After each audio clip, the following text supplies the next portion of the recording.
a very fruitful discussion. Now, the very first speech from our uh, Professor Sadan Ghosh. Thank you very much, Professor, for organizing this event. Though we couldn't meet physically in your university this time, but you have done a wonderful job. Very very appreciate that effort, and it's over to you, Professor Ghosh, for opening remarks. Thank you. Thank you, Anirudh.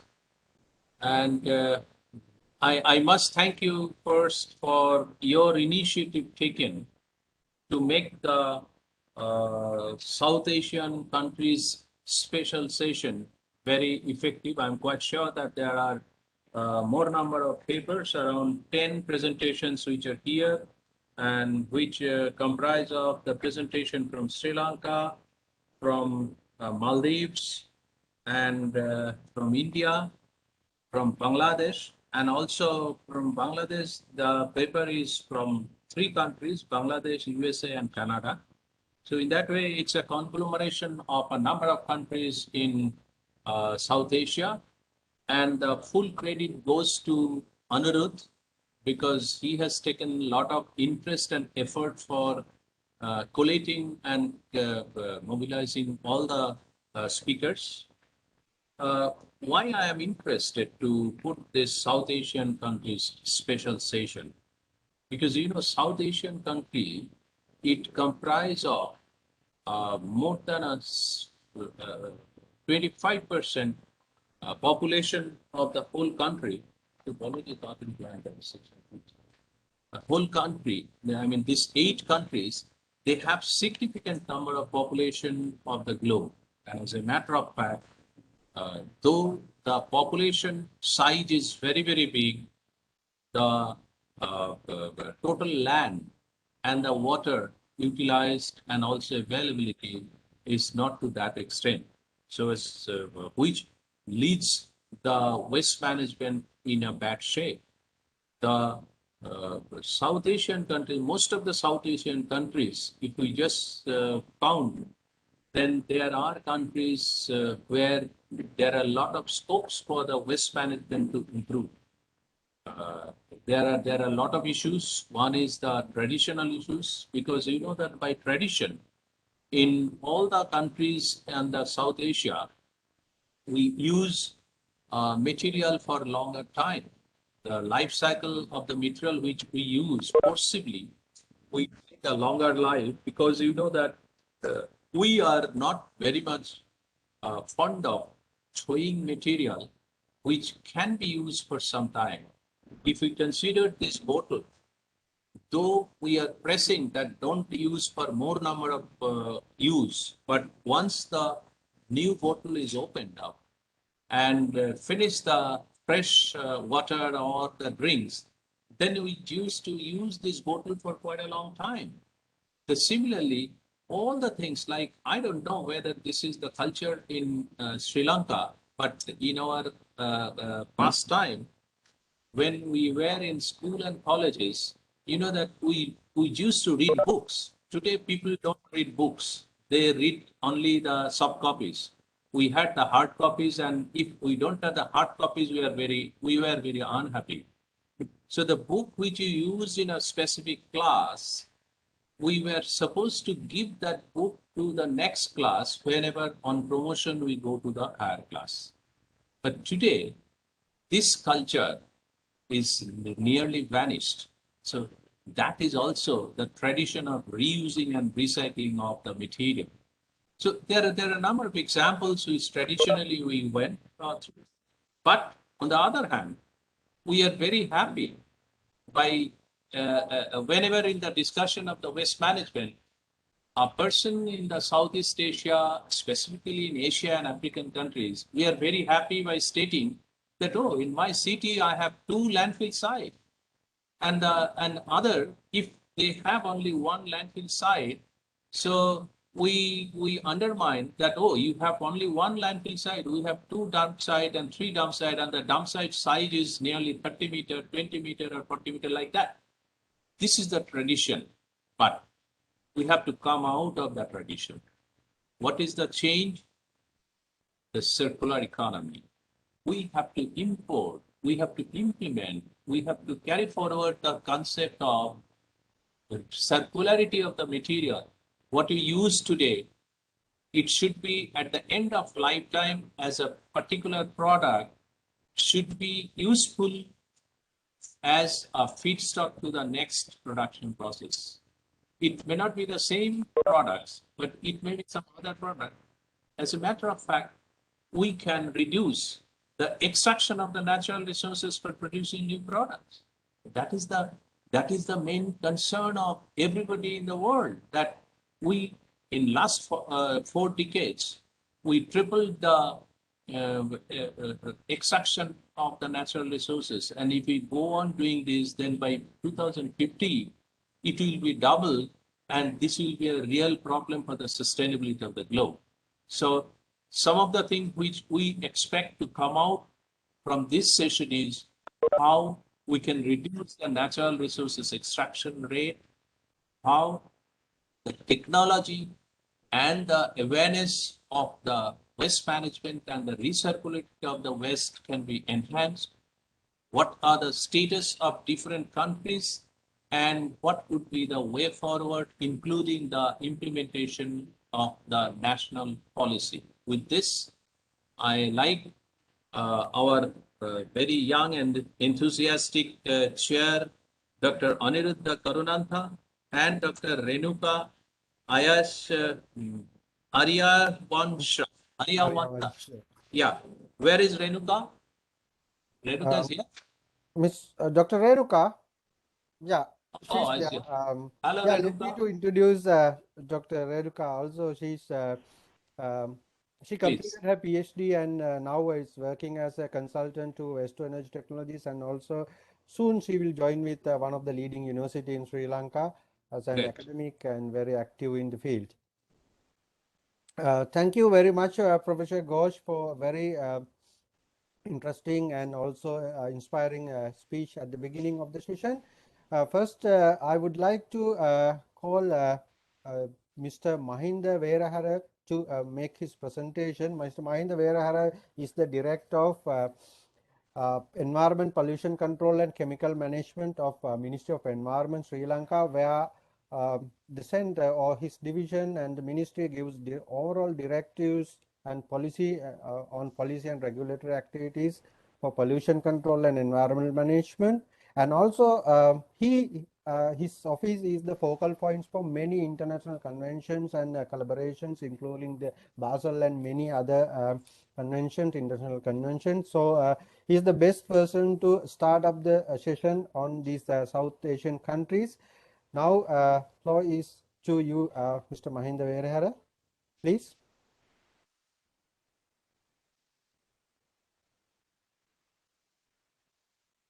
Mr. Verahara, could you please unmute your microphone?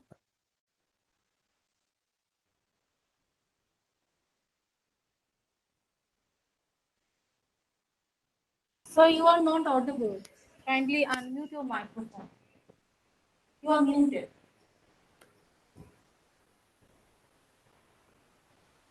Kindly unmute your microphone, sir.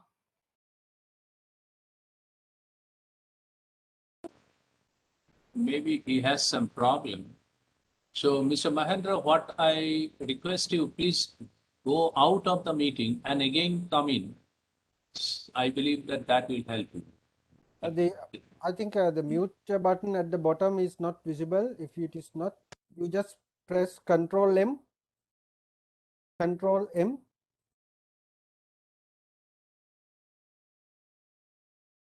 Oh, Still muted. Still muted. I think Your screen is visible, but you are not audible, sir.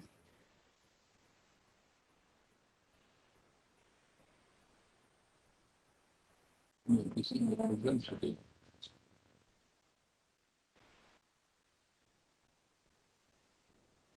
Mr. Mahendra, I request you to please first, open your PPT and then share it. Mr. Mahinder, can you hear us? We cannot hear you. Your mic is muted. Just press Control and M together. Then you can unmute your microphone.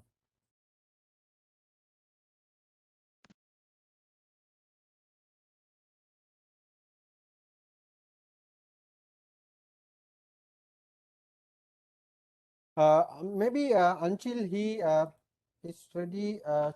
Yeah, Great. that's better.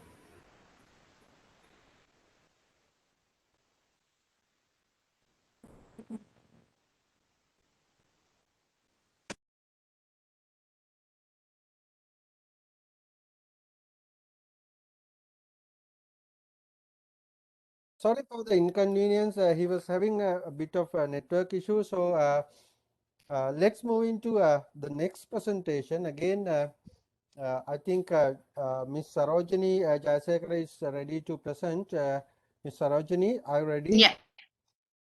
Yes. Yeah, thank you. I'll do that. Let me to introduce Ms. Sarojini Jayasekara. She is the Director of Solid Waste Management Section of Central Environment Authority. The authority that govern the regulatory and the monitoring framework of Sri Lanka, the government authority, and all the projects and all the activities in waste management, particularly in solid waste management, is monitored and governed through her section. And she's the best person to explain the regulatory framework in Sri Lanka, especially on plastic and related pollution control. Floor is over to you, Ms. Jayasekara. Yeah. I won. Thank you, Dr. Anuruddha and Dr. Josh. We met, I think, once or twice, Dr. Josh. So nice to see you Yes, again. yes, And yes. then thank you very much for giving us the opportunity to share our recent special management. Please, Actually, go ahead. yeah, even though I am going to explain the regulatory framework, the regulations and the restrictions formula as the last step, but the voluntary use and commitments, the use and recycling, and everything is first rather than with that, because that Mr. Mahinda will absence of him, there's a policy is done. So that is our strategies, but today regulatory framework that more focus on plastic waste management. So the constitution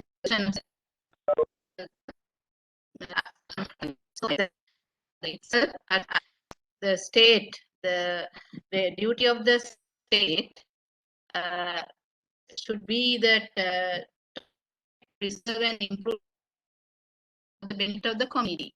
So it's a that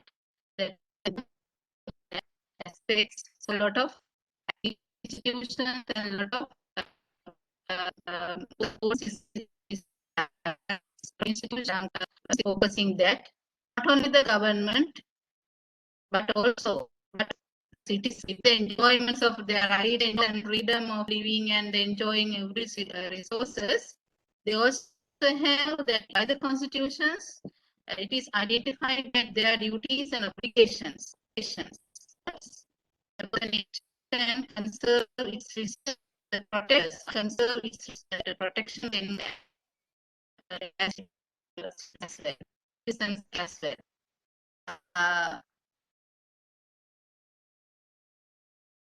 It's not moving.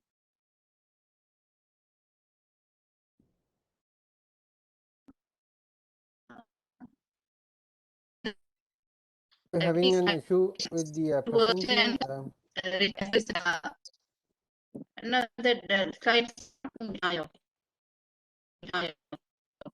and and also that in the powers or the duties provincial setup, provincial the constitutions also recognize that it is a subject coming under the even the central government as well as the provincial councils of Sri Lanka. So it is a kind of a devoted, I mean, that power delegated subject. There are limited still there. And however, the Umbrella Act to protect and conserve the environment is the National Environmental Act. I mean, enacted in 1988 with some amendments after that. But directly, there are two ways of control in the waste environment. Control is that regulations and also the products and materials. The other thing is the facilities like recycling, composting, and disposal, all the other facilities with the intention of pollution control.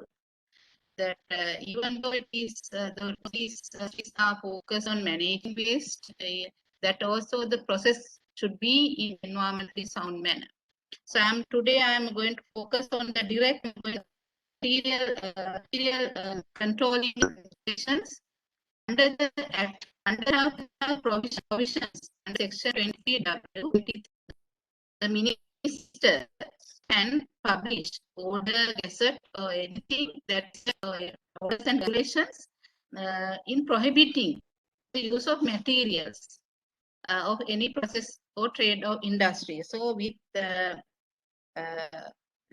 under we have used this provision to enact or the publish regulations on polythene, controlling theme. We have published regulation under this provision in 2007, restricting all the polythene films more than 20 microns. I mean that we have prohibited all the polythene films less than 20 microns in Sri Lanka, but it's still there. If you wish under this provision in 2000, another thing we have published into five regulations limiting single-use plastics items and also some activities that pollute. First thing is, I think that even other countries, I don't know. But Lanka is very common. And also we have prohibited polythene 2020. Also shopping bags made out of high density polyethylene. But with the intention of all the plastic shopping bags will be made out of high density polyethylene, but we were not able to achieve the real objective of that regulation, because regulation now their productions to for LDPE, because it is out of that regulation. So we are now going to do some other strategies in this contest. So I'll explain later with that regulation. And also we have prohibited open burning of plastic or its associated waste with the intention of more focusing on health impacts rather than environmental, because that spot burning and also the dump burning.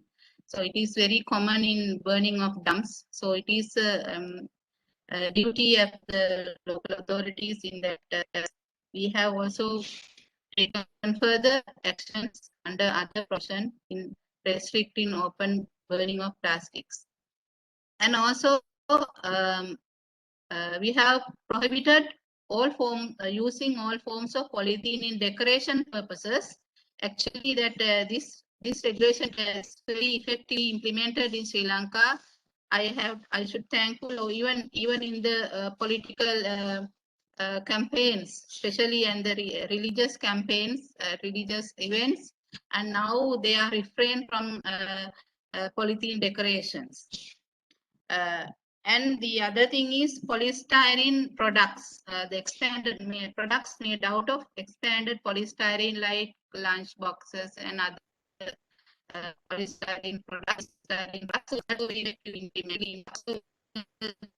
also have some issues in the real practical sense we can discuss. And as a expansion of that regulations, so we have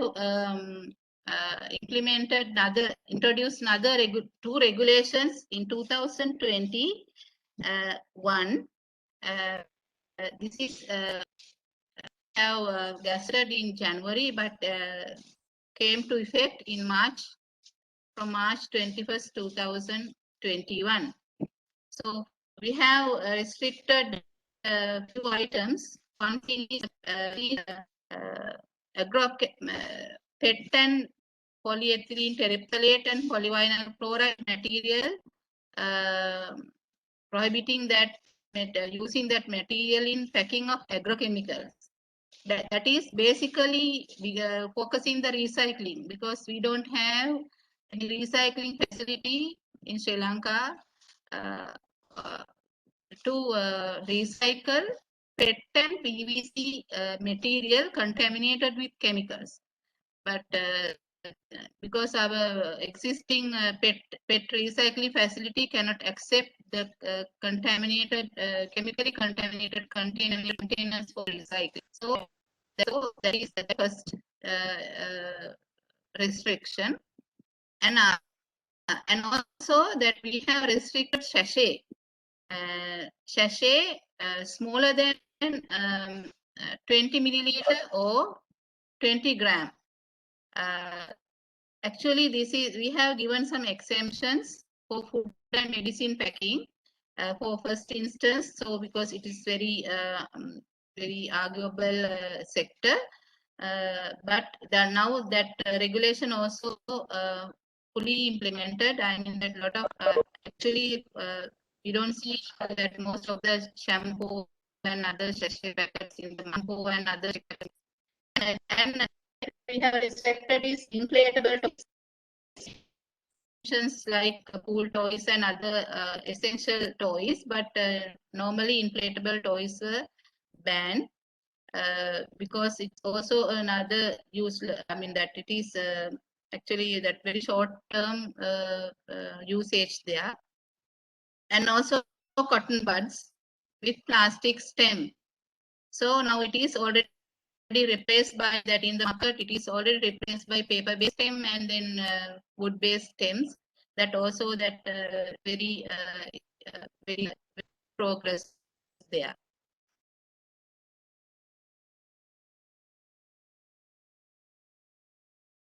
And actually that we are doing some grading programs in order to ensure those the regulations and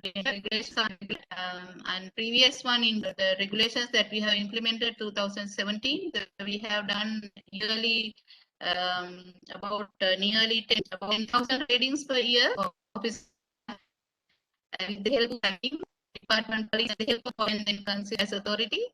So the detected violations are about, I mean, violations are it's about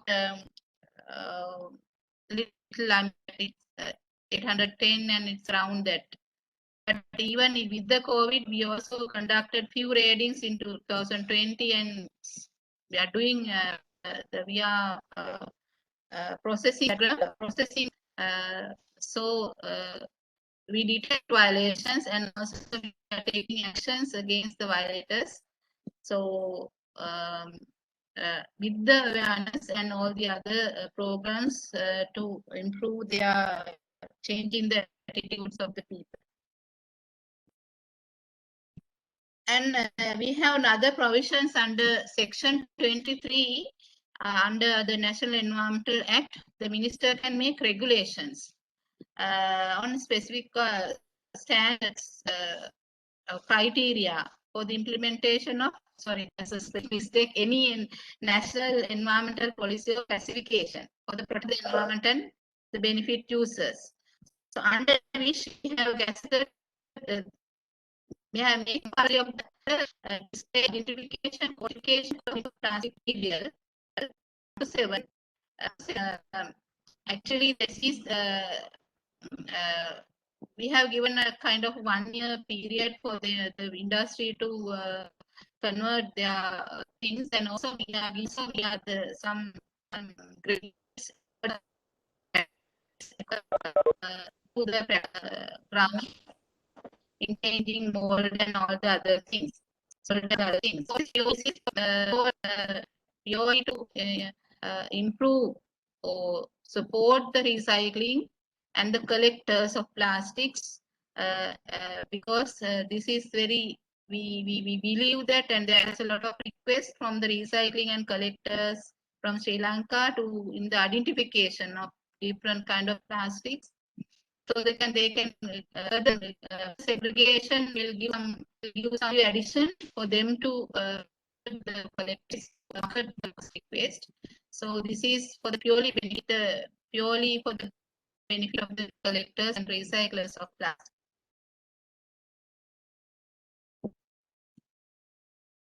And also that we have some powers. The National Environmental Act has powers to issue some directives to conserve the protection of the environment, under which we have given some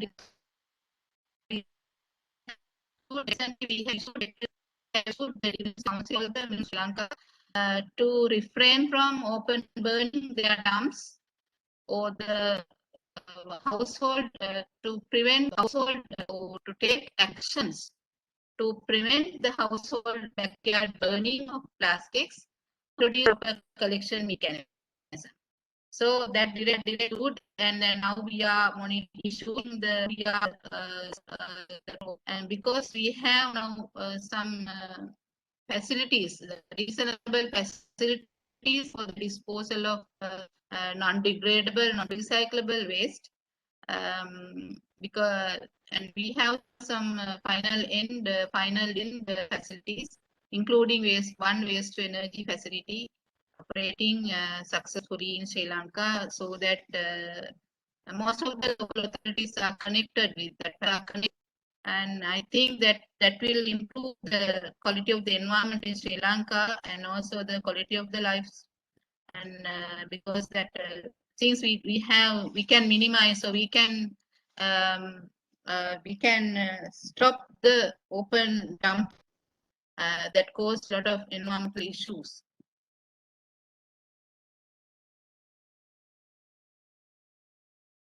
And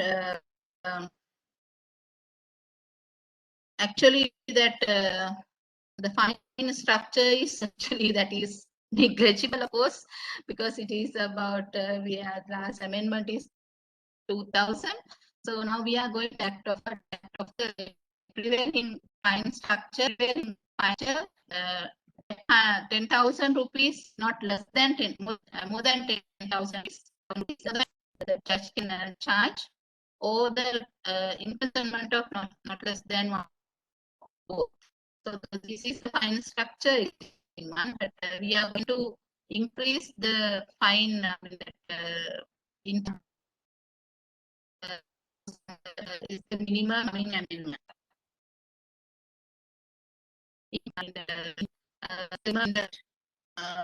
Not only the National Environmental Act, there are a lot of support acts and regulations in waste management. The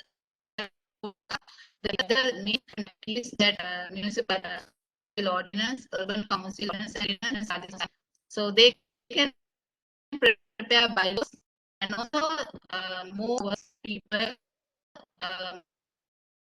more that they are the peace coordinated in peace as they are. So we do it is the way they are, but in environmental manner. So in order to control their control activities, the National Environmental Act has provision in issuing directives. So it's as function so that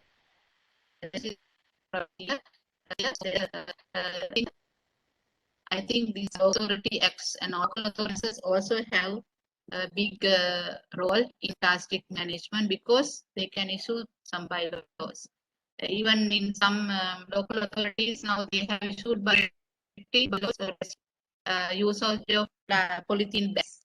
So likewise they can issue kind of directives or the bylaws for in order to think or implement or in areas that is the area of the particular local authority. The particular local and there are a lot of other acts and ordinances related to that waste management, also plastics. But these are the few so plastic. These are the main authority. Actually, we are doing raiding with them. Raiding. I have power to taking the custody of the entire material and the Coast Conservation Act and Marine Pollution Prevention Act in the both focus on the marine environmental pollution environment and covers them in the particular marine and coastal zones. And also nuisance ordinance in and covers and preventing I think public Ms. preventing Sarojini is that having can network. can't hear. Now it's like your presentation is quite delayed and lagging. That's why maybe we just go beyond the time limit. I think, yeah, you have finished the It is presentation. last. Uh, Already finished. Yes. yeah, Thank you. Because that is the last one. Yeah. Thank you very much. Thank you very much, Sarojini, for interesting presentation. There was a bit of a network issue, but I think we couldn't. I mean, we didn't have that much of issue of this because of network. So let's see whether Mr. Mahinda Verahara is ready to make his presentation. Mr. Mahinda, can you? Yes, I'm trying to share my screen. Yes, please.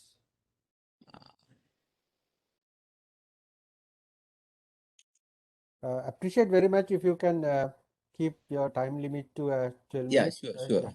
Sure. I think now you can see. We can see. Yeah, we can see. It's Now, very my topic is plans and initiative to tackle plastic pollution in Sri Lanka. So let me to divide my presentation into two aspects.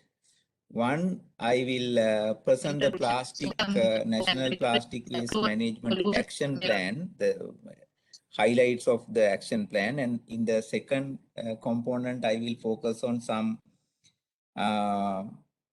actions and initiatives we have taken. But I will use my voice of presentation only for the plastic waste management, presenting the National Plastic Waste Management Action Plan. So as you see, like we have made the National Action Plan on Plastic Waste Management 2021 to 2023, and with the guidance of Dr. Andrudha and assistance of IGES and UN Environmental Program. The action plan has 16 goals, and it has 10 goals are depend on, one goal is to make the inventory data, and the second set of goals have 10 goals that is based on waste hierarchy, and the 5 goals under cross-cutting issues, basically education and training, community participation, and health and safety.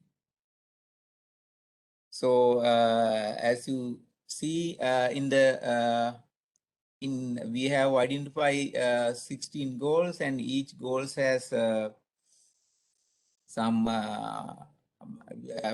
baseline data, and the other column include the conditions in the prevailing condition in the country.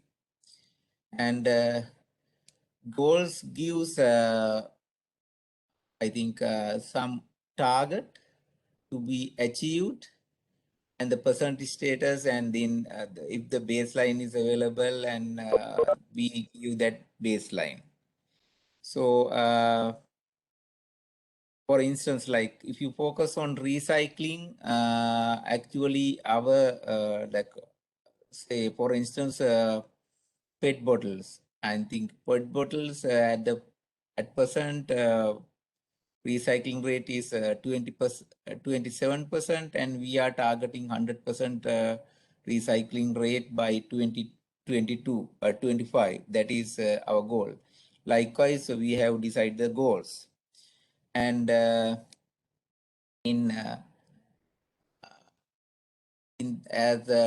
under training and education and training, in enhance the knowledge and competency in the plastic waste management of relevant stakeholders. We kept that goal to be achieved in 2030.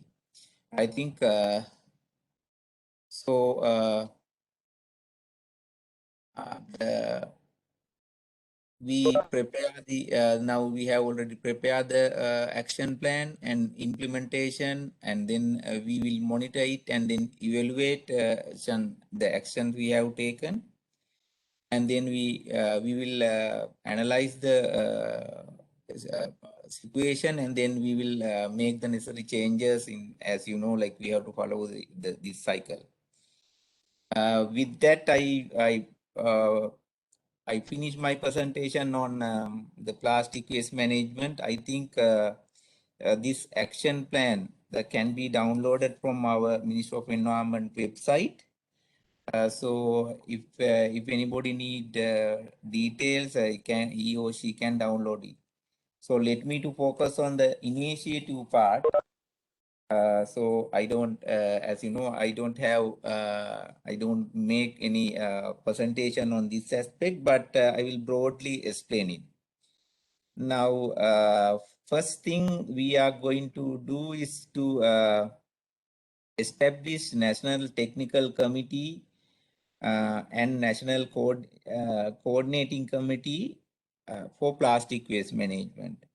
In this aspect, we are going to change some of the existing structure in Sri Lanka for the to address the issues related to Basel, Rotterdam, Stockholm, and Minamata Convention. As you all know, the Basel Conventions, they have included plastic waste management in the convention. We are now in the process of amending the what you call the tasks of these technical committees and national steering committees to address plastic. That is one aspect we are focusing on, the management aspect will change. The second thing we did is we have informed all the funding agencies as well as all the embassies, and also we are now educating the private sector partners to inform whatever the initiatives they are going to take to ministry, and that is because so that we can move forward on the issue as a nation through the technical committee and the steering committee.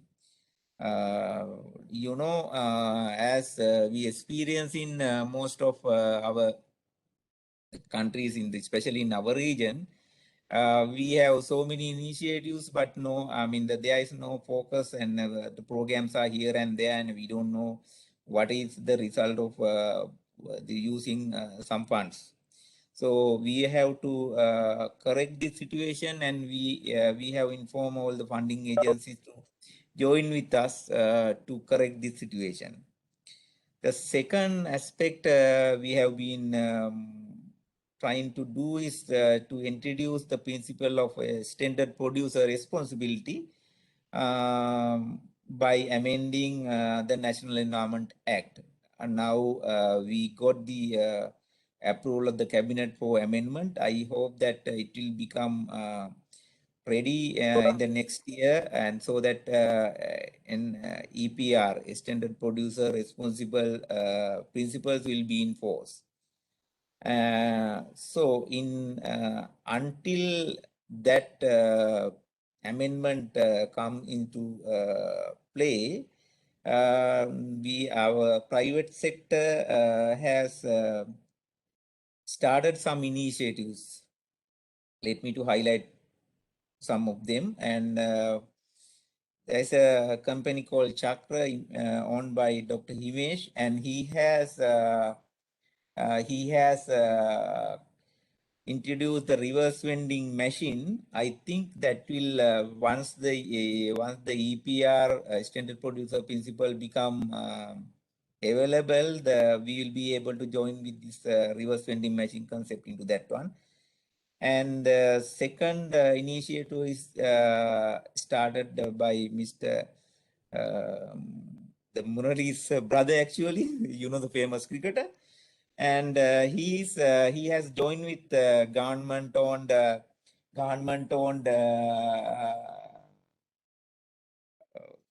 supermarket chain Satosa to introduce the concept of the deposit refund system under the principle of extended producer responsibility. And the third initiative is started by Eco Spindler, one of the companies, and they have established material recovery facilities in Ratnapura, Panadura, and Katunayaka at present, and the three facilities are under construction in Matara, Colombo, and Gold, and they are expecting to open 10 such facilities in next year. So these are the initiatives taken by private sector in the light of extended producer responsibility. In addition, we as you all know, the shopping bag has become an issue, and even though attempt made by Central Environmental Authority to prohibit the use of this shopping bag, they are also a legal issue. So in order to overcome that issue, we are trying to introduce the price tag to shopping bag, so that anybody who is going to use shopping bag has to pay. At the moment, what is happening is it is overusing. That is because there is no price tag on the product. So we are trying to introduce the price tag to shopping bag, and we hope that it will follow the economic principles and usage will be reduced. I think those are the initiatives we have taken as a government and also from the responsible private sector. In addition, the Ceylon Chamber of Commerce, now they are working with us, following the principle of all the activities should be controlled from a center, and they are going to do a voluntary activity of giving a target, collection target for all the companies, and some leading companies are working with the Ceylon Chamber of Commerce to decide some target, and we, and as Sarojini and myself and most all the related officers are working with this Chamber of Commerce. With that, I think I have used my time fully. I hope that you have, at least learned something from my presentation regarding the Sri Lankan status. And with that, thank you for organizers. And I'm very sorry for this, not what you call familiar with this technologies, and also some difficulties experienced in using this presentation. Thank you very much. Thank you very much, Mr. Merera. We know that you are very busy, not only you, Mr. Rojini, and most of the the government officers are and high-ranking officers are very busy right now because of the annual progress and also other activities, and we appreciate very much. And now we are moving to the next presentation. We have to skip one presentation which we have planned from Waste Management Authority, since Mr. Lalin Manaperuma is not present today. We are moving to the first presentation from the Maldives. The presenter is Mr. Mohammed Hamza, who has been working with Waste Management and Pollution Control Department of Environment of Ministry of Environment, Climate Change and Technology for 6 years, and Mr. Hamza is a key element in coordinating the project to establish first ever waste to energy facility in Maldives, and also replicating this technology in a few other places. So today he will talk about these initiatives of waste to energy facilities in Maldives and related experiences. It's over to you, Mr. Hamza. Thank you, Dr. Anuruddha, for the introduction, and a very good afternoon to everyone. Is my sound coming to you okay? Yeah, we can hear you very clearly. Okay. I'll share my presentation.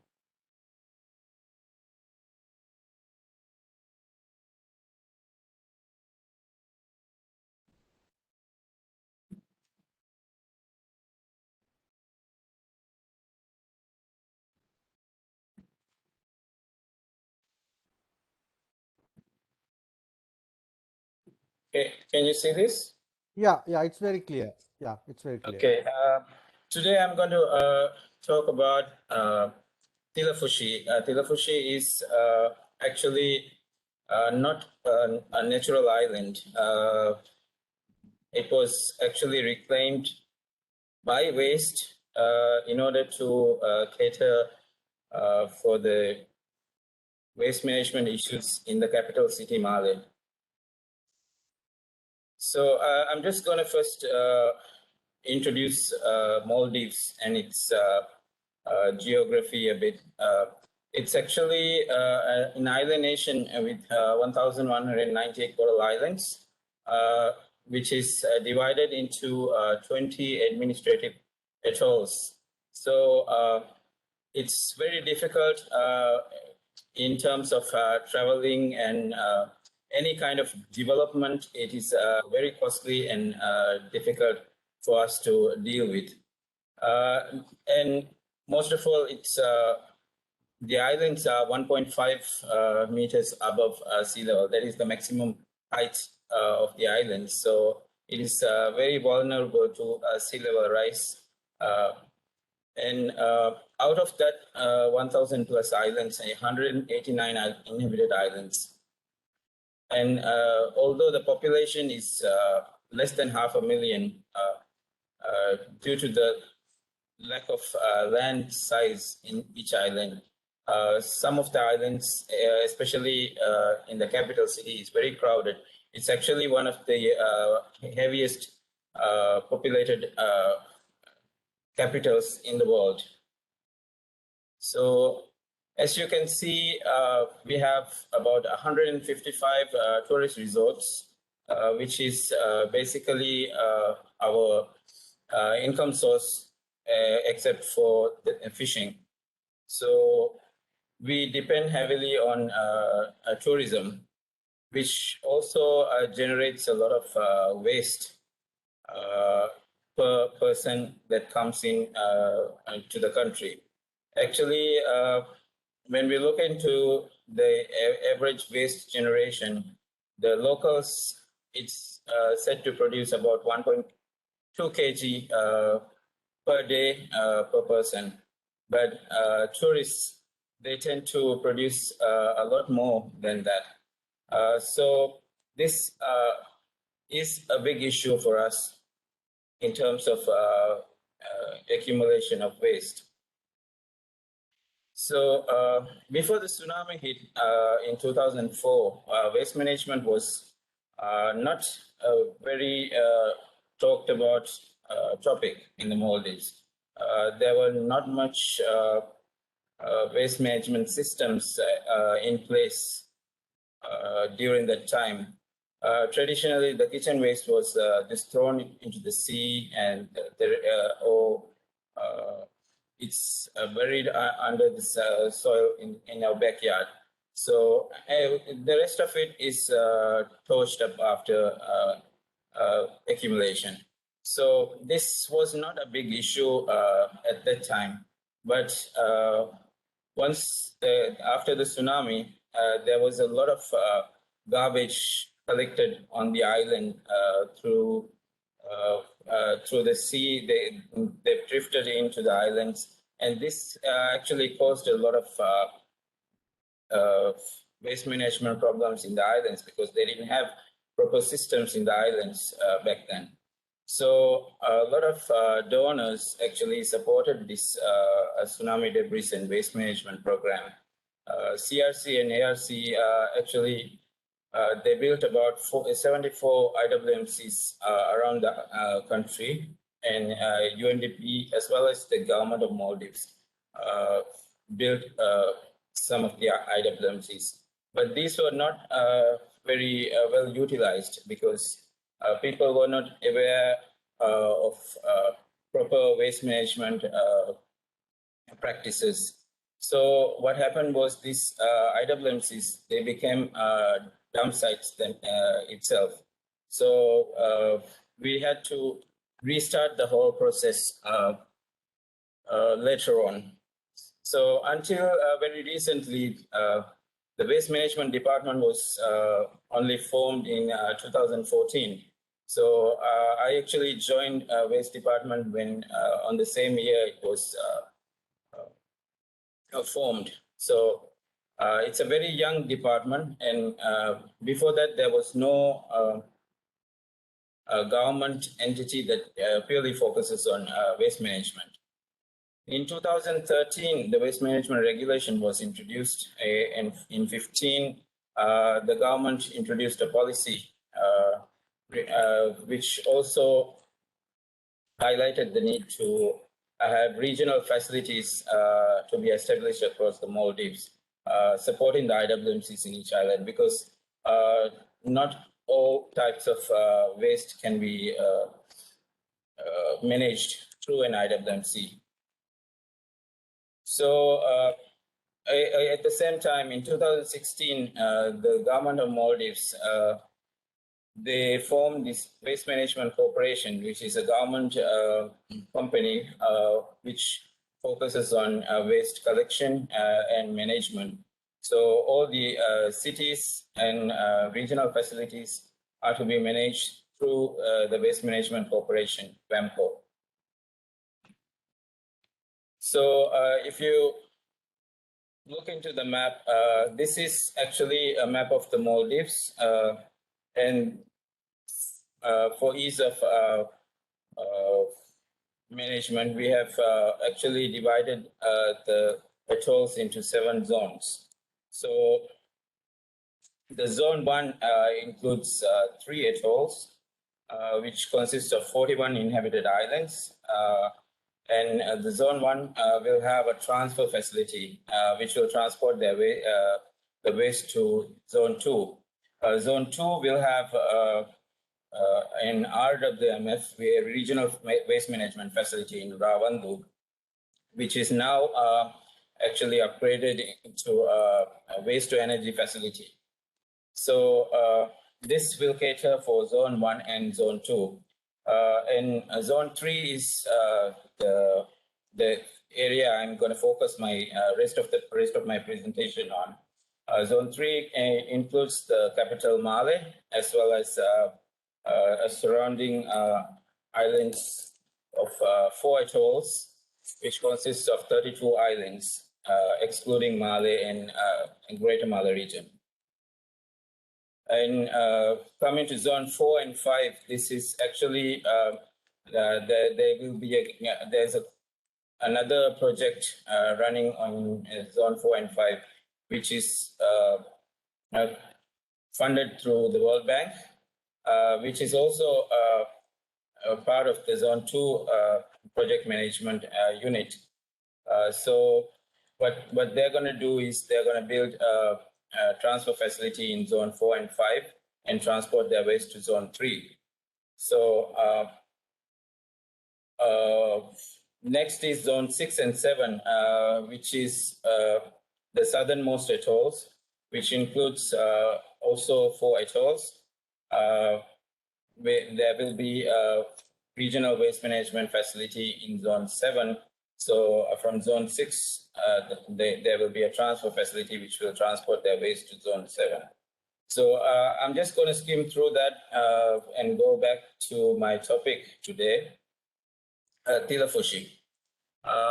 Tilafushi is, as I said, a garbage island.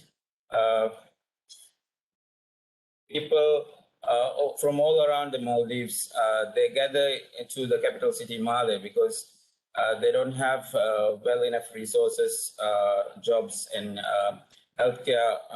Back then, it was not as much developed as the capital city. So people tend to migrate towards the capital city. So this created actually the density of the people in the capital city to increase. At the same time, waste accumulation also increased. Greater Male area includes Hurumale, Viligili, and Male, which is 3 islands considered to be part of the capital city, Male. And within this region, it's actually the highest waste generation throughout the country, because actually this region consists of 2/3 of the whole population of the Maldives, almost 2/3 of the population. If you look into Tilafushi, Tilafushi was not an island, it was a reef before it was made into an island by waste. It was called Tilafaru, literally meaning shallow reef in Divehi. It was used as a dustbin for the capital 30 years back. Actually, in 1992, the government decided to make Tilafushi the island where they would dump the whole of the waste. Before that, Male had 2 areas which they had made into a dump site, and they even do open burning within Male. So this created a lot of problems within the capital city, because it was very densely populated, and this area was in the middle of a residential area. So this created a lot of issues in the capital city. So the government had to move the waste out of the island. Excuse me, Mr. Hamilton. You have 2 minutes to finish. Yeah. Oh my God. So I should probably skip and go to my other slides. So as you can see, the government of Maldives then in 2018 formed a project called Greater Male Environmental Improvement and Waste Management Project to remediate the dump site and to create a state-of-the-art facility in Tilafushi. Dr. Anuruddha, if you may, can I have a few more minutes added to my, because I have a few more slides to share with. We appreciate very much if you can speed up your presentations, and you can take a couple of minutes extra if you want. Okay. So as I said before, this project, it involves 2 phases. One is the improvement of waste collection and transfer disposal in Greater Male, as well as improving the outer island waste management systems. Also improving awareness and behavioral change in the region. In phase 2, the waste to energy plant will be in place in Tilafushi, together with the landfill and all the facilities it needs. So I'm just going to skip through some of these slides. This is actually a Bailey machine we already have in the in Tilafushi. This is used as a tool to remediate the dump site, because incoming waste is readily baled without going into the dump. So this is actually the harbor reception area, which they have actually cleared out. This was part of the existing dump site before. A 15-hectare land was reclaimed to be part of the waste management center. And this will be the transfer station concept for Male.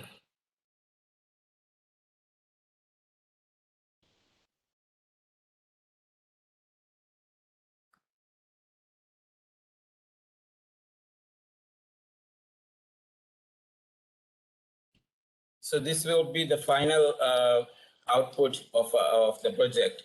So you can see there will be a waste to energy facility together with a landfill, stormwater pond, leachate water pond, and a CND processing plant, and a space for end-of-life vehicles processing, and as you can see, the rehabilitated site is pleasant to see than it is right now, because the whole area is actually acceptable as not like a dump site now. So that would be the end of my presentation. Sorry, my presentation was a bit too long, so I had to rush through that. Sorry, Dr. Arunda, that's all for me. Thank you very much, Mr. Hamdani. Yeah, it's quite an interesting presentation, maybe a role model for many others to follow. Let's move into the next presentations, since we are a bit of behind the schedule. Let me to introduce this next speaker, Randika Nash. She is a senior lecturer at the Department of Civil and Environmental Technology, Faculty of Technology, University of Sri Govardhanapura, Sri Lanka, and she trained in the waste management field for a quite long time, and also obtained her PhD in environmental engineering from University of Western Australia, with a specific focus on the waste management, recycling, and also circular economy. She is an expert on these fields academically, as well as a consultant to many projects, and also advisors to government as well. So I cordially invite Dr. Randika Jayasinghe to make your presentation.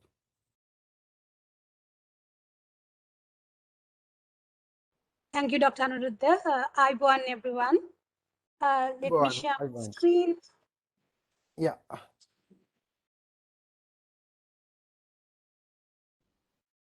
Yeah, Dr. Randika, we can see. Yeah.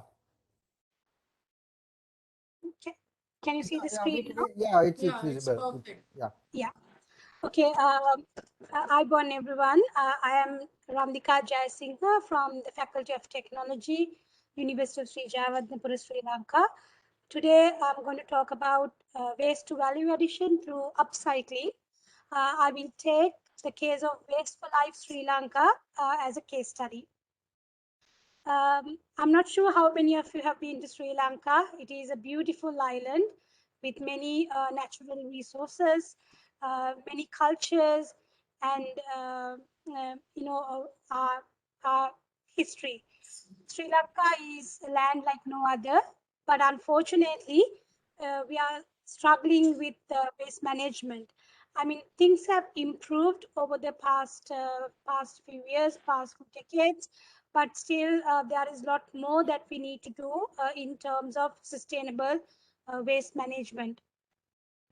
So without further delay, I will straight go into my topic today.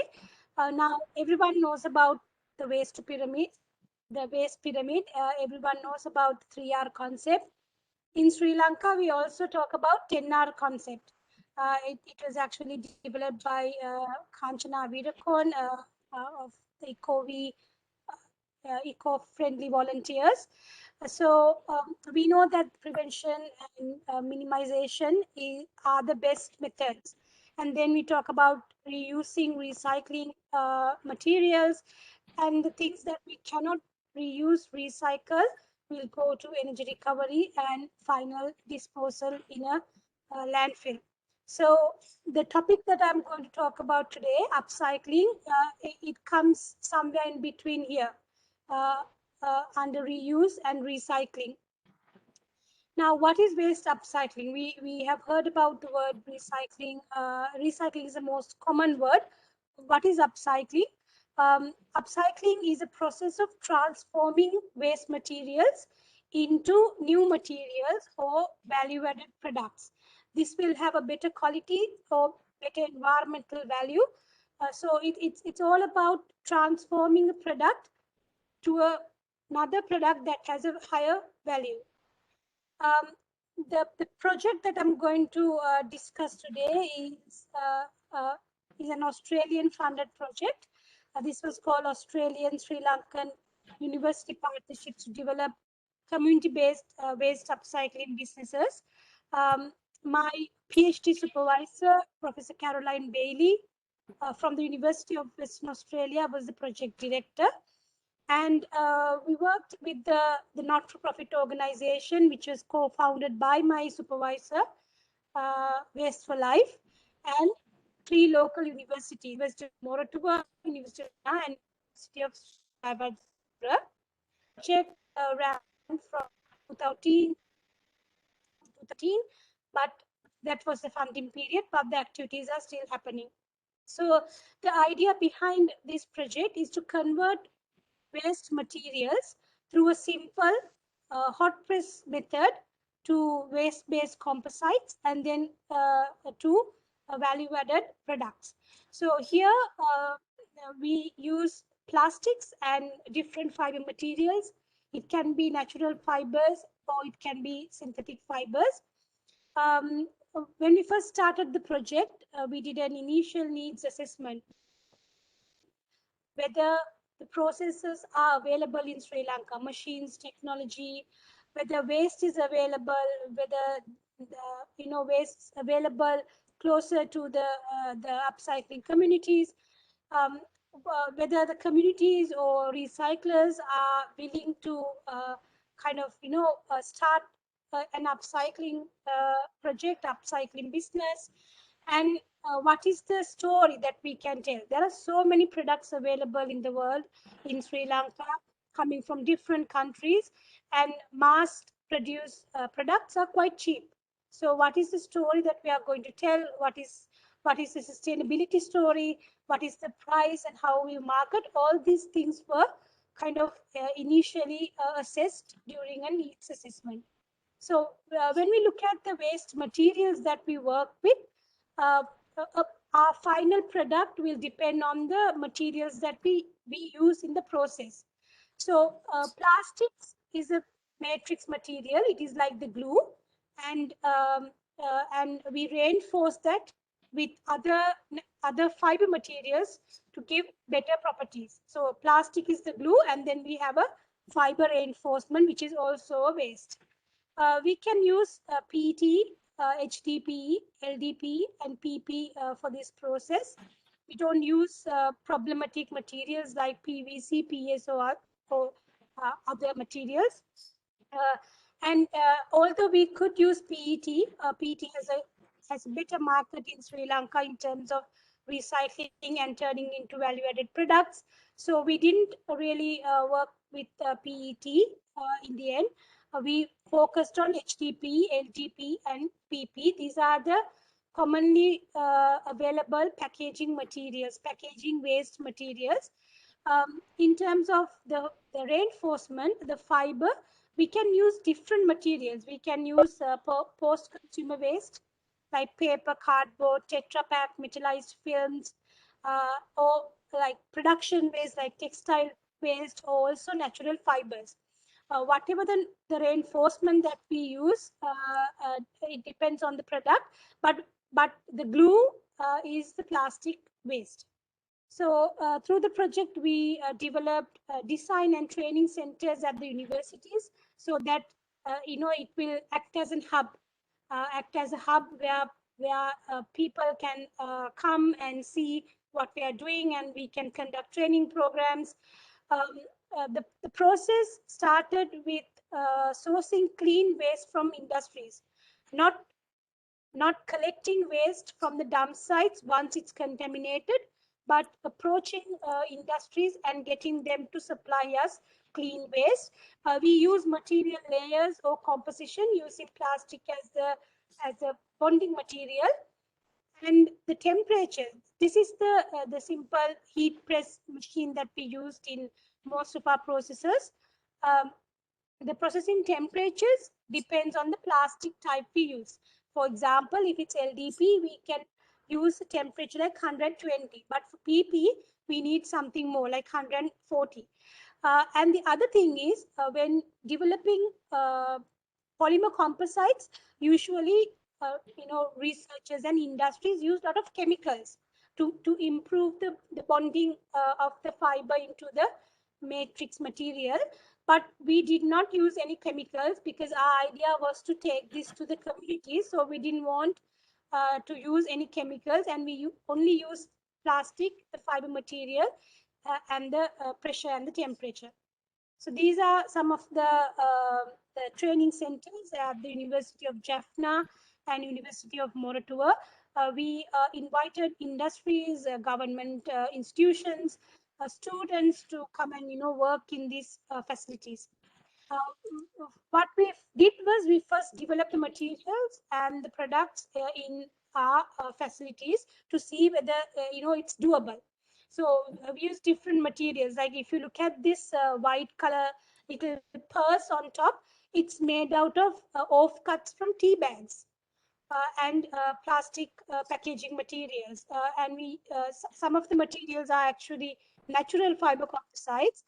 There is a criticism for natural fiber composites because we kind of capture a degradable material in a non-degradable matrix. It's good if we can recover these materials and kind of upcycle it again and again.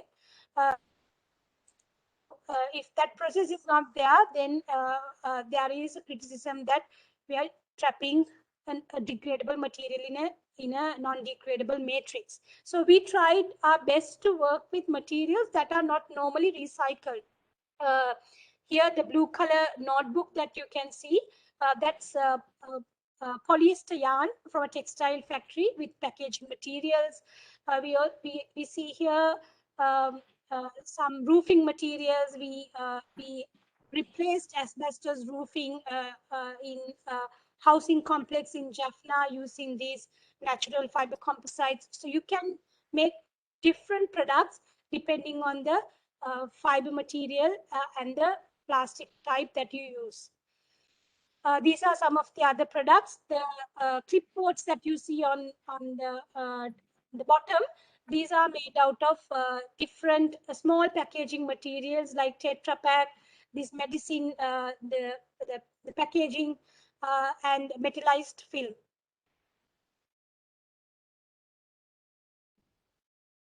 Looked at market analysis because upcycling is something new. I mean, it has been happening for many years, but it's something new in terms of the market. So we did market analysis before we introduced this to the communities. Whether people are happy to buy, because people sometimes have this second thought. Excuse me, I'm sorry to interrupt you. You have 2 minutes left. Yes, it's almost done. Okay. So we have like people have like kind of a concern when it's a waste material. So we looked at all these things. What is the end of life disposal mechanisms? This is we established three social enterprises: Katan Upcycles in Nigambo, Yal Fiber in Jaffna, and Palam Products again in Jaffna. So there were many challenges. I think the first one was to source good quality materials. Although waste materials are available, we see that lot of the materials go to the open dumps or being disposed of. So sourcing good quality materials was one of the big challenges. I have kind of listed some of the other challenges as well. We also had a industry collaboration with Dilma tea company, and they are doing really well at the moment, upcycling their packaging materials. So there are many other waste to wealth enterprises in Sri Lanka, different materials.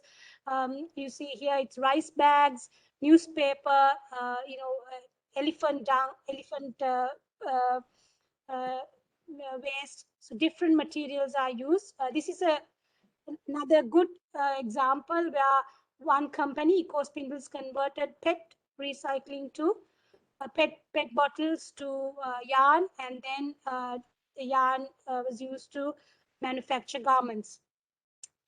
We have also worked with, we are actually working with textile waste because most of the synthetic textile waste and packaging materials to develop different products like non-structural building materials. So that is the end of my presentation. I think when it comes to upcycling, we have to reinvent how we design and produce products, rethink how we consume and how we use, and redefine what is possible through reuse, recycling, and upcycling. So that's the end of my presentation. And if you want more information about the project, you can visit the Waste for Life blog. Thank you very much. Thank you very much, Dr. Randika, for the very interesting presentation and giving kind of a very practical overview of your project implementation. It will be very interesting for many, and this is a general reminder for the participants and the presenters. Please use the link shown in the chat box and fill the registration Google form to get your certificates, all for presenters as well as the participants. And also, if you have any question on any of the presentation, please make sure to raise at the end, or else we will have a very brief discussion session at the end, or else you can type on the chat box where we can take the question and answer session. Next presenter is from India. The presentation is on wastewater management in urban areas, a potential business model. It's quite interesting topic to look at. The presenter will be Prasant Kumar Mahaputra. Dr. Prasant, are you ready?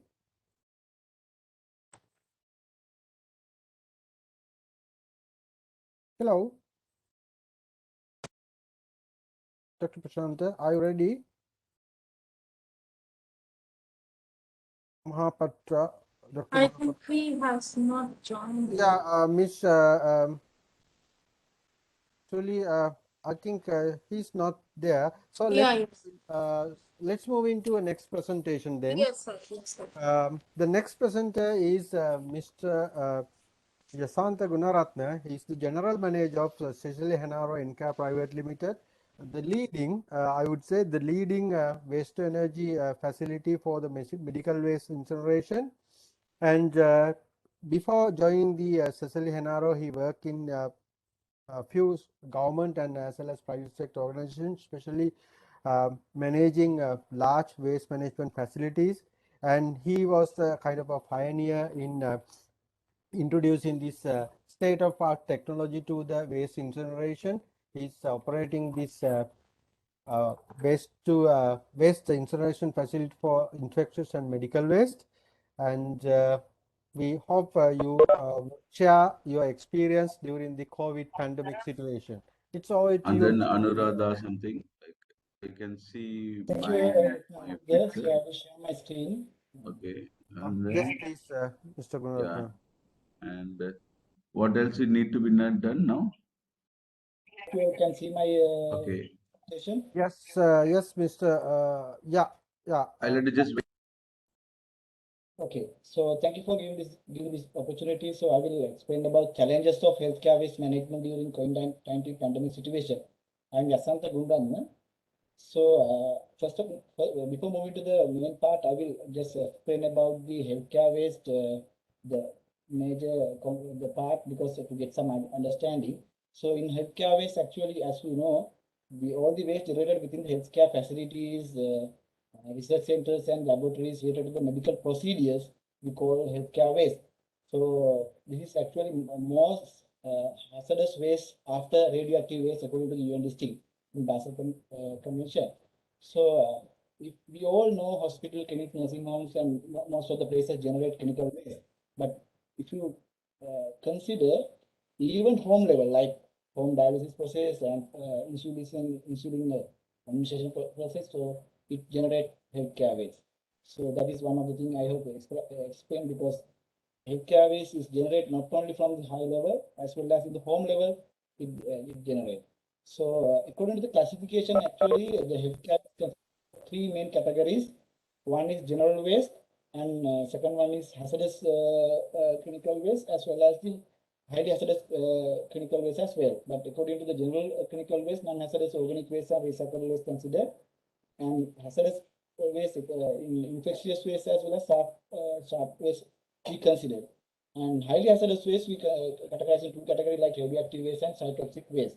So these are the few outline, and also according to the composition,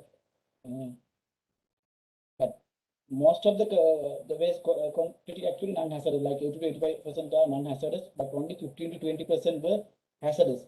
But if you mix all together, but all waste stream is going to be hazardous as well. That is one of the key things we have to consider. And let's move to the today topic about COVID waste management during pandemic situation. We all know about the world scenario. Around 262 million people were infected, and the number of deaths above 5 million. And in Sri Lankan scenario, around 565,000 people were infected, and almost 14,000 people were died. So that is one of the sad part of this COVID-19 pandemic situation. We all faced that situation. In here, I would like to explain about the importance of scientific management of COVID-19 associated clinical waste. Because transmission of COVID-19 virus is following three methods, like nose, mouth, and eye. But improper handling of COVID-19 contaminated waste can transmit the virus to the healthcare persons as indirect way. That is one of the sad part of this one. So healthcare waste can adversely affect on the from the droplet healthcare workers, and therefore COVID waste must be securely handled and disposed strictly adhere to the health and environment regulation to avoid cross contamination as well. So I will not explain direct methods and indirect and droplets dosing, but I will more emphasize on indirect side. So in indirect side, you can see the transmission can be because of the touching surface, the contaminated surface if you touch the indirect contamination, and also infected waste material derived from the COVID-19 treatment centers and quarantine centers also can be the indirect contamination as well. This is one of the areas. So if you scientifically manage only, we can control that situation. In environmental regulation for waste management, COVID-19 socio-critical waste, actually Ministry of Health in Sri Lanka produced some guidelines. So as well as the Ministry of Environment also produced interim guidelines as well. So I will give some brief on that one. So accordingly, the waste should be treated using only incineration or through metamizers system. Those are the thermal destruction methods. And the generator should arrange the waste disposal within 24 hours. So I will only brief the content, and generator should be the generator should collect waste using double yellow bag system, plastic bag system. Weight should be about 300, and the bag should be properly tied and sealed with adhesive tape, as well as the mark the red color to identify for the COVID-19 for the easy identification. So sharp waste should be collected using the sharp boxes, and according to the World Health Organization guideline, I will highlight two part. COVID-19 waste should be treated using incinerators through autoclaves, also thermal destruction. So waste should be properly packed and sealed in the standard packaging. And I will not explain about the Ministry of Environment also produced interim guideline, almost similar. A few changes we can see, like the in household level waste can be the waste type also I here mentioned, the face mask, and there are many items. So within 3 days it should be handled to the local authority. So those are the some guidelines, but I will not explain that one because of the limited time situation. So way of managing COVID waste, actually there are two ways, like household level COVID-associated waste management, as well as the medical establishment like hospital COVID centers waste management. So I will explain on that part in here. So we use the guideline of COVID-19 management produced by the Ministry of Health, and we use our centralized clinical waste management facility. So Dr. Anirudh has given some good highlight about the facility. Actually, this is one of the centralized clinical waste management facility. It's established with the public-private partnership program with Ministry of Health, Central Authority, and Sustainable Private Limited. This is one of the cabinet approved project, and we treat almost around 15 metric tons per day treatment capacity. We are running through incinerator system. I will explain that one later. So in-care safety measures and the management process of COVID-19 associated chemical waste. So normal chemical waste were managed using safe collection, and here we use some bins, but we didn't use earlier bin to bin replacement, but in COVID-19 pandemic situation we use bin to bin replacement system. I will explain in that one later. And safe transportation using our dedicated logistic crew, and we stored chemical waste in our temporary facility in normal chemical waste condition, but in COVID-19 associated waste, actually we directly incinerated without keeping temporary storage. So we use pre-scheduled system. I will explain that one later. So we use our advanced incineration process with high temperature incineration process with flue gas treatment system in our incinerator facility, and final product actually because of the bottleneck generated from the incineration process we use for the co-brick and co-interlock manufacturing process. After testing of TCLP like heavy metals, we tested using the star testings. In COVID-19 pandemic, we to minimize the cross contamination, we use the bin-to-bin replacement system and automatic bin loading system to avoid cross contamination, and dedicated vehicles were used for the transportation, and we directly feed that the waste into the system without temporary storage. So, but main thing is we use pre-scheduled system, so we know waste when with the reaching time and treatment time also. Everything was pre-planned, and then we use the about 1,200 incineration process for the incineration, and after completion of the SOPs, we produce a safe destruction certificate for handling the successful disposal waste. And the key area actually we want to explain about the infectious control program. We identified the biobubble concept is one of the key area to avoid this the contamination. So we use staff isolation like logistic staff, operation staff, and management staff, because logistic staff actually they collected waste from the medical establishment to the facility. So isolated we separately we isolated. They were not allowed to enter to the facility. So from the gate to inside, operation staff handled that one, and management staff outside the facility we separately keep those people, and separate boarding places we arrange, and even transportation we manage in a separate way to avoid this, and we maintain the biobubble concept, and we allow 1 month working period for all the staff without going their places.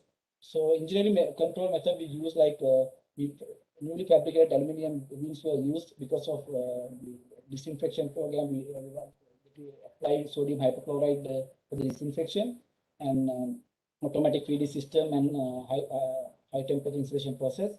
So, and also we use personal protective equipment, full-fledged, we use full protective PPEs, and disinfection program will strengthen, and we use disinfection chambers, and even each and every entry we need to get disinfected. Even our documents were disinfected, like using thermal process, and this was done on a regular basis, and to avoid the control of that one. And so body temperature were monitored and recorded, and continuous awareness is one of the key area, because people, even labor category, they don't care much about the safety. So, but we keep on press them, and we do the awareness program for that one. Also, we arrange the quarantine containers for some cases. We quarantine people before going for the medical treatment. And we did continuously, we did the PCR and antigen testing. Each month, we can see how many antigen or PCR tests we conducted. Because of that, we can pre-identify the people who are before infecting to the other people. So we done those things. In here, I would like to emphasize on this waste handling curve. You can see from the March 2020 to 2025 October. So you can see the waste generated, COVID-associated waste generation were increased in the second wave and third wave. Third wave, actually, the waste was significantly increased. That is one of the major tasks we face, and we were pre-planned that one, because we know before 1 month period, we pre-planned that one, and we use our incineration plant to optimize condition we achieved, and then we able to manage that one. In quantity wise, around 950 metric, 0.5 metric ton were handled already COVID waste, COVID associated waste, and in 2021 it almost 738 metric tons. So it is huge amount compared to the handling process. And what we use actually the verification standard procedure. So it's actually sequence waste disposal process from the generator. It should be directly to the incinerator were monitored, and verification process went through, and all the pre-planning were done. And waste collection and verification from the generator to the disposal we manage, and transportation use dedicated vehicles, and our logistics staff will handle that one securely. And incineration were done by operation staff, and administration staff will handle that one securely, and then we issued the destruction certificate. So I will not explain these things in lengthy wise, but I would emphasize that one, management of white waste. Kindly wrap up within 2 minutes. I can manage. Thank you for the. So standard operation procedures we manage, and we avoid cross-contamination. That is one of the key area, by using waste collection, transfer system, and high temperature incineration we done for the environment friendly waste management and even ash management. And we strengthened our occupational health and safety, and we did the biobubble concept and random PCR testing, disinfection. Even though we manage in hospital and medical establishment, still some area of the country in the general public were not properly managed this one. So that is one of the area we have to emphasize in this our facility. And I would like to emphasize one thing, because in worldwide, no one has pre-planned that kind of situation in earlier. So our say is actually in future, we should have a contingency plan for that kind of pandemic situation to handle. So if you are occupied that situation now, then in future you are going to face difficulty, because of the centralized facility with enough capacity, we are able to manage this one, but pre-manage, and that is one of the key area. So thank you for giving this opportunity. I think I have managed the time as well. Thank you, Mr. Gururatna. Yeah, you manage the time, and also it's quite. Thank you so much. The way you manage the facility, and also it's a national service, I would rather say, rather than a kind of just a technical work, because under this pandemic situation, as you very correctly pointed out, nobody was aware of the repercussions of the COVID. So this is one of the challenge that we had, and happy to say that you have nicely managed it, and all the country appreciate your work. With that, let's move into our next presentation. Next presentation is from Maldives. It's another very interesting presentation by Mr. Gordon Jackson. Gordon Jackson is originally from United Kingdom, and now he has spent his 9th year, if I guess, in Maldives, working on the solution to waste management issues. in island level, and he worked both in resorts and for local islands and in community levels. Today he is going to share his experience and story about Sonima Namuna project, a resort sponsored NGO who is working with local islands to tackle all the challenges of small island waste management. It will be a very interesting project for many of us. It's over to you, Mr. Yon. Thank you, Dr. Anuruddha, and great to be with all of you today. It's a great pleasure for me to join you, and also a pleasure for me to have had the honor of working in the Maldives over this last 9 years. I come from the UK, as you've heard, but I have this special chance to spend my time working in these small islands of the Maldives to tackle what is one of the biggest challenges. And we've just heard from Mr. Hamdan, the Environment Ministry, of the different ways that the government is tackling some of these challenges at the regional and national level with an overall strategy.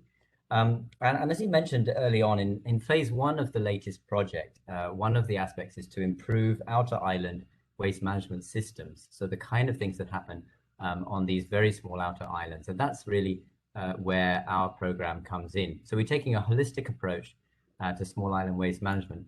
Now, this will be an image that's quite familiar to you of the resort islands. And we just heard that there are 155 islands that are given over to resorts like this. This is Soneva Jani in the Soneva group, a resort that I'm connected with. But this is not the most common island that you'll find outside of the Greater Mali region, but actually it's these inhabited islands. You don't see so often in the marketing materials, but there are small communities living on 189 different inhabited islands across the Maldives, and each of them has to manage the situation of waste. Now, as you can imagine, in a country with over 99% of water, anything that falls into the ocean very quickly gets washed back onto the shore, and this is becoming quite a common sight in the islands. Now, you can imagine for a country that's so dependent on tourism, this is a great disaster, and as we all know, the ocean is being inundated with plastic. So this is a situation we really don't want to see. How can we capture this kind of material and prevent it from going in the ocean when the islands where it's generated are so small? Well, unfortunately, as we've heard in an earlier presentation, the most common way to manage this is just to pile it up in the corner of a small island and to burn it. And if the island is a little bit bigger, well, the fire is bigger as well. But this is still by far the most common way. And the challenge for all of us working in this sphere is to find out how we can transition from this kind of waste management to something which is sustainable, which has recycling and the circular economy at its heart. And the question is, how do we go about doing that? Well, we look for models that work. And that's what we found. The first 7 years of my work in the Maldives was based in Soneva resorts, and here in Soneva Fushi, through composting initiatives and a number of other waste to wealth programs, and treating these waste materials as resources, we've managed to get a recycling rate of over 90%. Question was how to take that learning from the resort and to introduce it, to share it with some of our neighboring islands. So in January 2019, we hosted a workshop which was attended by members of the Environment Ministry and the President's Office, the government in Mali. We had representatives from 3 of our neighboring local islands who are committed to trying this new program, and as well as some international representatives and members of the resort. And following on from this program, or this workshop, we formed what would become Soneva Namuna NGO, an NGO focused on trying to solve this problem with in collaboration with these local islands. And the NGO has a three component focus: reduce, recycle, and inspire. And I'll just explain for the rest of this presentation just what each of these components represents and why all three are critical to making the transformations that are necessary on these local islands. So I'm going to start with recycle because that's the component that I manage and I'm responsible for. And here we're talking about taking capture of all that waste, trying to prevent it from going to open burning or into the ocean and being used for recycling. And when we started this program in 2019, we just tried to do partnering with the island councils, we just tried to do everything we could to stop open burning. We threw everything at it. And not surprisingly, this is a very complex issue that hasn't really been solved over the last 30 years. As we've heard from Mr. Hamdan's speech, it's been a long process, and with so far a few great results. So what we've learned is actually we need a step-by-step approach, and I hope this might be useful for other countries, especially small islands that are looking to transition from open burning to a sustainable waste management model. So I'll just go through our 5-step plan. The first is a focus on household segregation within the communities that we work. Once waste is well segregated, we focus on segregating the waste collection as well, so that by the time it gets to the waste management center, it's still segregated, it can be processed and then shipped off the island. Now, once waste has been, the incoming waste has been taken care of and is being well managed, step 3 is to focus on the legacy waste, the waste that might have collected as piles in the jungle. Often you'll find a big pile of metal construction waste, or just random littering around an island. And this is the focus of step 3, to really clean up the island because the incoming waste is now well under control. What we found for step 4 is that the island waste management centers, it's great that they exist, but there are some few changes that we can make to them which really make the job of recycling and managing that waste a lot easier. And we call this step the upgrade from the waste management center to an eco-center. This is the name that we call the waste management center in the resort, and also the current Minister of Environment at the original workshop in 2019 recommended that maybe we could look at this idea of an eco-center as being a statement of ambition for an island to recycle and reuse waste as a resource, island by island. So that's the upgrade step. And then finally, once all the non-organic waste is well under control, there's no open burning of plastic anymore. There's no dumping of plastic in the form of that might be contaminated with food waste. Then finally, we focus on making compost from the green waste and food waste that gets collected on the island. So that's step 5. I'll just flesh those out a little bit more.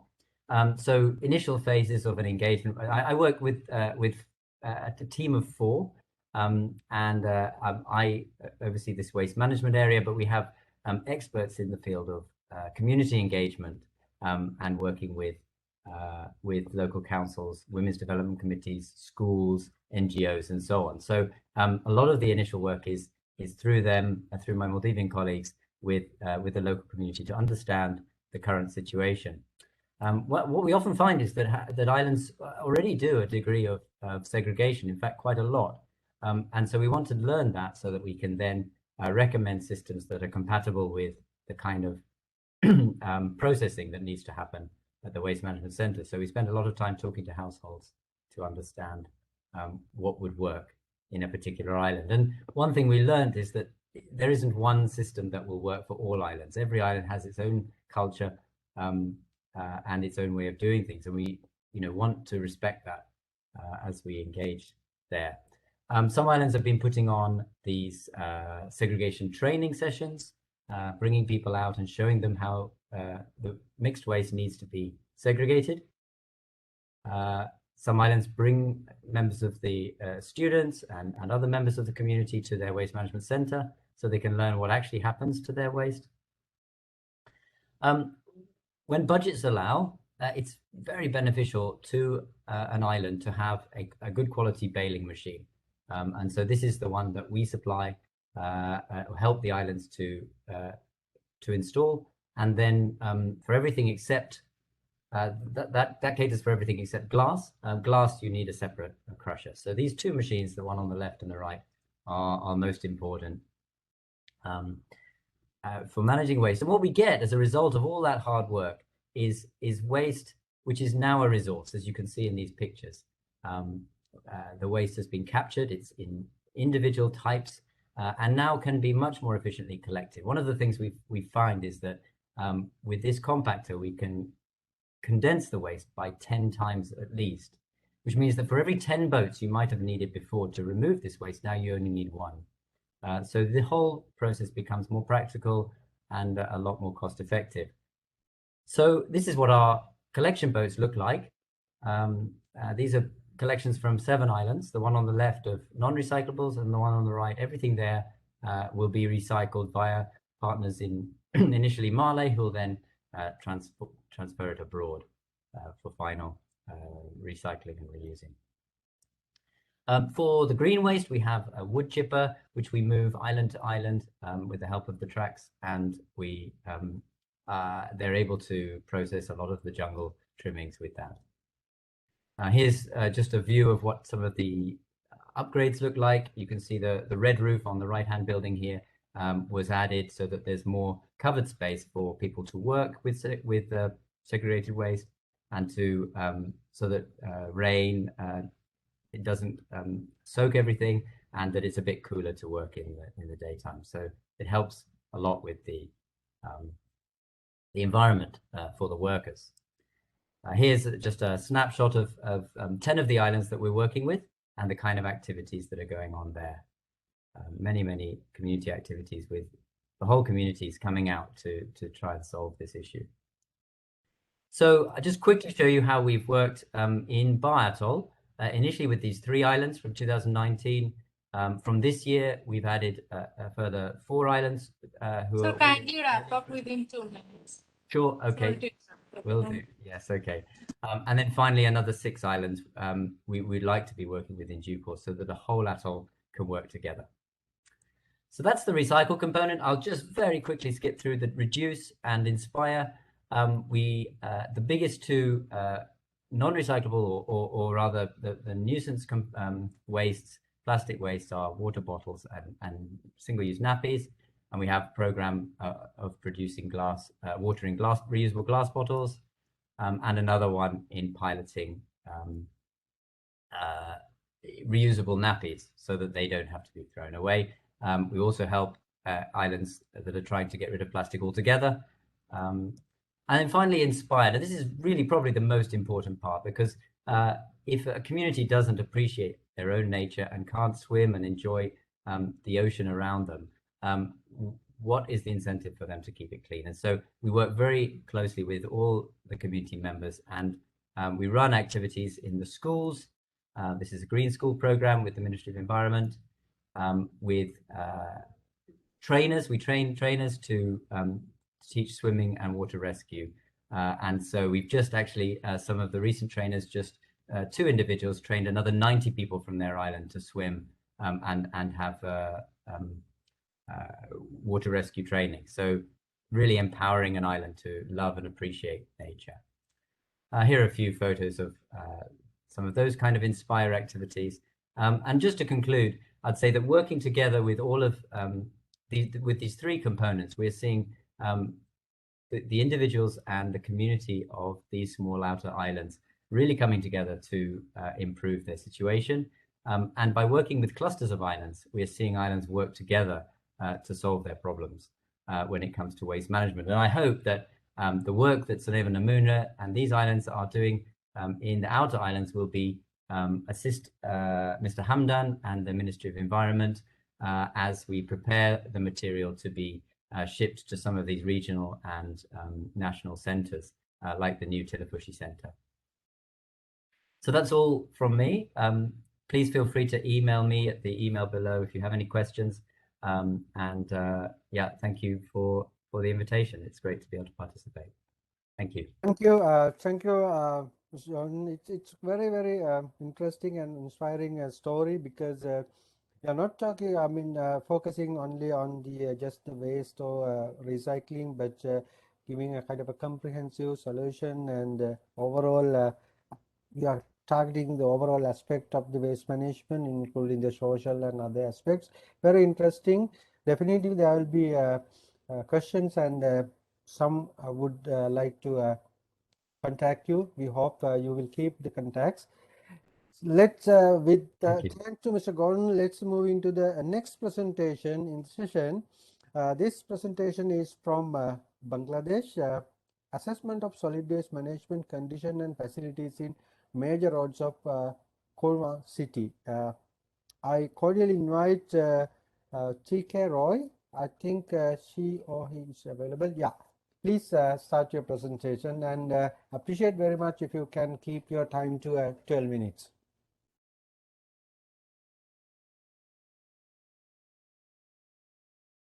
Yeah, we can see your presentation.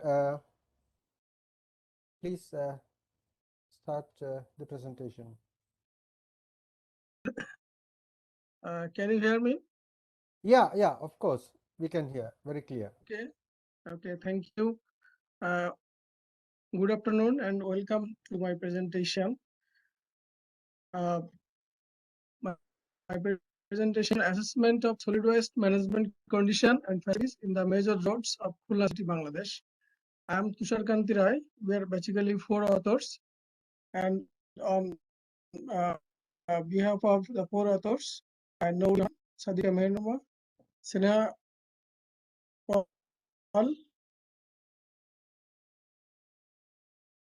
and I am teaching our study. In the introduction, you can say Khulna is the 3rd largest industrial city of Bangladesh, and it is one of the topmost climatic vulnerable cities in the world, and approximately 400 solid waste generated in Khulna city every day. And we know that by 2025, urban population is projected to be 4.3 billion and will generate 2.2 billion tons of municipal solid waste. So we need to handle the municipal solid waste very carefully, but open dumping with irregular collection and disposal of wastes in the city roads pollutes urban environment and creates nuisance to city people. Also, solid waste generates 5% global greenhouse gas emission. So it contributes to climate change impact also.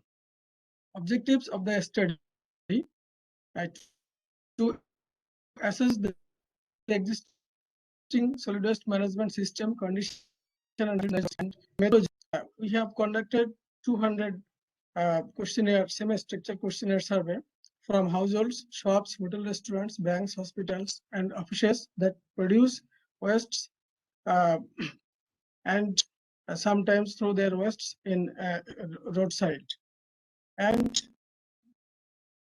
data on waste production, existing waste management practice,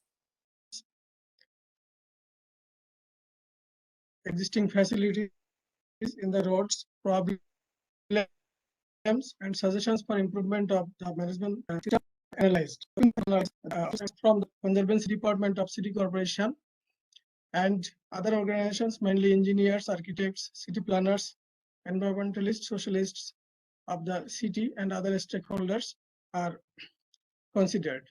Khulna has a population of 1.5 million, and it has an area of 45.65 square kilometer, and the wards are divided in Khulna city is divided in 31 wards. And in Khulna city, there are 1,215 roads in Khulna city, and their total length is 356 kilometer. And in the detailed area plan of Khulna city has a proposal of about 21 kilometer roads, development of 21 kilometer roads from various widths ranging from 20 to 80 feet. And our study roads are basically two roads, that is KDA Outer Bypass and KDA Avenue. And KDA Outer Bypass are segmented into two segments, that is Notun Rasta to Public College and Public College to Khulna Medical College. And KDA Avenue are segmented in Shibari Mode to Moilaputa and Moilaputa to Royal Mode. Now the type of waste generated at different roads. Mainly roadside wastes are the nearby household wastes, waste from commercial establishments and institutions, road sweeping, landscaping, and tree trimmings. And in the table one, we can see that 64% waste that is found on roads is domestic. And next one is commercial waste, that is 20%. And this table shows the amount of non-perishable waste generated at different roads.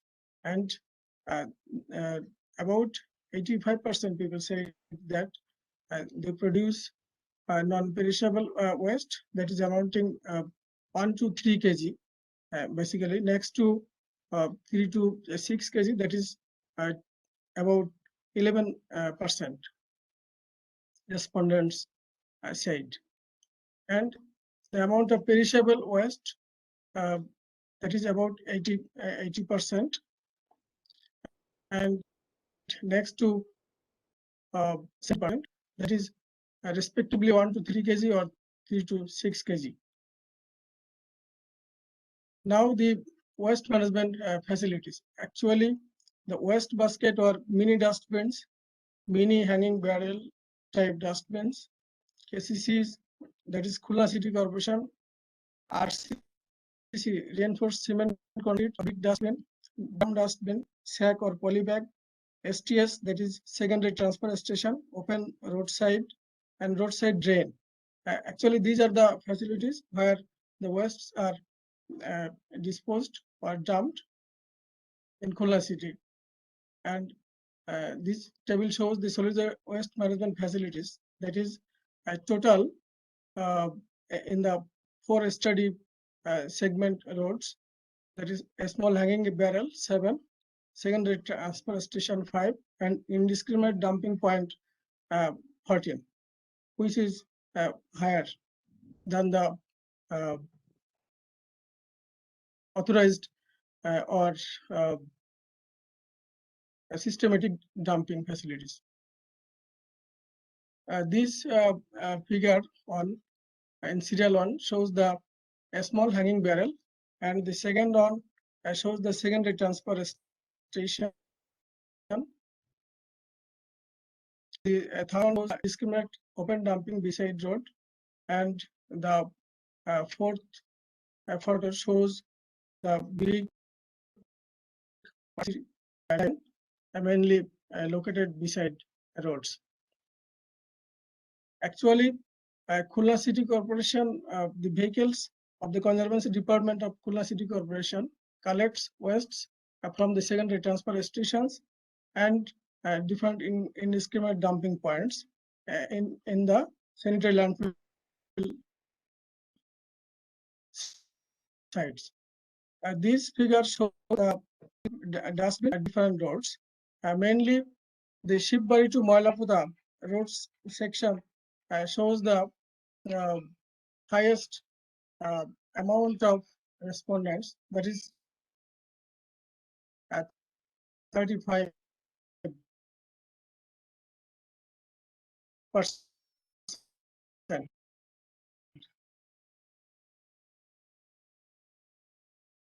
And in the interest to pay for the facility or the better management facilities of their roads, but they have to pay taka 30 or less. This table also shows 44% respondents are interested to pay taka 30. That is about 0.4 US dollar for their improvement. This figure shows the small use of a small dustbin, and it shows that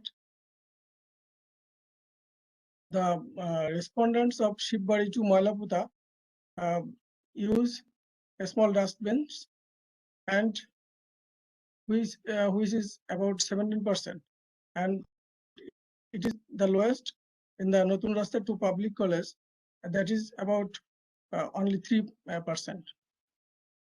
And this table shows the need for more dustbin at different roads of Khulna city, and it is shown that the respondents, that is about 25%, mentioned the need solid waste management facilities for the roads.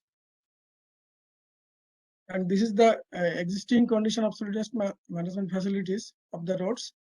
And this table shows that Shibari more to Malaputa, where more facilities, waste management facilities are existing, and that is in a good condition.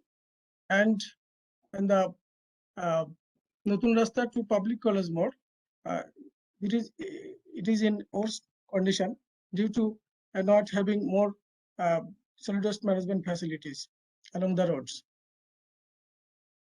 This table shows the existence of a trash can inside the institutions at different roads.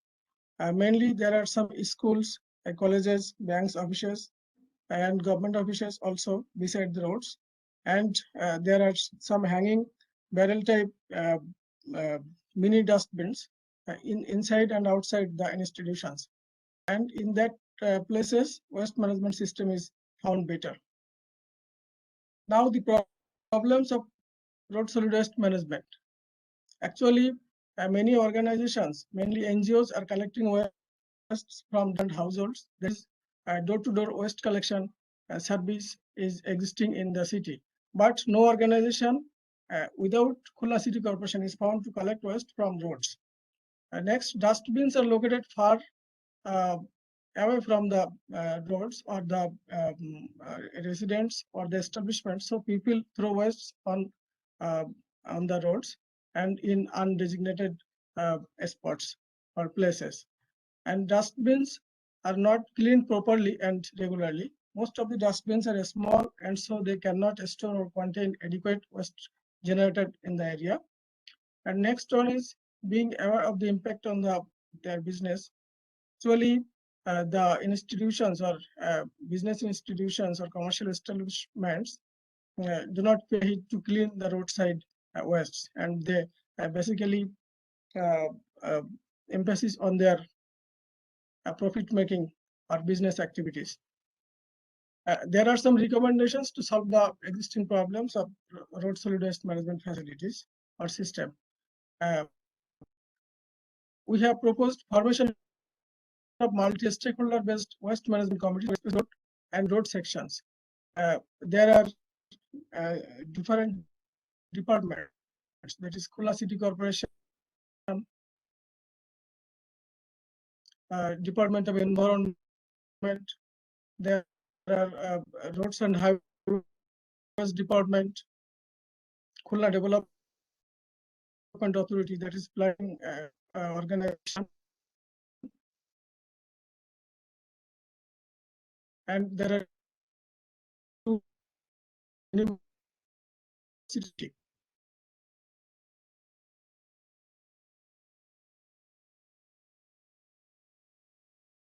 And next enforcement by Corporation Bangladesh Road Transport Authority and Department of Environment are maintaining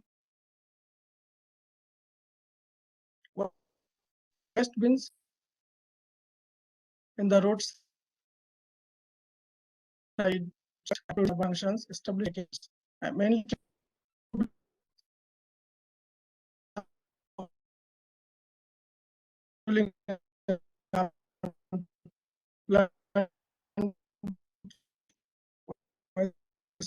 dumping and cleaning. No, maintain the city component.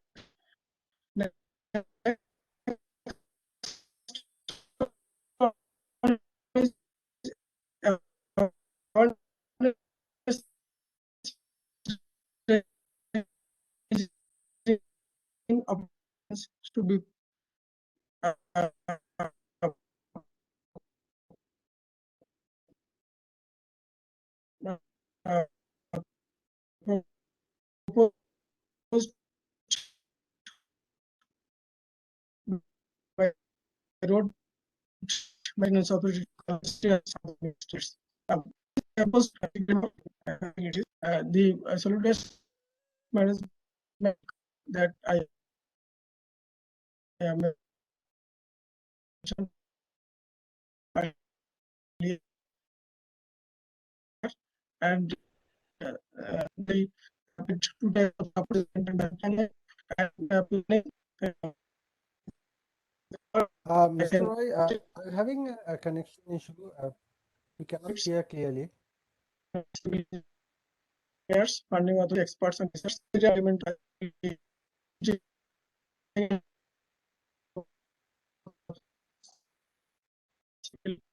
civil and community representative Dr.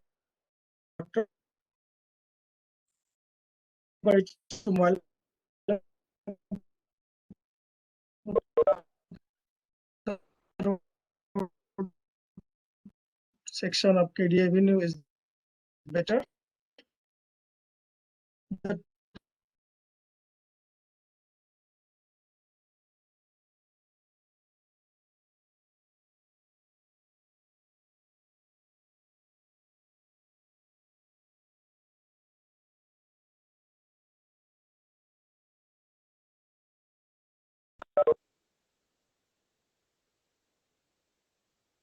I think we lost the connection. I think we lost the connection. Is that so, Miss? Yes. Hello? Yes. Oh. Yeah. Whether our last presenter is there? Yeah. He has joined. I can see. Yeah. Manohara Nilappan? Yeah. There is there. Mr. Manoharan Elappan, we are going to start your presentation. Are you ready? Yeah, I am ready. Yeah, please, our next presenter is Mr. Manoharan Elappan. He will present on the EICS group moving towards clean fuel circular economy. It's over to you, Mr. Manoharan.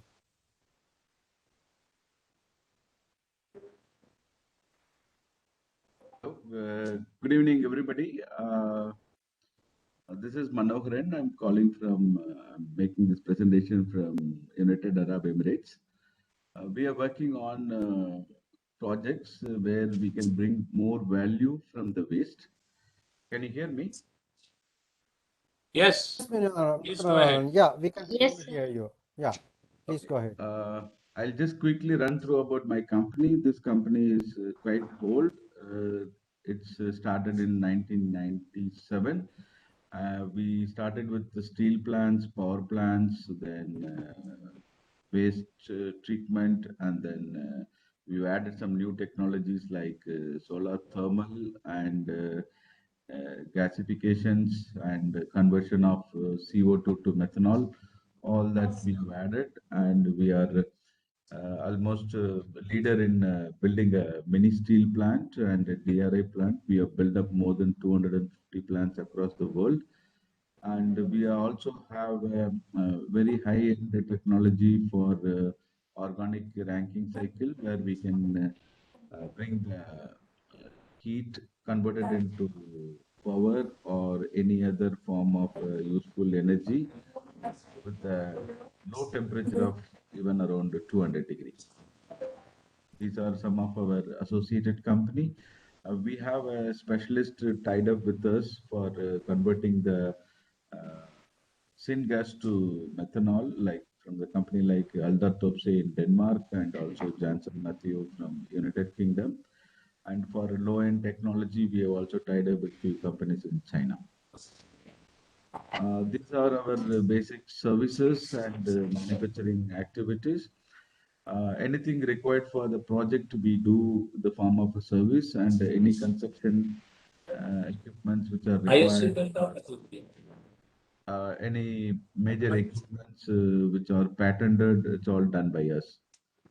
Our vision is to be the most preferred energy service provider in Middle East and African region, and we also started operating in Asian countries nowadays.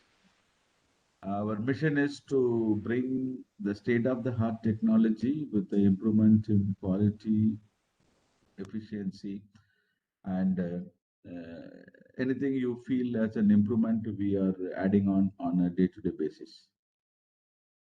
The main focus sector is we want to reduce the energy consumption by adopting new products and new technology, and we wanted to go for a reuse. I mean, using the low heat recovery and the energy conversion. That's another area we are working on. And the recycle is the major in which we are converting the municipality waste to gas initially, and then the gas has been converted into methanol or aviation fuel or any other fuel which is in use. If you look at the total waste scenario, the world generates about 4 billion tons of waste. The city is about 1.5 billion, which is likely to be increased by 2025 to 2.4 billion. And the waste generation, only about 25% is getting recycled in a proper way, and the balance 75% goes to landfill. Many parts of the world, even now, landfill is the very common practice where people are just dumping it. In some places, being recycled to some extent and dumped. In some places, it's not being done that also. So this is the way in which the waste resources been used. Earlier, many of us were following the linear economy. Very small amount of recycling has been done. And then we came to a chain economy, where in chain economy, to the extent of about 75 to 80% have been recycled, and the balance 20% goes back to the dump. And what we are aiming for, or even the world is heading towards, is the circular economy, where uh, close to 100% can be recycled, except some parts which just cannot be recycled. The problem what we face in the waste is increased landfill going everywhere, and the people are looking for a very fine technology to handle it, and that landfill is contaminates the groundwater and the surface water, and also produces the bad smell across the world. And there's a fire is quite common from the waste dump yard, and there's also a epidemic comes out of that. And the acidity and the surrounding soils is also one of the problems being faced with the landfill.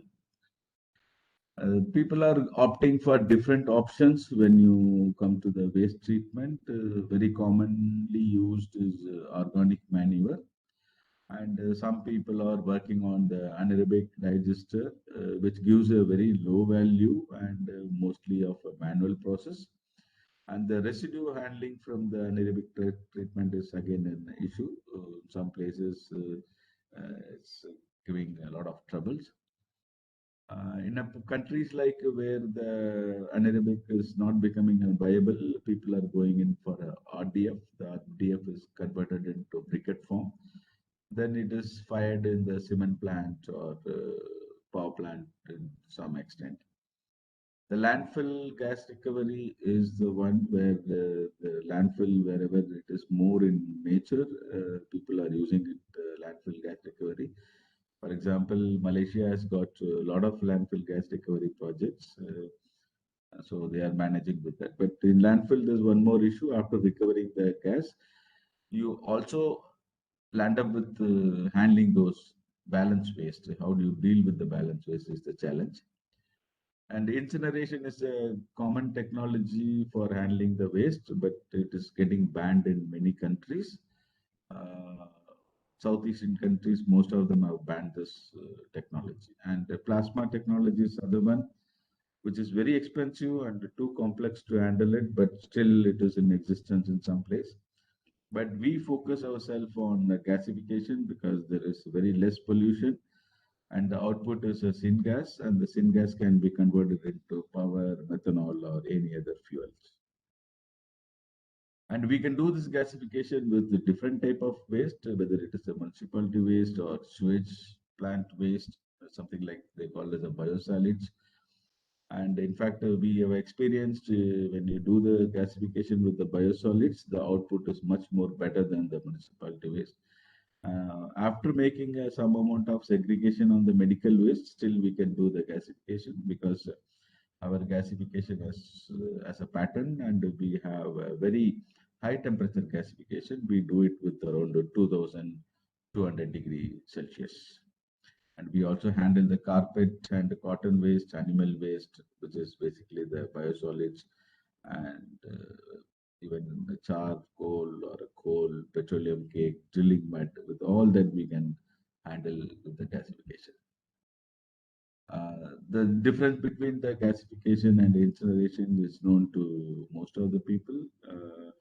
There is some amount of limitation is there in the gasification because we need waste with less than 20% moisture. Once we have that, then we can produce a energy-rich gas, which can be converted into a liquid fuel. Gasification is relatively popular technology when it comes to the waste to energy options, and it's becoming the main advantage in our gasification is we have a patent on hydrogen oxygen injector burner. This is a closed loop system. We don't take external air.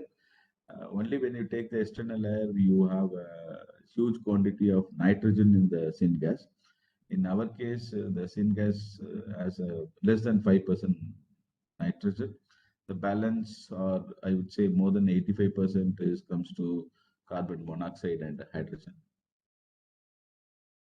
This is the typical schematic options. Once you generate the syngas, then you can clean it and send it for electricity generation either through organic Rankine cycle or a Rankine cycle, or electricity simple burning it can be used. Okay, and then comes to another option is that we can use the syngas and then we have a hydrogen and carbon monoxide separation that we can convert CO and H2 using the technology from Haldar Topse or Janssen Matthew to convert that into ethanol, aviation fuel, or any other liquid fuel which is required, which is in demand. The specialty of our technology, it's a patented and low-cost fuel gasification. It is because the hydrogen and oxygen inverter burner uses water as a fuel, and that water is converted into hydrogen and oxygen through electrolyzer, and that is the fuel we use for in the gasification for burning. I mean, gasifying the waste. And there is some amount of tar is getting extracted, and we have Excuse me, sir. Sorry to interrupt you. Please conclude within 2. yeah, please. And the tar cracker is the one which is again going in for a patented process, and that gives a higher output of our fuel. And this is our typical process model. And once we do the gasification, we clean the gas. Once the gas is cleaned, it can be put into any process which are required, either power generation or a fuel conversion. And this is the fuel conversion from the waste to methanol. And once the syngas is done, this process we adopt. And this is a typical plant layout.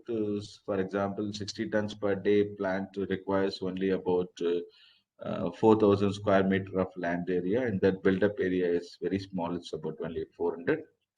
And the water and power consumption also, you will find it is very less. And our cost of production using our technology, it comes less than $150. So this is the layout and the configuration of the plant. And once you get the syngas, that you have a several options to work with. You can produce hydrogen, you can produce power, you can use it in the with the Fischer-Tropper technology. You can use petrol, diesel, anything. And with methanol, you can come out with several derivatives. And this is some sort of a, new projects with respect to Indian environment, and it's a sustainability, it's a long-term solution for the waste. And this is the typical quality of our syngas. You will find the carbon monoxide and the hydrogen is much higher content than in the normal gasification. And this is a typical project highlights. It's initially capital cost is high when it comes to the small plant, but in case of the bigger plant, it's less. So these are some of our joint venture company which we tied up for syngas to methanol and waste heat recovery boilers and for engineering and various options. As I told you that we have done more than 250 plants in several sectors, and in comes to waste to methanol, we have a demo plant in one in India and one in UAE. That's all about Mr. Anirudh. You can Thank conclude. thank you very much, Mr. Manoharan, for a very interesting presentation with insight into waste energy technologies, especially the thermochemical conversions. Seems that you have overcome some of the common challenges that we have in the waste to energy technologies, and we expect your technology will be used in many of the our regions to solve our waste management issue. With that, we conclude the presentation session. I have to get a feedback from Ms. Chowdhury whether we have time left for Q&A.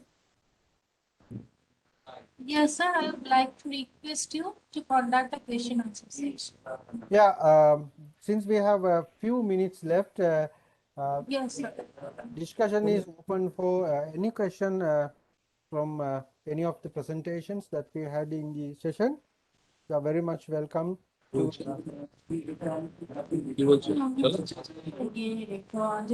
As we are running out.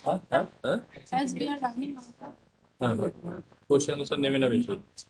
If you don't have specific questions, I think we can close the session. Let me to briefly summarize that some of our our presentations. We started with a very nice presentation from Mr. Maivera on the policy and the regulatory framework for the plastic waste management at ministerial level, and then Ms. Sarojini Jayashekhar elaborated the plan, especially on the regulatory and some of the actions following the regulations and the success and also the challenges in the plastic waste management through the regulatory framework. And then we had a nice presentation from Mohammed Hamdan on the island waste management, in especially Tirapushi Island waste energy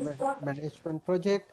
And then a very interesting and very innovative upcycling plastic upcycling project from Dr. Randika Nash, and also followed by another very important, timely important aspect of waste management, the clinical waste, healthcare waste management during the COVID-19 pandemic from Mr. Vasanta Gunaratne. And then we had another presentation from Maldives from Mr. Gordon Jackson. He very nicely explained how he got this project on the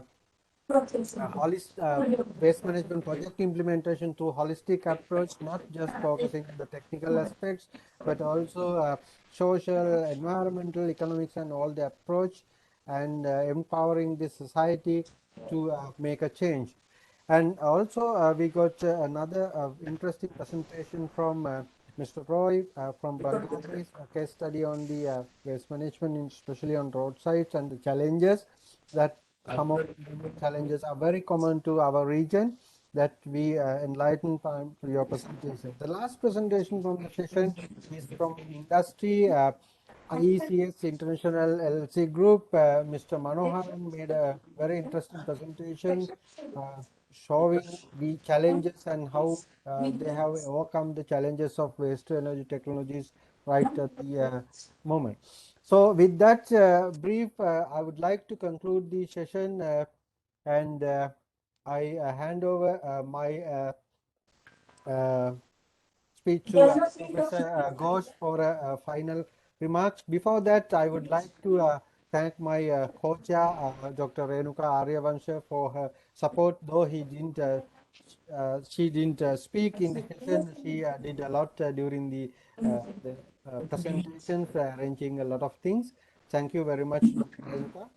And Professor Ghosh, now it's for Thank you you. to Mr. Monoharan, kindly unshare your screen. Kindly unshare. Thank Your you. screen is visible. Thank you, Dr. Anuradha Kaunatha and Dr. Renuka.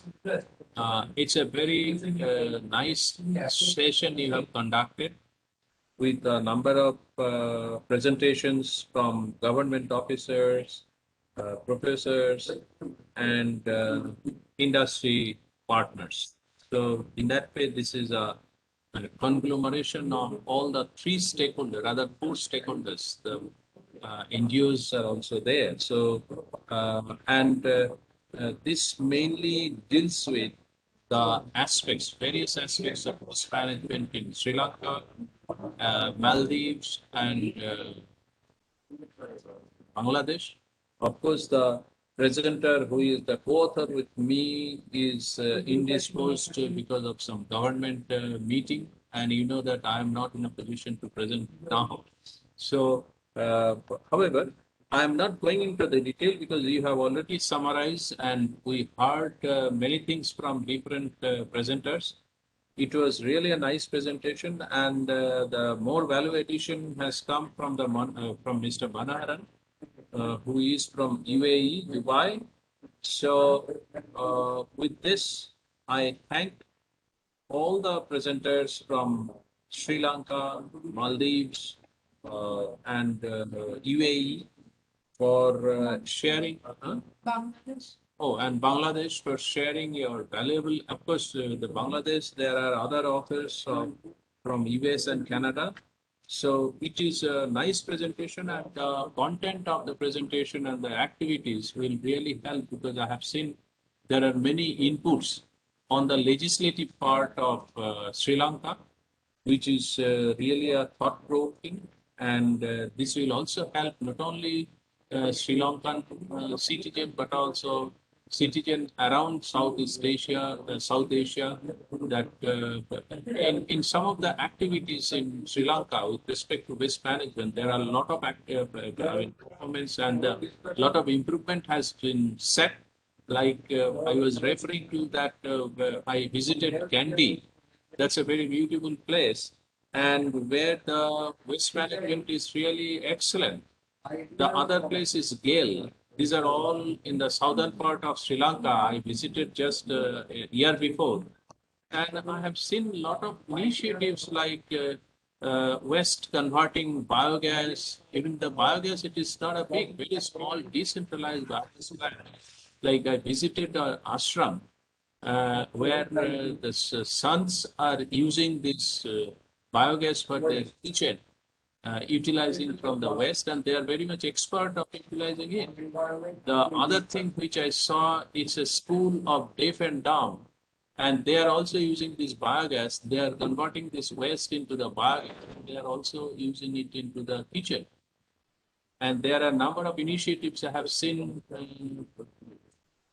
with respect to the collection and recycling facilities of dry waste. So, a number of initiatives I have observed in Sri Lanka. Of course, I could not observe many things, but these are all very motivating aspects in Sri Lanka. I could not visit Maldives as of now, but I'll definitely go, and I'm quite sure that Maldives, there are a lot of initiatives. Of course, there are problems. Bangladesh, they are improving a lot. And with this, I think a lot of things have been already told, including the technology part. by Mr. Monaharan, because we know that we need social intervention as well as the technological intervention. Social intervention, technological intervention, national policy instrument intervention. Whenever these three are there, supported by good research, then I believe that the waste management can be a solution for our problems, and it can also support the sustainable development goal, which will help in sustainability of us and the globe. So with this, I thank once again the very efficient chair, my friend Anurad, for conducting a very nice session, presenting a very nice session for all. And once again, I thank and I wish that we can see all of you physically in the next Icon SWM, 12th Icon SWM, possibly will be held in Tirupati SV University during November end or December, it will be announced. So with this, thanks once again, and I'm handing over the same to the Secretariat for photographs and others. Please attend the valedictory session. Please attend the valedictory session from 3:30. Yeah, Professor. Yeah, very welcome. And even some of the presenters will receive special certificates and recognition certificates at validation. So be there by 3:30, and also make sure to register through the link on the chat box, so you'll get the certificates of participation and presentations. Yeah. And this is the same session. This is the same hall where they have to join or they can retain. This is the only one where the program will happen. Please. Thank you, Professor Ghosh, and thank you, Chair, for handing over this session so well. And thank you all the speakers and the participants. So I would like to request all of you to put on your camera so that we will capture a good photo. Honorable, please take out your screen. Your screen is still shown. And you please close your PPT. Close your PPT, please. Mr. Manoharan, could you please stop sharing your screen? Mr. Manoharan. Okay.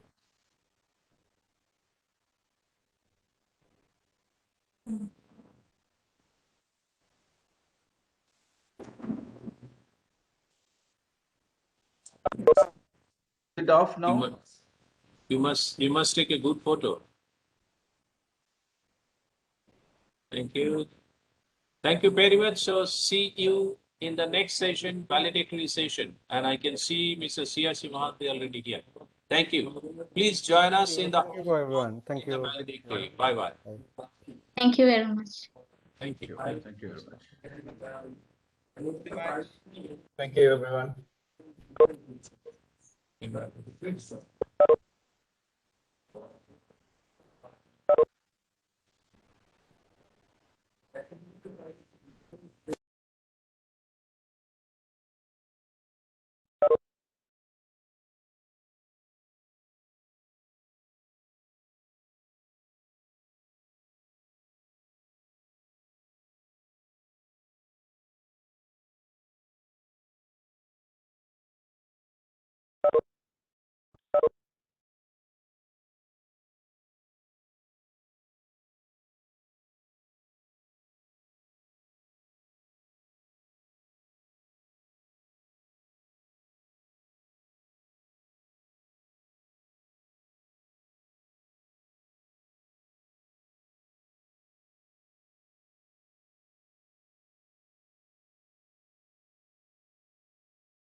Hello Suchitra, শোনা যাচ্ছে?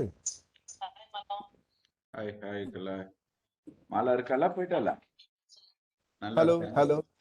தூங்கிட்டு அவன் இருக்கல. சரி சரி சரி சரி. அதான் நான் ஒரு கான்ஃபரன்ஸ்ல இருக்கும்போது அவனுக்கு மெசேஜ் போட்டிருந்தா, பேச முடியல. இப்பதான் முடிஞ்சது கான்ஃபரன்ஸ். சரி தூங்கட்டும் தூங்கட்டும் தூங்கட்டும். சரி ஓகே ஓகே. வேற ஒண்ணும் இல்ல, அதான் சும்மா தான் ஃபோன் பண்ணேன். அம்மா எப்படி இருக்காங்கப்பா? அம்மா 60% better. Okay okay okay okay Kala. அவ எந்திரிச்ச உடனே அவளை கால் பண்ண சொல்லு. Okay bye.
Good evening.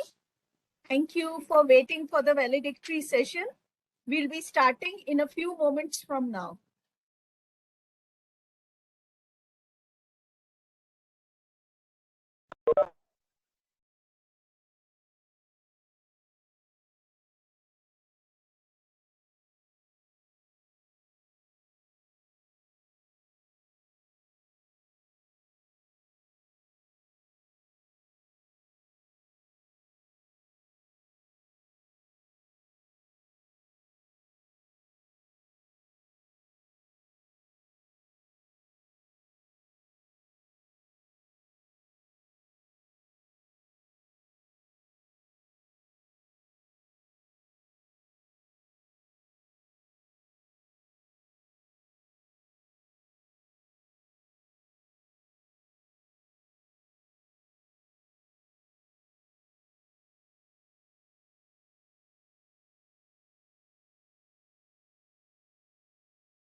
A, a very good evening from India.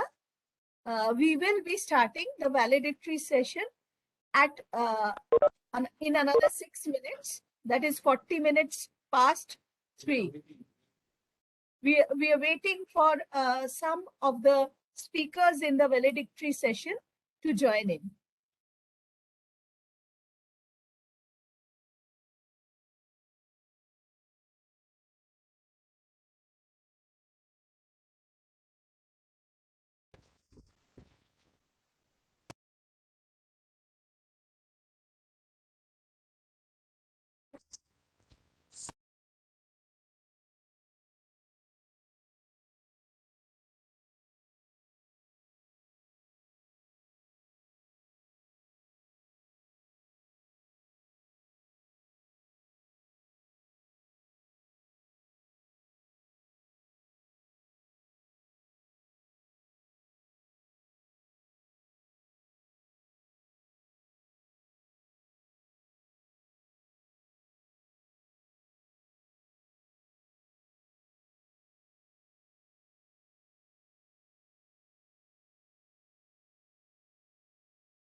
A very good evening from India, and we are starting the valedictory session of the 11th IconSWM and IPLA Global Book Forum 2021. This is the concluding program or concluding session of our program. It was a 4-day conference, and several papers were discussed. They were young and very learned people who presented their papers, who presented their work. We got to learn a lot from the discussion forums, the panel discussions that we had. And this program, I request Professor Shadan Kumar Ghosh, Chairman IconSWM-CE and President ISWMAW, to kindly chair the valedictory session. Thank you, Dr. Sutripta. I accept to chair this session, valedictory session of 11th IconSWM-CE 2021 and IPLA Global Forum 2021. I request you to please proceed with the proceedings. Thank you, Professor Ghosh. The welcome address of this valedictory session will be delivered by Mr. C.R.C. Mohanty, Coordinator of Environment Program, UNCRD, DSDG, UNDESA, Japan, and co-chair of IconSWM-CE. Mr. Mohanty, you have 5 minutes to deliver the welcome address. Thank you so much, Professor Ghosh. Distinguished participants, ladies and gentlemen, let me express on behalf of UNCRD our deep appreciation to all the co-organizers, supporters, partners, experts, scientists, researchers to successfully contribute to this 11th International Conference on Sustainable Waste Management and Circular Economy, and also 2021 IPLA Global Forum, with many meaningful presentations and deliberations. And without the dynamic leadership of Professor Shadan Kumar Ghosh and his entire team, I think we cannot imagine such a mammoth conference. We are really impressed with the fact that more than thousands of participants from 47 countries joined this conference through web link and various social media like Facebook. And there were 330 presentations. And also, there is a significant increase we noticed this time is the participation of the female experts and resource person. That's a very good development with regard to ICON.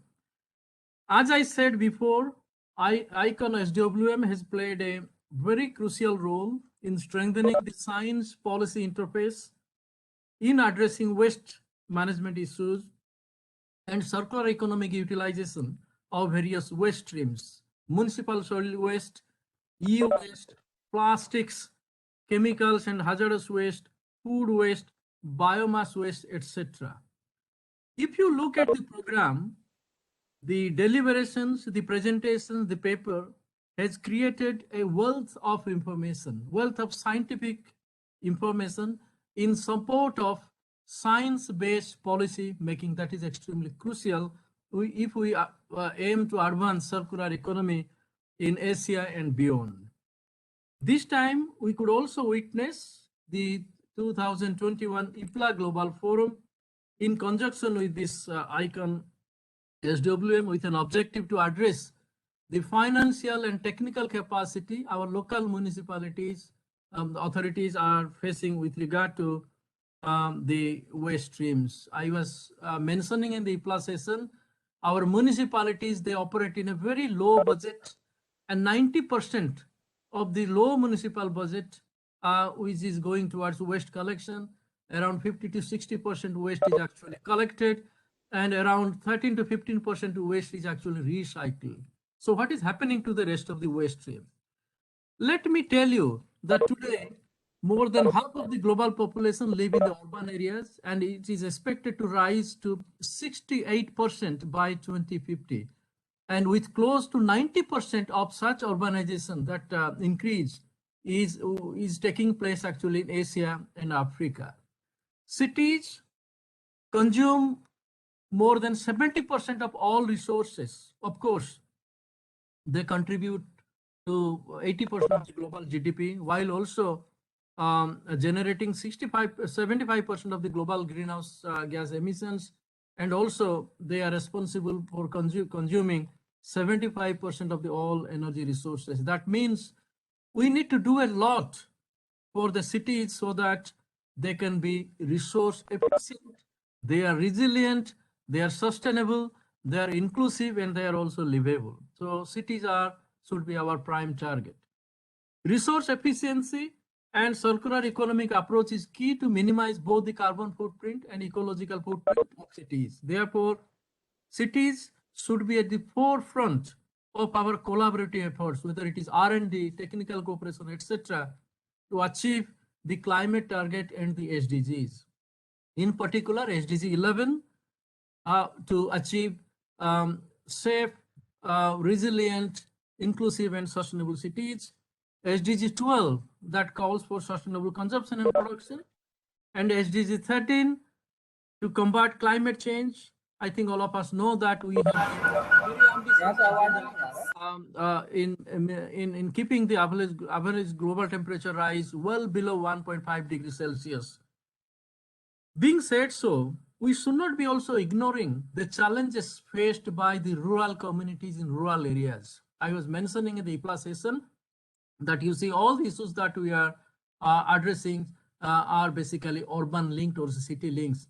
And nowadays, for example, if you see, plastics are everywhere in every part of the society. They have penetrated in every part of also the rural communities in the rural areas. So if they interfere with the soil, if they interfere with the agriculture, it will be difficult for us to protect our precious water resources, our soil resources, that is providing our livelihood security and the food security.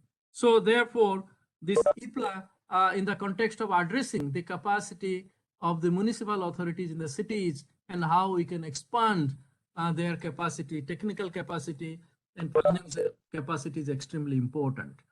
Let me finally conclude that there is a need to drive science, innovation, and technology-based culture in overall policy setting and development agendas. Towards this, IconSWM is playing a phenomenal role under the leadership of Professor Ghosh and his entire team. Let me not forget to recognize, to congratulate the entire team of Professor Ghosh who are working behind the scene to make this type of process extremely valuable and significant. So I would request all of you to give a big applause to all the team members of Professor Sadan Kumar Ghosh. I can see that Ipsita and Sudipta Sarkar, they are all smiling. I think it is a very good message that you are working as a team to do something for Asia and the beyond in advancing circular economy. Finally, I would like to invite all of you to join the 11th Regional 3R Forum and Circular, 3R and Circular Economy Forum that is going to be hosted by Russian Federation from 22nd March to 24th of March. I'm sure Vladimir is listening now, and he will say in his remarks later on.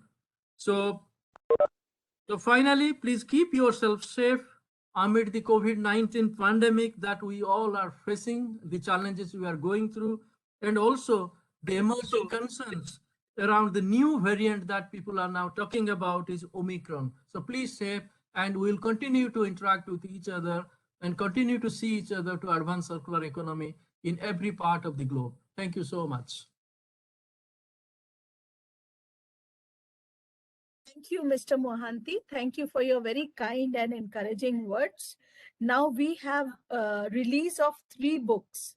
So these 3 books are edited volumes, and they have been compiled from some of the best papers that were presented in the previous conference, that is the 10th IconSWM.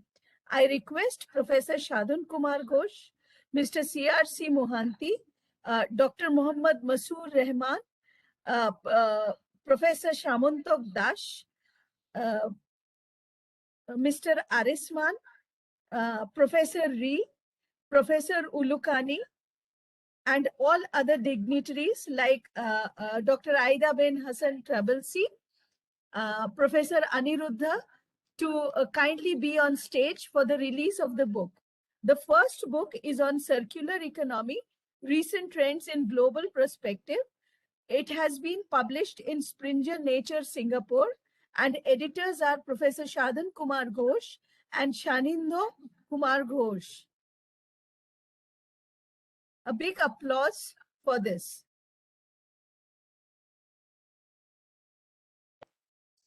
Thank you.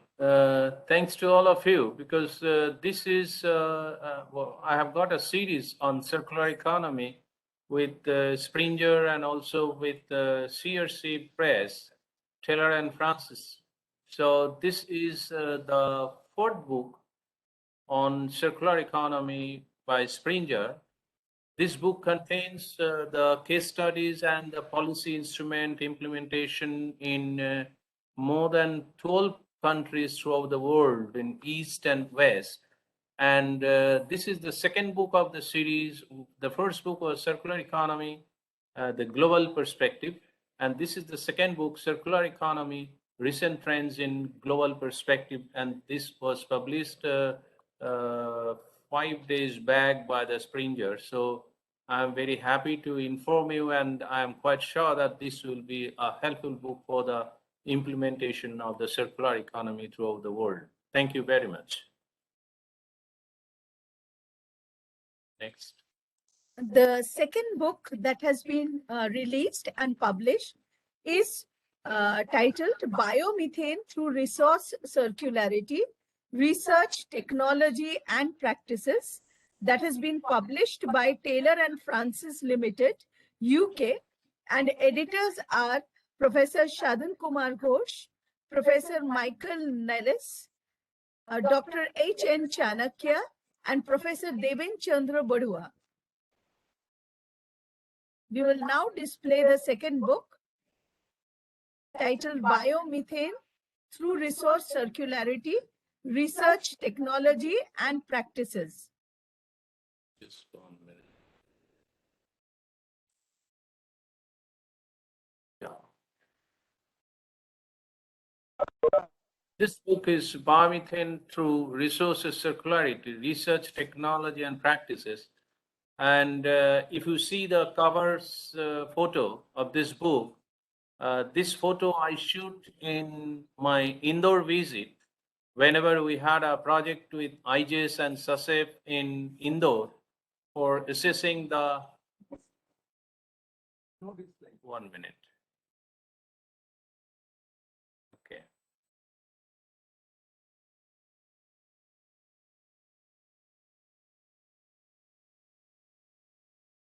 Is it displayed? No? Yeah. So this is the book, Biomethanation Through Resource Circularity, Research, Technology and Practice. and Michael Neles, H.N. Chanaka, and Devanchandra Barua are co-editors with us. And this contains nearly 27 papers, selected papers from ICON 2019 and 2020, which were presented and selected as a full paper. And you know, the photograph which is on the top sheet is a photo which is shot by me in indoor. This is one of the biogas plants, which is 20 metric ton capacity biogas plant, which is mainly produced from the waste generated in market.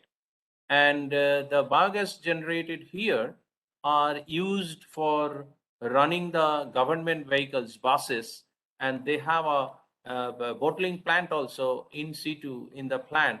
So I think that this book also will be helpful for the society. Thank you for your encouragement for publication of this book. Next. Next book is on circular economy in construction industry. Sorry, the next book is on circular economy in construction industry, published by Taylor and Francis Limited, UK. Editors are Professor Shadan Kumar Ghosh, Shanindra Kumar Ghosh, Dr. Beni Gopal Mahapatra, and Professor Ronald L. Mursky. Yeah, this book also again the compilation of some of the selected papers from ICON 2019 and 2020, and this mainly contains the papers on CD waste and also the recycled product used in construction industries. So this is the second book of the series of our Taylor and Francis publishing company. And this will also be a very good treasure. And this is a photograph of one of the CD waste plant in our country. I mean, I think that this book will also be helpful for the researchers as well as the policymaker and implementers in our country and other country, because this comprises of number of papers from different countries. And I'll tell you that the publishing, the business of publishing houses are not in good shape due to the pandemic condition. And that's why many of the papers of 2019, ICON 19 and ICON 2020 are still lying idle with the publisher. And now as they are starting approving the books, I believe that many of the book chapters will be published very soon in next 1 year, 2022. And those who have submitted the full paper or willing to submit the full paper in ICON 2021, my request is please submit by 7th of this month, December, so that after that we can select the papers and we can request the publishers to go publishing. So don't delay.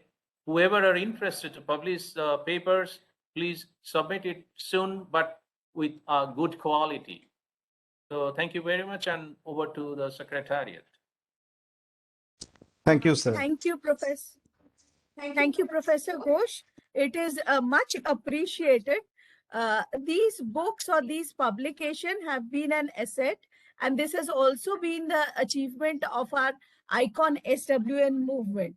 I now hand over the microphone to Dr. Konishko Sarkar to take the proceedings of the valedictory session ahead. Dr. Konishko Sarkar.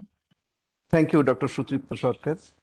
Now, I would request guest of honor, Dr. Mohammad Masumur Rahman, Director General, SACAP, Sri Lanka, to deliver his speech. Sir, you have 5 minutes to finish your speech. Dr. Masumur Rahman, sir, you are welcome. Loud and clear to you all. So, very minimum preparation, and say it's one kind of solidarity of Professor Shadun. Definitely, when I talked early in the morning over cell phone. If you can be louder, Dr. Saab. Yeah, can you hear me now? Yeah. Now it's okay. There is Now a it's okay. microphone. I'm talking from the laptop screen. Can you hear me? Is it okay? Yes, It's now okay, it sir. is It's better. okay.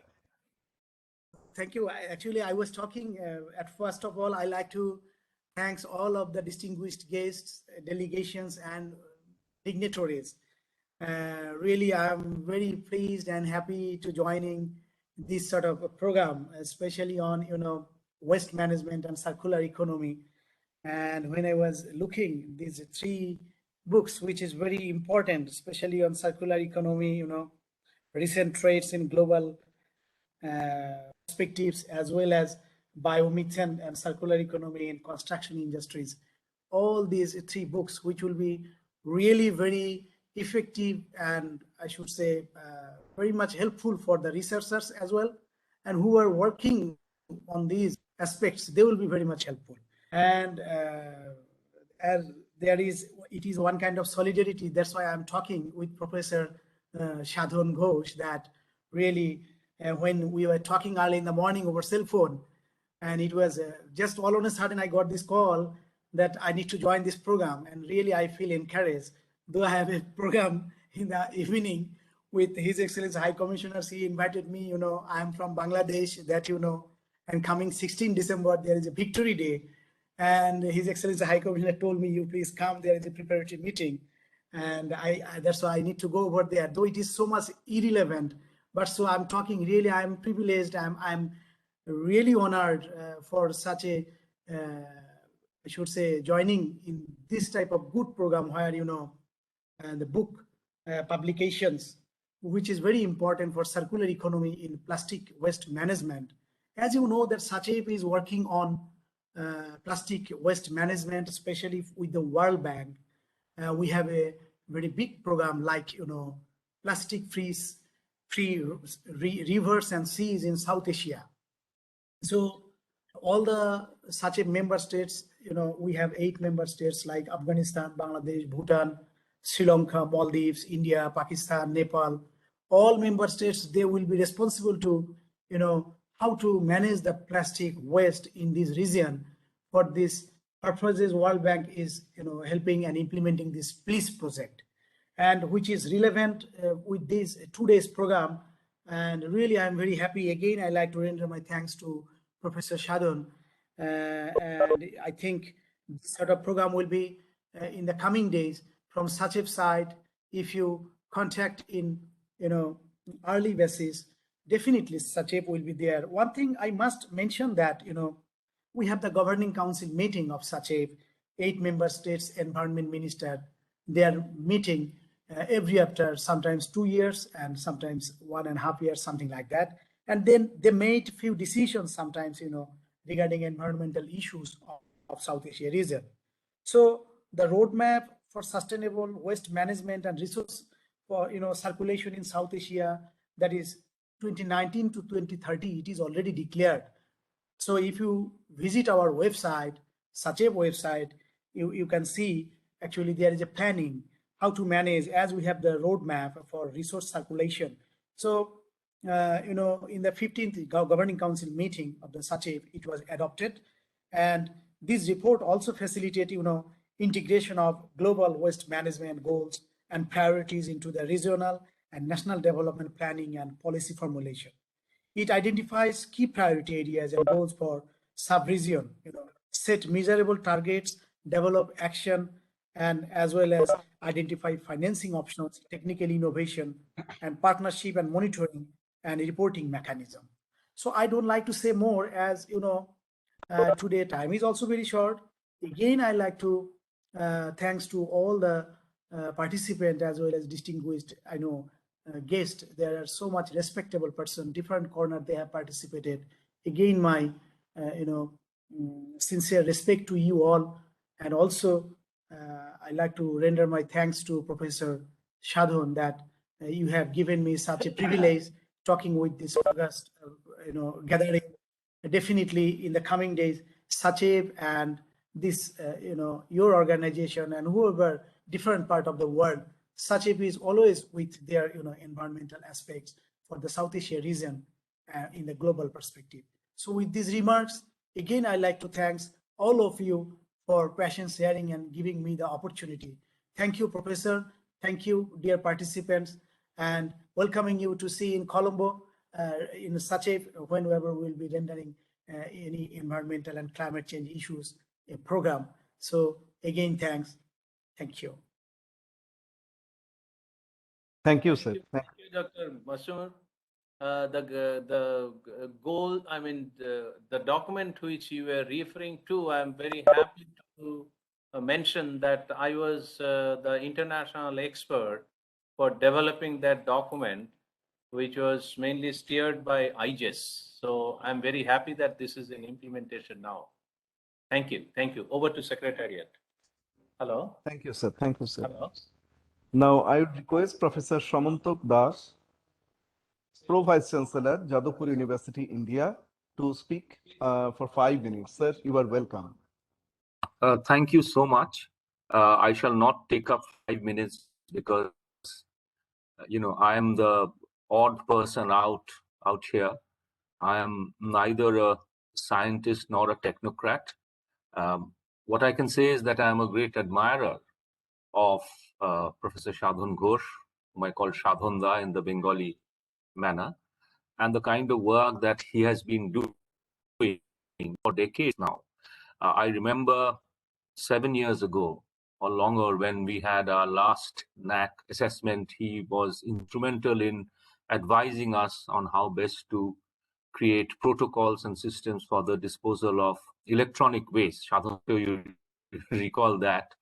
And of course, what he has been telling us today, including about the books that are released, whether it is the creation of energy through biogas or using biomass, or the sustainability of the circular economy in construction, these are all absolutely vital issues which should not, and I would argue cannot, be left only in the hands of academics or scientists or technocrats. It's something that affects all of us.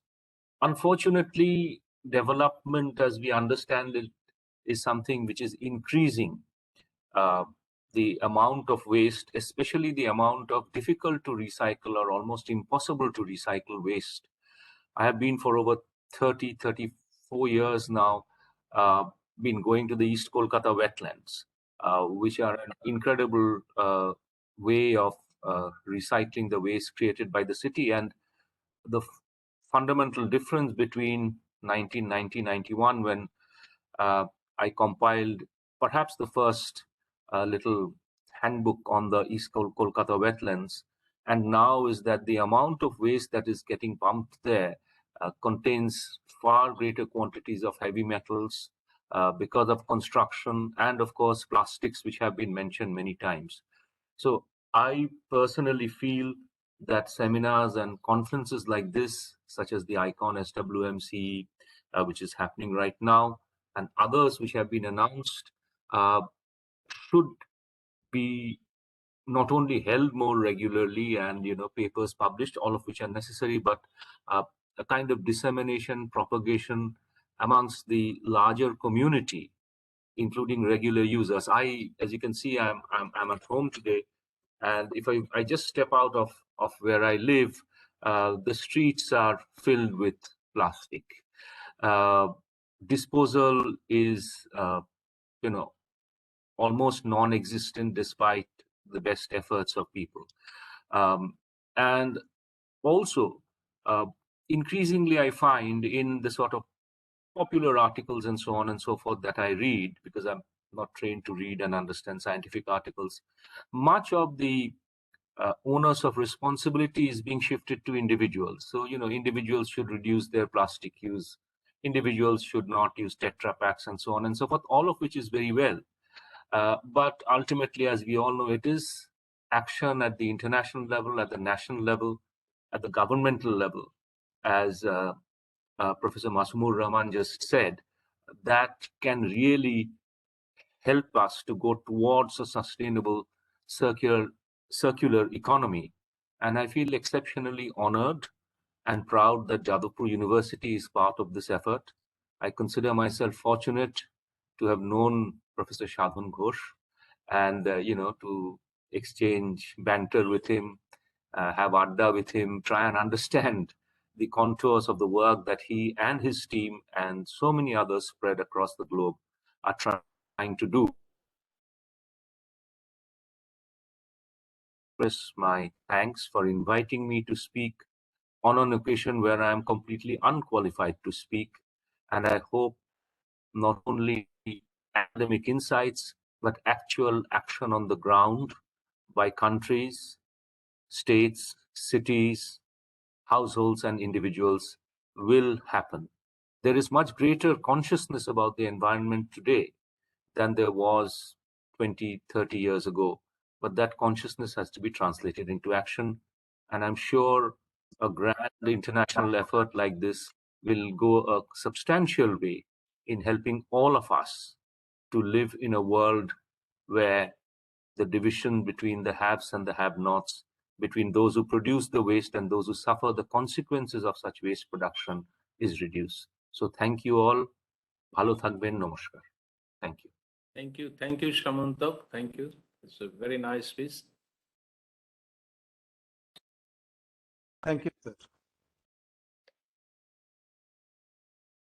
I would like to know Professor Hassan Register SV University, Tirupati, Andhra Pradesh, India. Sir, are you here? If you are here, just respond, sir.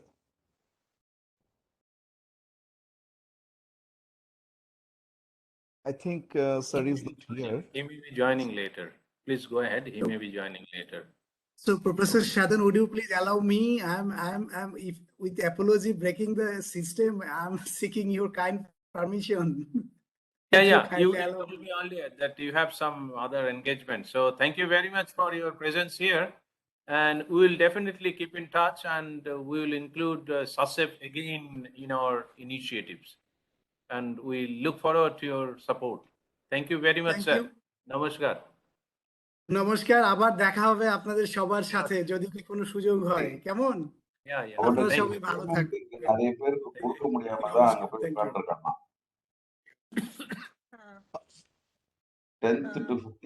Next we have a speech by Dr. Kare H. Carstensen, Chief Scientist, Sintef, Norway, and Co-Chair IconSWM-CE.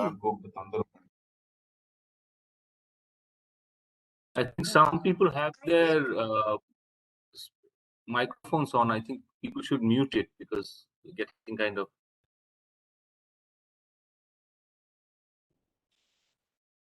Dr. Carstensen is perhaps not here. He will be joining later. We now have a speech by Professor Gert Moschek, Rostock University, Germany, and co-chair IconSWM-CE.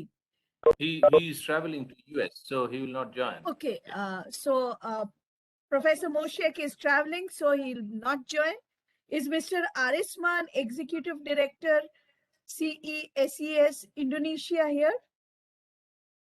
It's not Prema Kumar. Dr. Prema Kumara is here? No. I think we can move over to the next session, over to Dr. Konishko Sarkar. Yeah. I think we should start the award session. Now it is the time to announce the IconSWM-CE Excellence Awards for papers. I would request Dr. Anuradha, University of Paradeniya, Sri Lanka, Vice Chair IconSWM-CE, and Professor Varadarajan, SV University, Tirupati, Andhra Pradesh, and Vice Chair IconSWM-CE to kindly please come on the virtual dais to announce the name of the recipient of these awards. And I would request Professor Shadan Kumar Ghosh to kindly present the awards on the virtual platform.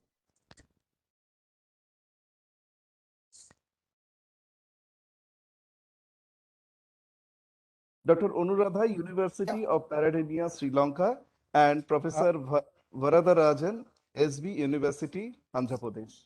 Please. Thank you, Dr. Sarkar.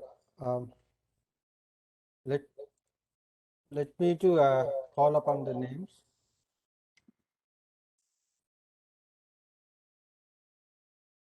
First is technical session 1.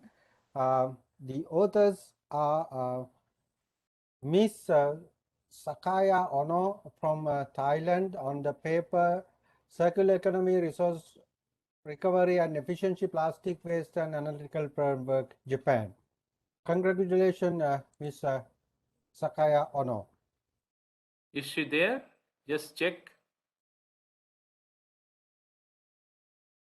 Okay, what I request the recipient of the award, if you are here, please write in the chat box that you are here. Anurag, you can go next. Yeah, the second award is for the technical session 1. Liju Matthew and S. Manjuja and V. Nandan from India on the paper on push and pull along circular economy to reduce marine litter, a case study. Congratulations, Matthew, Manula and Nandan.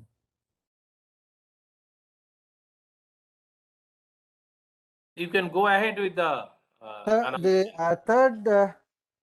third award is for technical session 5. Thinapalli Triveni from India on the paper preliminary investigation on carbon dioxide sequestration of municipal solid waste incineration as samples. Congratulations, Triveni. Thank you so much, sir. Thank you so much, sir. The next award is for the technical section 6.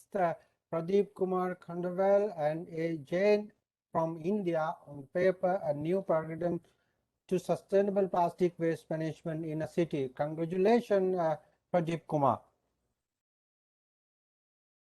Pradeep Kumar, are you here? No. Okay.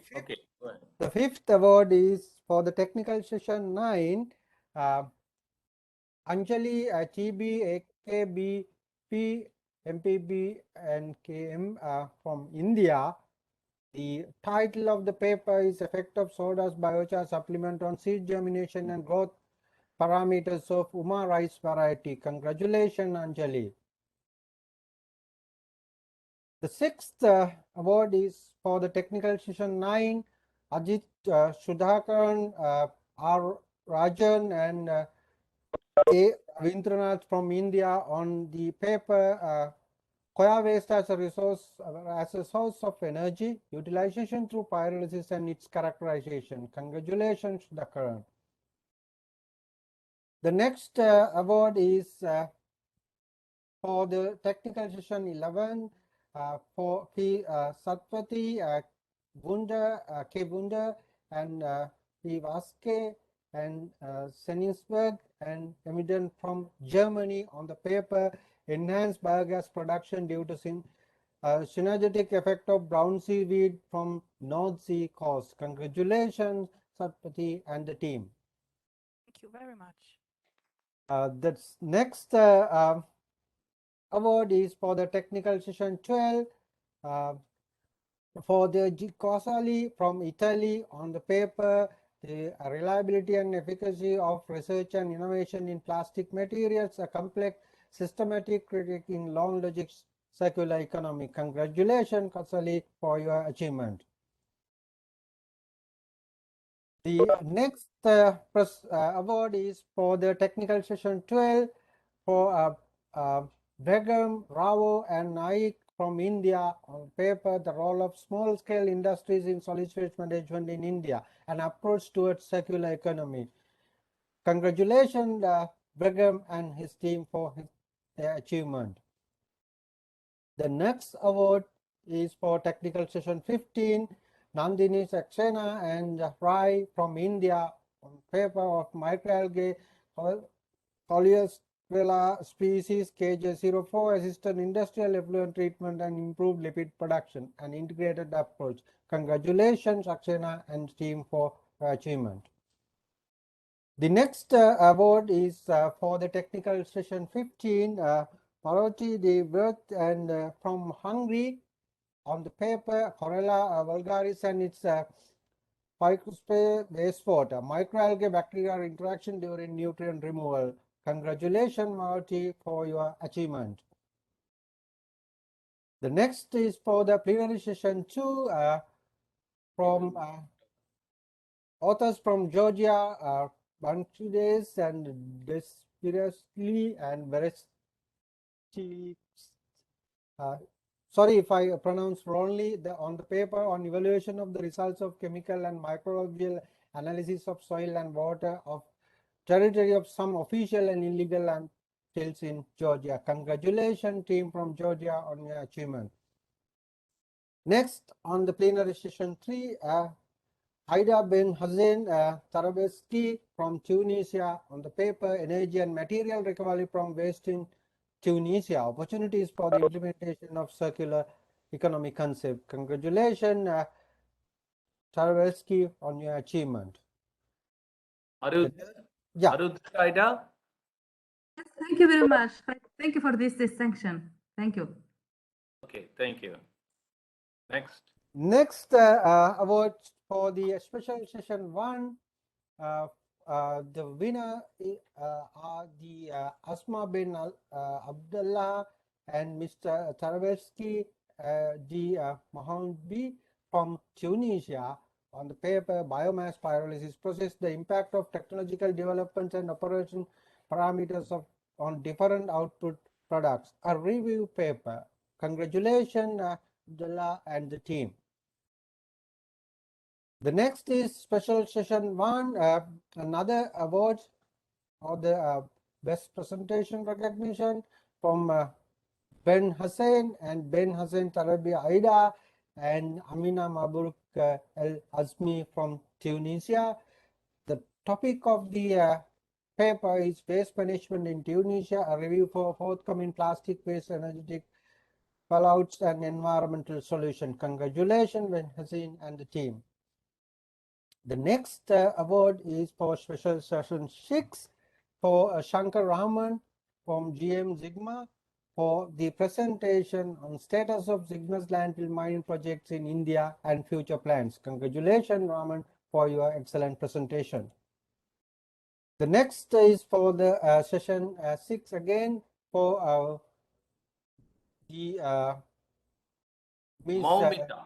Mohamida Chakraborty, head of Geocycle Asia, for your excellent presentation on Holcim's India status on co-processing of waste and future plans projects to address marine litter. Congratulations, Chakraborty.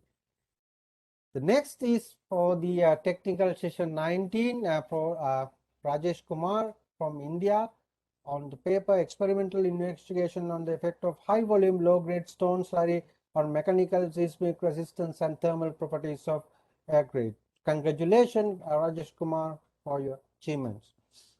The next is for the technical session 19 for Babu Prasad from India, on the paper Control of Agricultural Biofuel Feed Power Generation to Enhance Continuous Supply to Greenhouse. Congratulations, Rajendra Prasad, on your achievement.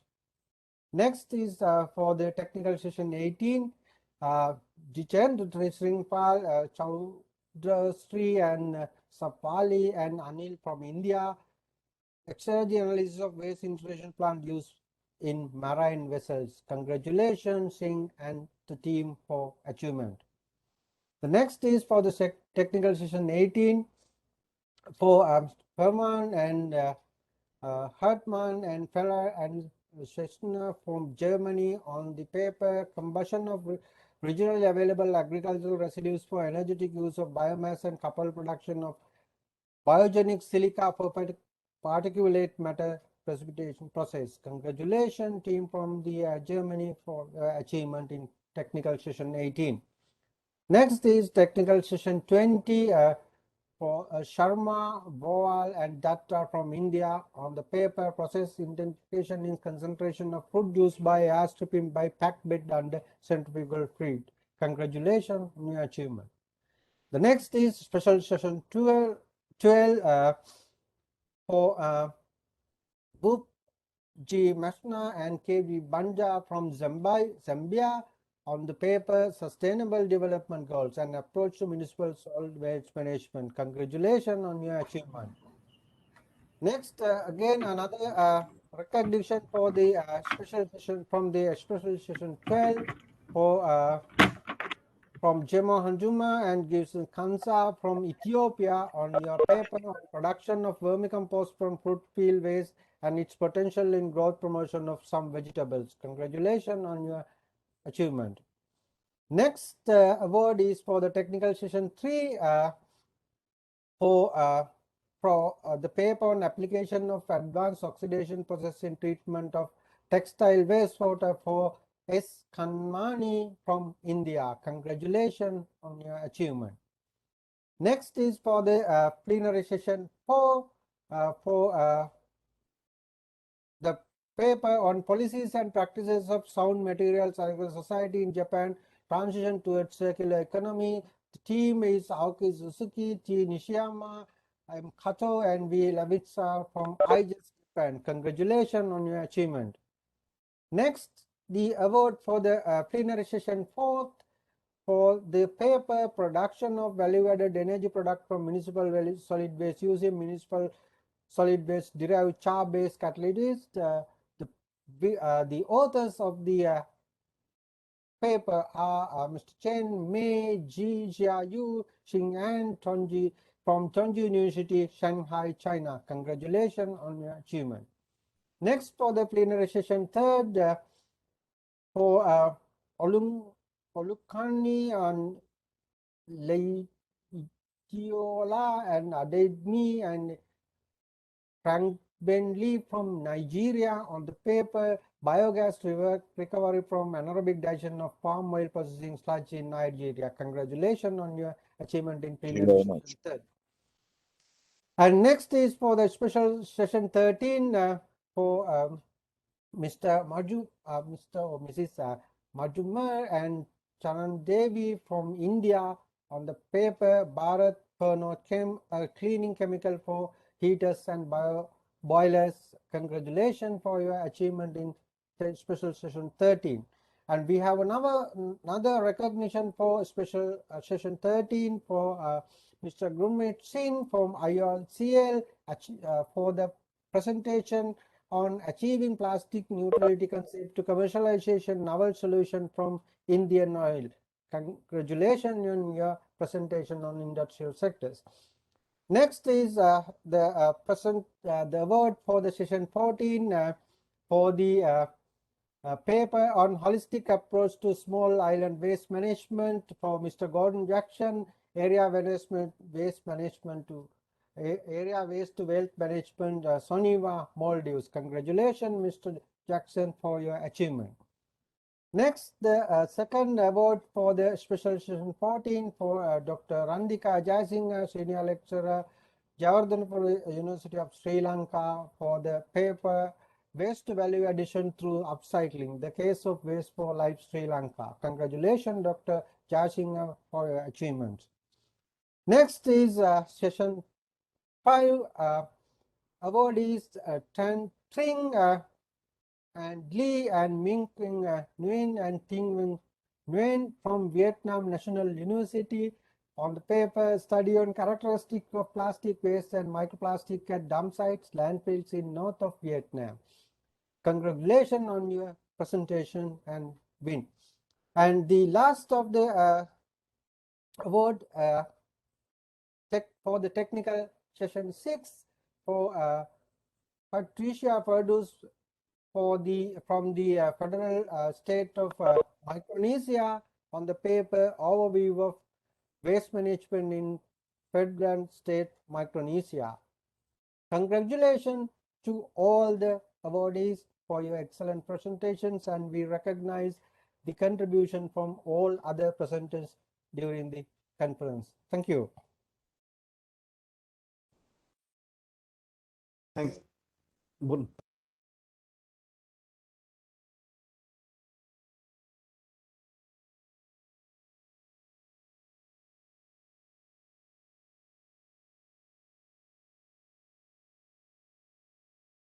Display of all the awards is very tough because it is time consuming. So we are just showing a template as a token of presentation of your award, which will be sent to you in due course of time very soon.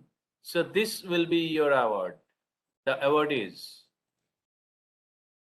So I am pleased to hand over this token of certificate to you, but your name and all other information will be inscribed in the certificate and will be sent to you soon.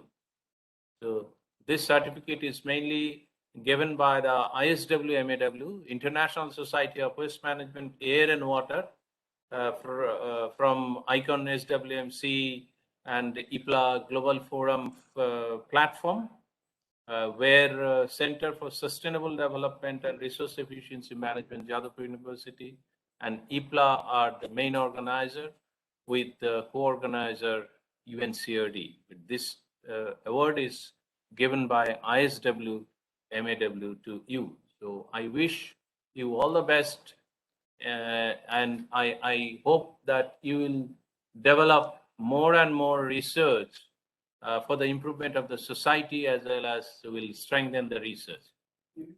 And I request maybe I'll request one or two of the awardees to give some feedback on the program from your side, if you are here.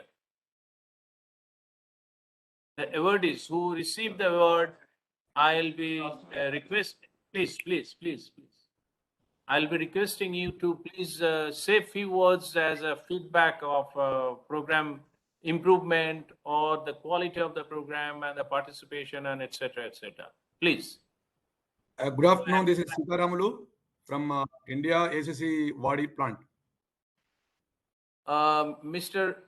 Sitaramulu, we'll come back to you a little late, because now we are going for the Icon Excellence Award for paper presentation. We'll come to you later, and Mr. Parlikar will announce those names later on. Okay, thank you. Thank you. Yeah, for the Icon SWM Awards for paper presentation who received it, I want one or two recipients to please give your feedback in a minute. Yes, please go ahead. Thank you, Professor Ghosh. I am Aida Benassen Trabelsi from Tunisia, from the Research and Technology Center of Tunisia. As a team, Tunisian team, we received 3 award papers. We want to thank you, all of you, for this distinction, and we are really happy to participate for the first time to this honorable conference, and to contribute to the organization of the special session of Tunisia 1.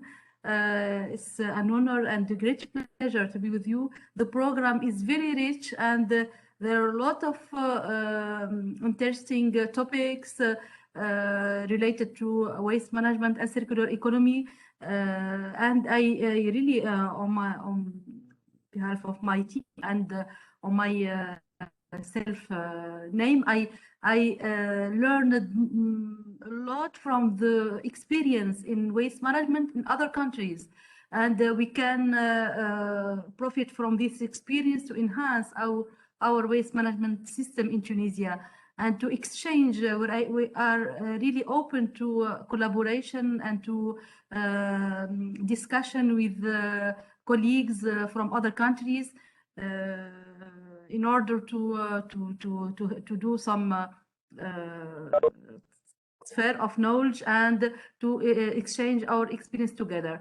Thank you very much. You can have my coordinates in the secretary of this conference, and really I am very happy to be with you for the first time in this conference, and I wish to be with my team in other sessions of the ICON conference. Thank you very much for this distinction, and enjoy the time. Thank you. Anybody else? Any other recipient of this excellence award? I can see somebody from. Thank you very much. We really want to appreciate the privilege to be part of the SIAC conference. And I could just say that even on behalf of every other recipient, we are the recipient on number 28, the preliminary session 3, from Nigeria. We are grateful for, the organizers of the conference for all the effort that they have put together. And this is something that encourages, everyone who is participating in a conference like this to have, a feedback, and, an award of this nature encourages all the authors, even in progressing in their research. So we pray that even the next conference coming up will be greater than this. So I want to appreciate the chair, Professor Ghosh, and the entire team of the IconSW 2021 conference. More grace and wisdom in Jesus' name. God bless you. Thank you. Thank you. Thank you. Any other recipient? Somebody from India?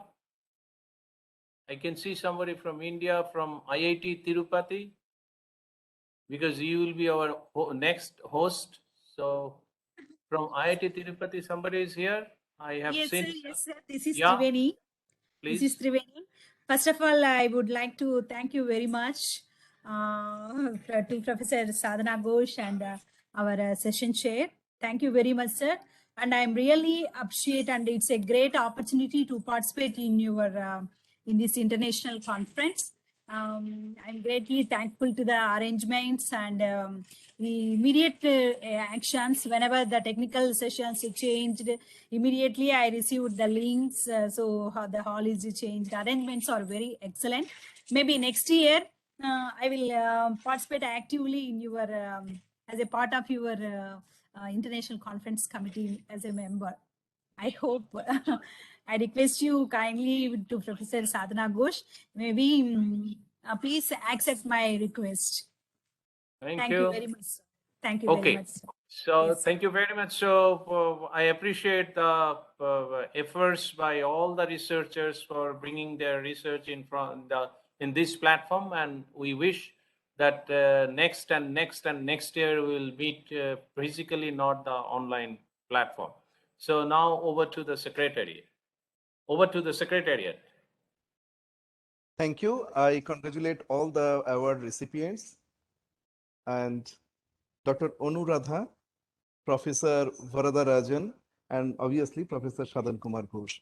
Now is the time to announce IconSWM-CE Excellence Awards for co-processing. For this, I would request Mr. U.B. Parlekar, co-chair IconSWM-CE, to kindly come on the dais to declare the name of the recipients. And Professor Shadan Kumar Ghosh, that you are requested to kindly help for the same manner. Thank you. Thank you, Dr. Kanishka. It's indeed a pleasure to be in this validatory function and announce the presentation, the awards which are selected for some of the cement plants. These particular awards of co-processing have been instituted to promote the sustainable cause of co-processing in managing wastes. And this was initiated by IconSWM in the past years, and the response has been exceedingly good. And this year also, therefore, these were instituted, and I'm very happy to tell you that there were large number of participants who sent their applications, and we as a committee evaluated the data and then selected the awardees. We have already announced some of the awardees in the inaugural function, and the award recipients were there, and they have picked up those particular awards. They have received those awards on that particular day. Unfortunately, a few plants were not able to participate during the inaugural function, so we are taking this opportunity of the validity function to announce their names and award to announce their awards in this validatory function. So first, I would like to take opportunity of announcing the awards given to ACC Limited Wadi Cement Works.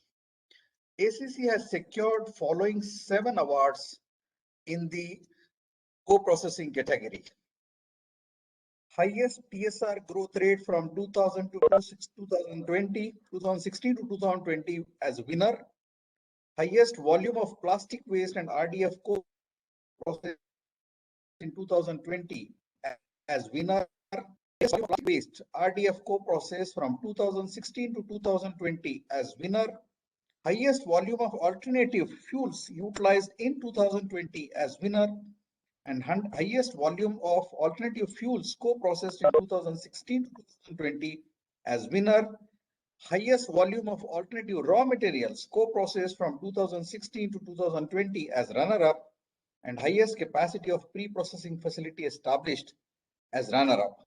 So I request Mr. Sitaramulu, who is the director of the ACC Wadi plant, to receive this award from Professor S.K. Ghosh, please.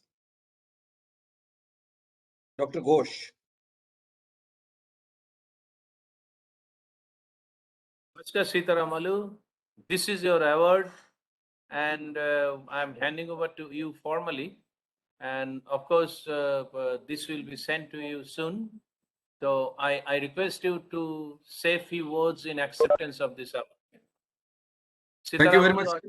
Yeah, please. Yeah, thank you very much. And being our cement industry at our one of the largest in South India cement industry, I would thank you very much and to give that opportunity to participate in such a great and large global organization, our ICON SWM awards. So we are very much pleasure and to receive such type of 4 winners and 2 runners-ups and 5 winners up. So really, it's a great pleasure. And really, due to so many hurdles like lockdown, all other situations, high rainfall and all, so something we could not achieve whatever our real strength of our facility. So with this encouragement of your organization and your team, and I personally thank you all. And with this encouragement, we will definitely achieve greater heights in coming days, and greater and some more milestones will cross and will show you, sir. Thank you very much. Thank you. Thank you. Over Congratulations. Yeah, congratulations, Mr. Sitaramulu, for Thank the you. ACC Thank you very Wadi much, sir. works. Sir, sorry, please go ahead, sir. Please go ahead. Yeah, thank you very much, sir. Okay, so now we move to the second cement plant, and that is Ambuja Cement Limited, Ambuja Nagar. So Ambuja Nagar plant has received 3 awards: highest volume of plastic waste and RDF co-process from 2016 to 2020 runner-up, highest volume of alternative fuels co-process from 2016 to 2020 runner-up, and highest capacity of co-processing facility established in the country as runner-up. So I request Mr. Anupam Agrawal, plant head of Ambuja Nagar, to receive the awards virtually from Professor Sadan Ghosh. Are you here, Agrawal ji? Mr. Agrawal, are you here? So maybe he is not there. Okay, fine, doesn't matter. So, all right, so this is the certificate displayed for him. Right. All right, okay, go ahead. Okay, now we go to the next cement plant, which is JK Lakshmi Cement Plant, Sirohi. Sirohi has received 2 awards: highest volume of alternative raw materials co-processed from 2016 to 2020 as winner, and highest volume of alternative raw materials co-processed in 2020 as winner. I request Dr. S.K. Saxena, plant head of JK Lakshmi Cement Sirohi plant, to receive the awards virtually from Professor Sadan Kumar Ghosh.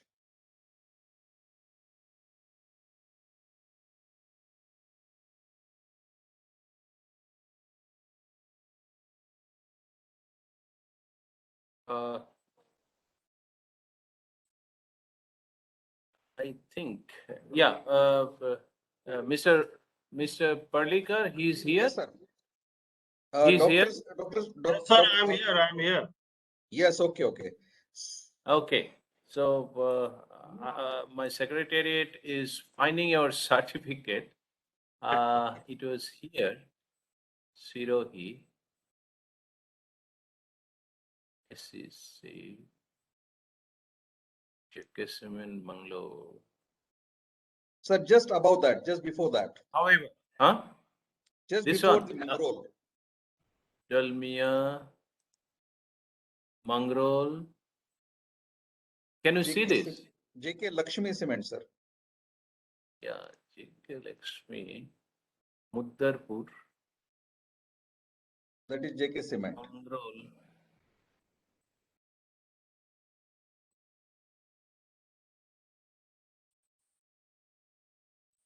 However, I'm sorry that, what is this? Muddarpur.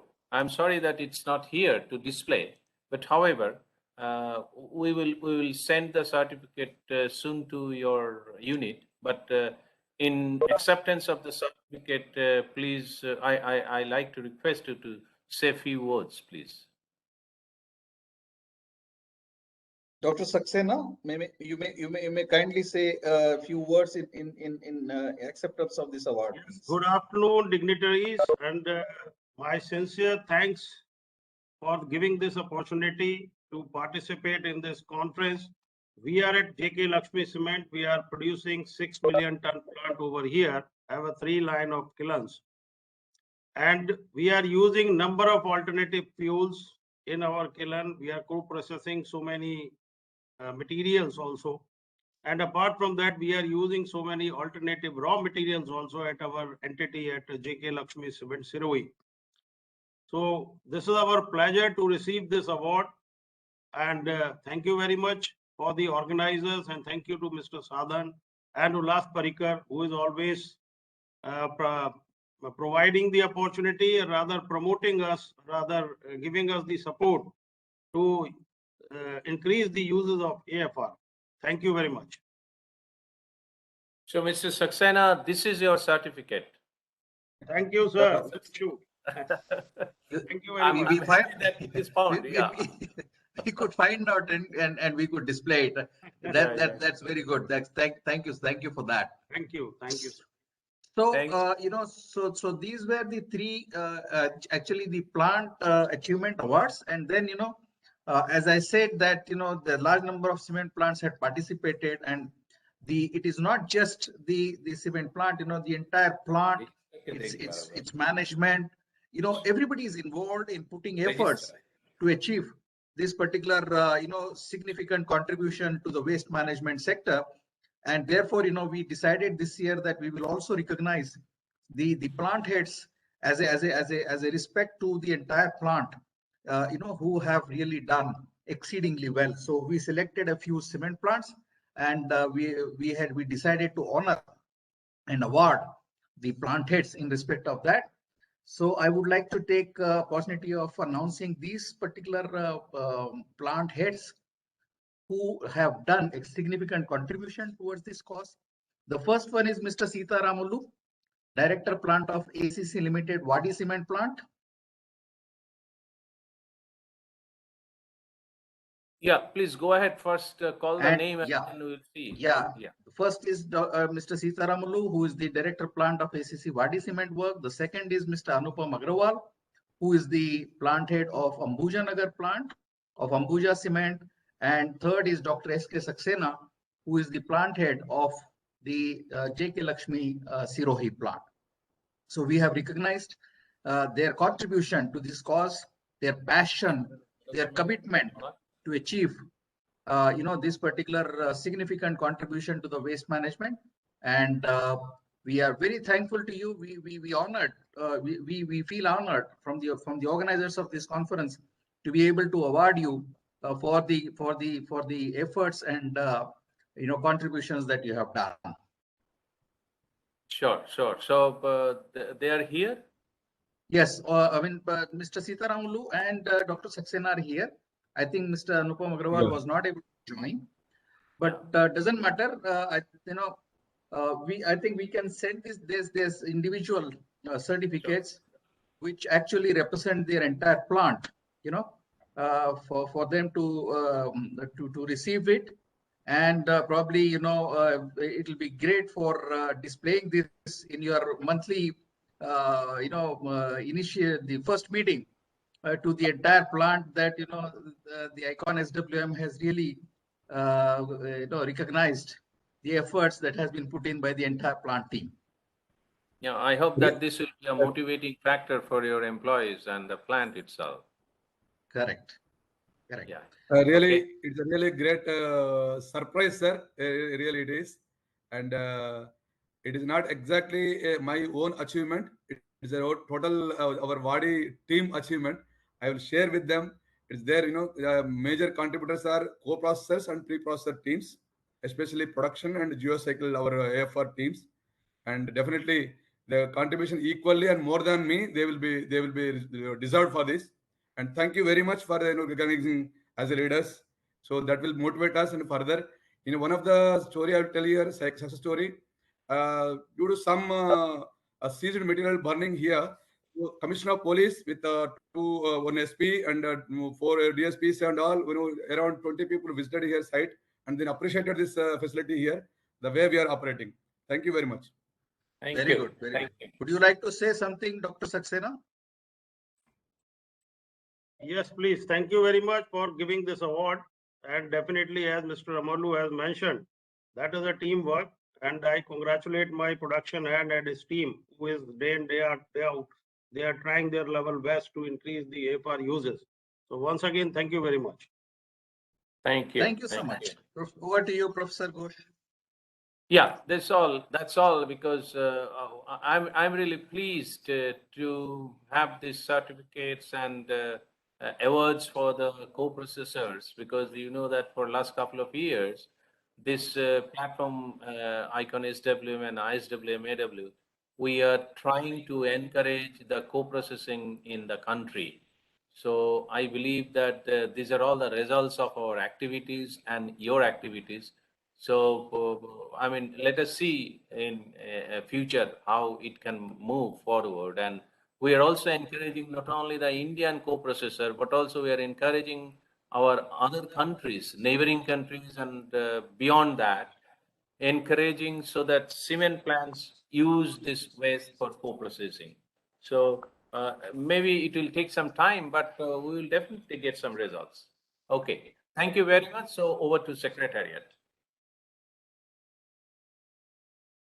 Thank you, Professor Ghosh and Mr. Ullas V. Parlekar. That is all with the award section.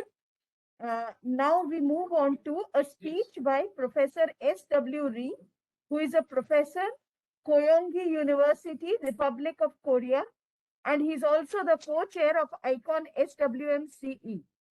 Professor Ri, you have 5 minutes for your speech. Thank you. Thank you very much. Hello, expectancies, ladies and gentlemen. My name is Seung-hee Ri, is president of Basel, Korea Basel Forum, and I also working in Gyeonggi University, Korea. I served as editor-in-chief, Journal of Material Cycles and Waste Management, published by Springer. It is my great honor to participate at ICON SWM 2021 through virtual meeting. I sincerely appreciate to Professor Saran Kumargash and his team members and supporters preparing the wonderful international conference. In the difficult and serious situation around the world, by COVID-19 pandemic, as well as Unicron. Also, it is great to achieve fruitful and meaningful success meeting in India through 4 days from December 1st and to today. I hope that all participants and speakers have the most valuable time in the international conference IconSWM India. Also, I hope that the IconSWM would be a great opportunity in enhancing mutual understanding of sustainable waste management towards circular economy society. Through the IconSWM 2021, we have been informed several issues of carbon neutrality and the cement co-processing, also scientific and technical networks on sustainable waste management to collaborate with strong relationship. IconSWM will share the knowledge and experiences among international experts to promoting mutual understanding in the field of waste management. IconSWM will also increase the cooperation and collaboration through appropriate form, including attenders, face-to-face meeting, and information exchange, research cooperation, and establish a network system of experts.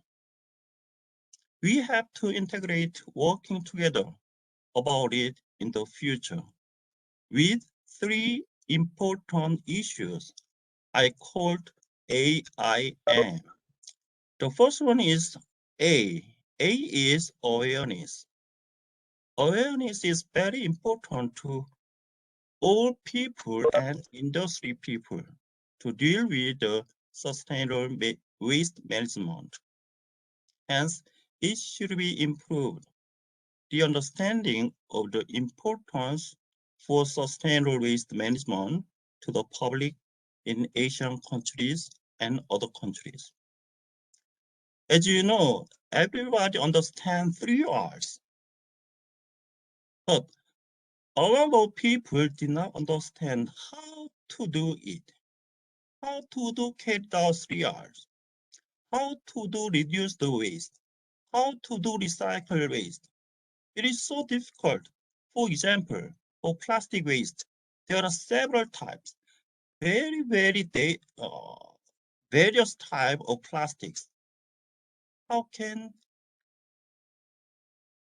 consumers and housekeepers disposal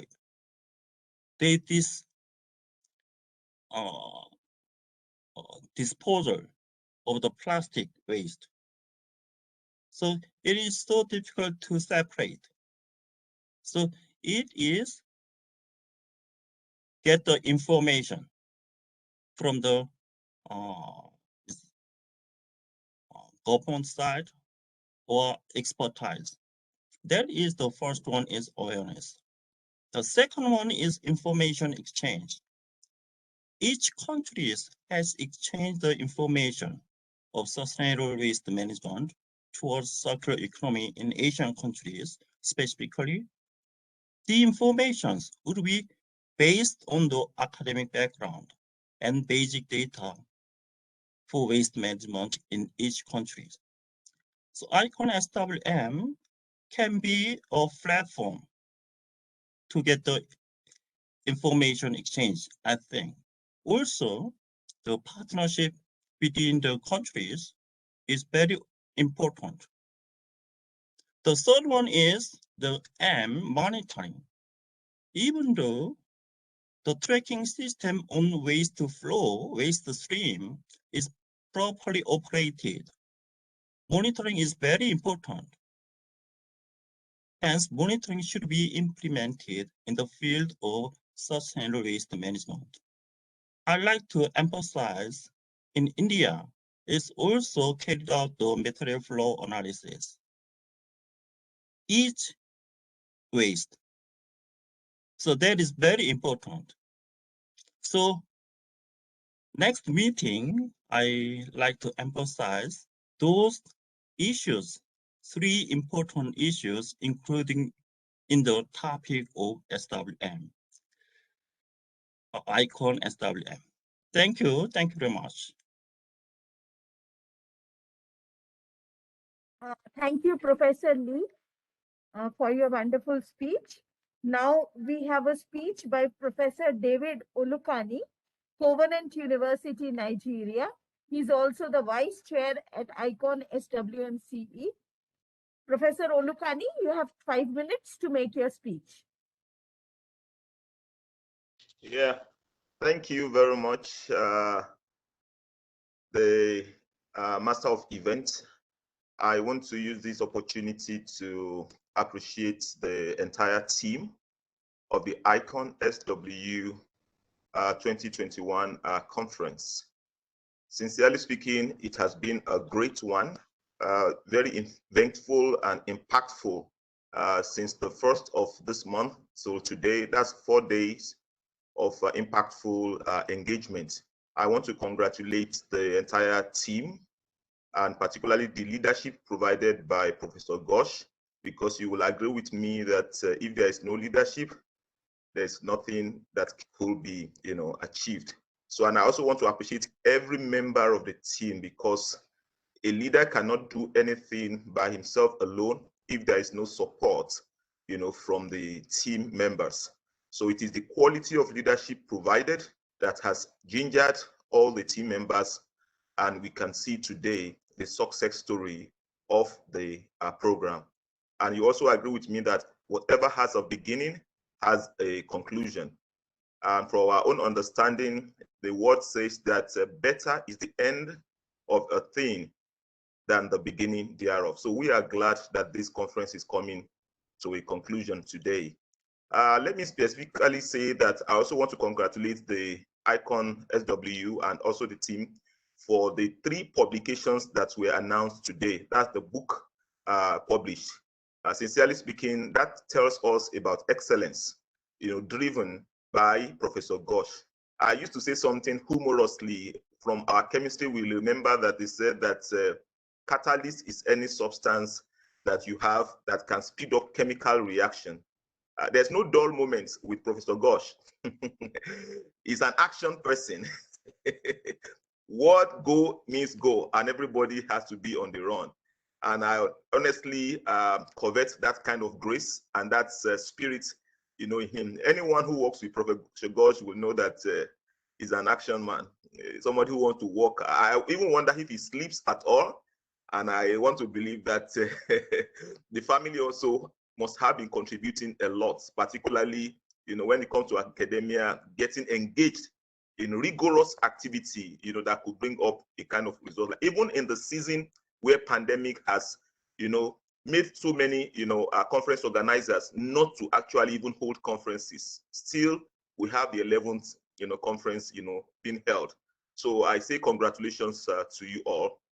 And also appreciate him also because he is one of our international visiting scholar to our university, and his impact even to the students, both at the undergraduate and the postgraduate level, has been very tremendous. So we congratulate Professor Ghosh. And also I can see that the papers presented at this conference has been very, very wonderful. And I can tag it with just this keyword, SMART, SMART.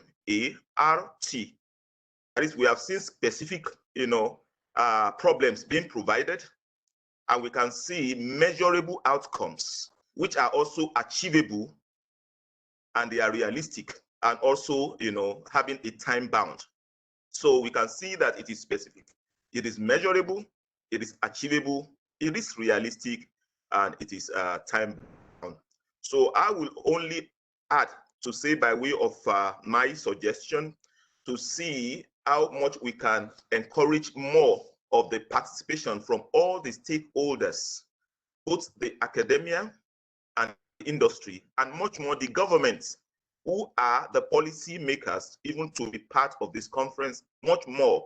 If we have some of them now, we should also encourage much more, so that, these 3 stakeholders particularly will be able to, because when it comes to the process of implementation, we need this, categories of people. And much more, we just came out of a conference now, that is the outcome-based education, which is geared towards encouraging engineering students, to be able to provide solution, to the global, challenges that we have. I've seen a number of presentations here, which are geared towards that. And I will also encourage us, even in our respective classes, for those who are academia, to go this line so that we can get the better engineers or environmentalists who add value. And you will also see as a plus from this conference, despite some issues that could have come up, you can see updates on platforms given to people provided, seeing that, you know, all hands are on deck to see that the conference comes to a good success. Over 200, you know, papers presented. You can see that, and several awards. I could remember now about 34 awards has been given out, even to encourage, you know, persons who have come from one country or continent or the other. So with all of this, I want to say congratulations to the entire team and all the co-editors, you know, with Professor Gosh on those publications. And we pray that the next one, that's the next year conference, will be much more, you know, better than this, because God's word tells us the path of the just is a shining light that shines brighter and brighter unto the perfect day. So we congratulate you, and we're happy to be at the conference. God bless you. Thank you. Thank you, Professor Ulukani. Even we are very eagerly waiting for a physical meeting so that you all can come down to India and we can meet again. Our next speech is by Dr. Natela D. from Georgia. She is a member country specific working group of 11th IconSWM-CE. Dr. Natela, it's your turn now. Please speak for 5 minutes. Good evening. I'm Natela Zebisashvili. I'm main scientist of Georgian Technical University and scientist of Tbilisi State University. I'm participating in series of this conference since 2015. At first, I represented my country alone. But now our colleagues have joined us, and is not only from Georgian Technical University and Institute of Hydrometeorology, but also is from the Ivana Javahishvili Tbilisi State University, Rafaela Gladze Inorganic Chemistry and Electrochemistry Institute, the Ministry of the Environmental Protection and Agriculture of Georgia, the Academy of Agriculture of Georgia, and the Department of Forestry of Georgia. I hope that in the future we will continue and expand our cooperation. This conference is very important for ecological and other scientific and industry organization. I am happy that now we are actively cooperating in several projects in the field of waste management, together with our best friend, Professor Sadam Kumar Ghosh. And I hope that cooperation will continue in the future. And this is all thanks to our great friend, Professor Sadam Kumar Ghosh. Thank you so much.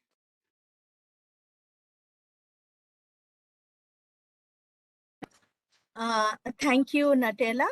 That was such a wonderful speech from your end. Thank you so much. Now I request Professor Dashur, Abdul Malek Dashur from Morocco, to kindly make a speech for a couple of minutes. Professor Dashur.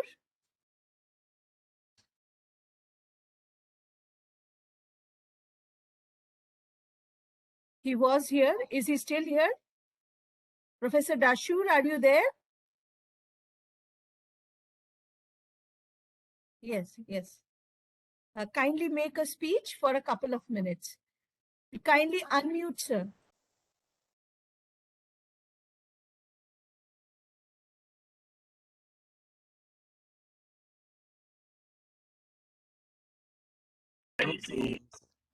Yeah, that's better. That's better. That's better? Yeah, we can hear you now. Okay, so I'm very glad to be involved in this conference. I would like to thank Professor Ghosh for inviting me to be a part of the chairman of a session. I am very happy to announce that my cooperation with Dr. Ghosh is fruitful, because since last year we have worked on chapters in his releasing book. And I have also involved a lot of my colleagues from University of Mohammed V in Rabat and from the University of Mohammed VI in Technical University of Mohammed VI. So this year, maybe it's unfortunately there is not enough people who have participated with their works, but I will try to push them to participate in the different conferences that are held by Dr. Ghosh. So in this conference, I have the opportunity to know a lot of researchers from different countries, mainly from our neighbors countries like Tunisia, who are working in some fields that are close to ours. And I think this is an opportunity to make close links with them in the next future, in the close future. So this opportunity is very nice, and I am very glad. I am chairman of one association in Morocco, and we are now thinking to organize one international conference. And it will be my pleasure to invite a lot of people who are participating today in this conference, and to improve and to enhance the knowledge between all the sessions and the different topics associated with wastewater and with the circular economy, and mainly under these conditions of pandemic conditions and climate changes. So I would like to thank again Professor Ghosh for this opportunity, and I think we are going to keep in touch with all the teachers who are interested in close topics of research. Thank you very much.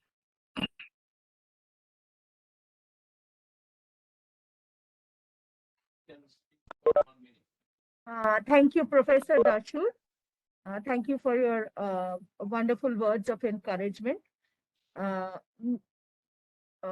Muni Lakshmi, we can see her. Dr. N. Muni Lakshmi, if you can kindly speak for 1 minute. Dr. Muni Lakshmi, can you hear us?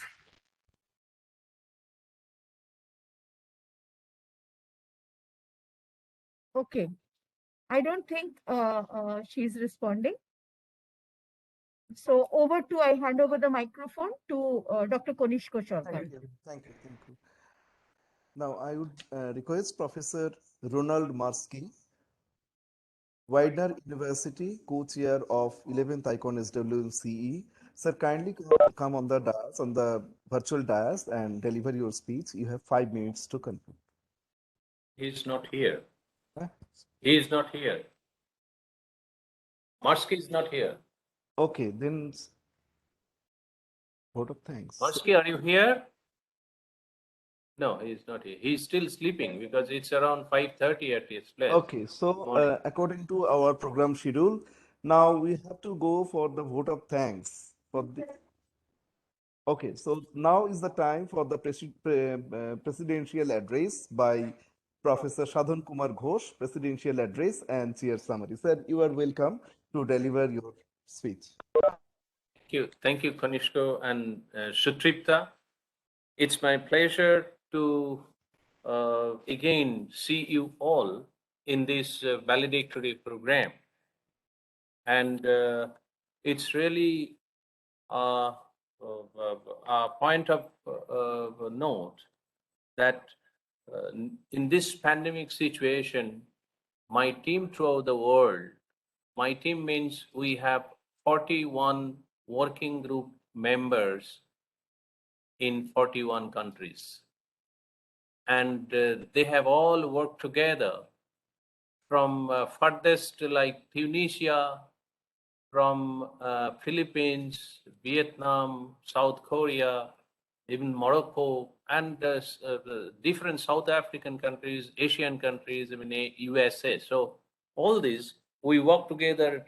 I mean, there are also countries in European Union. So taking together the efforts of each of the members in the working group, country-specific working group, 320 papers were submitted, and 327 presentations were made in last 4 days.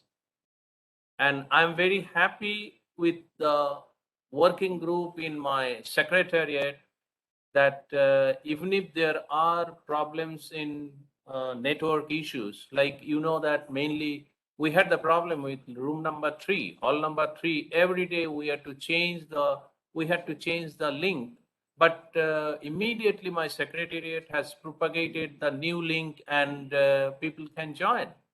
So in this promptness, I must thank them, my secretariat members, where we have received around 1,200 delegates feedback that they are joining either directly in the platform or through the live streaming, Facebook live streaming. And very soon you can see the Facebook streaming today also, and it will be there. So you can view your lecture anytime in the Facebook, our Facebook. We will write our Facebook address. Please write our Facebook address here so that you can visit our Facebook and you can be a member in the Facebook. And this will be also in the YouTube. So there are a number of sessions.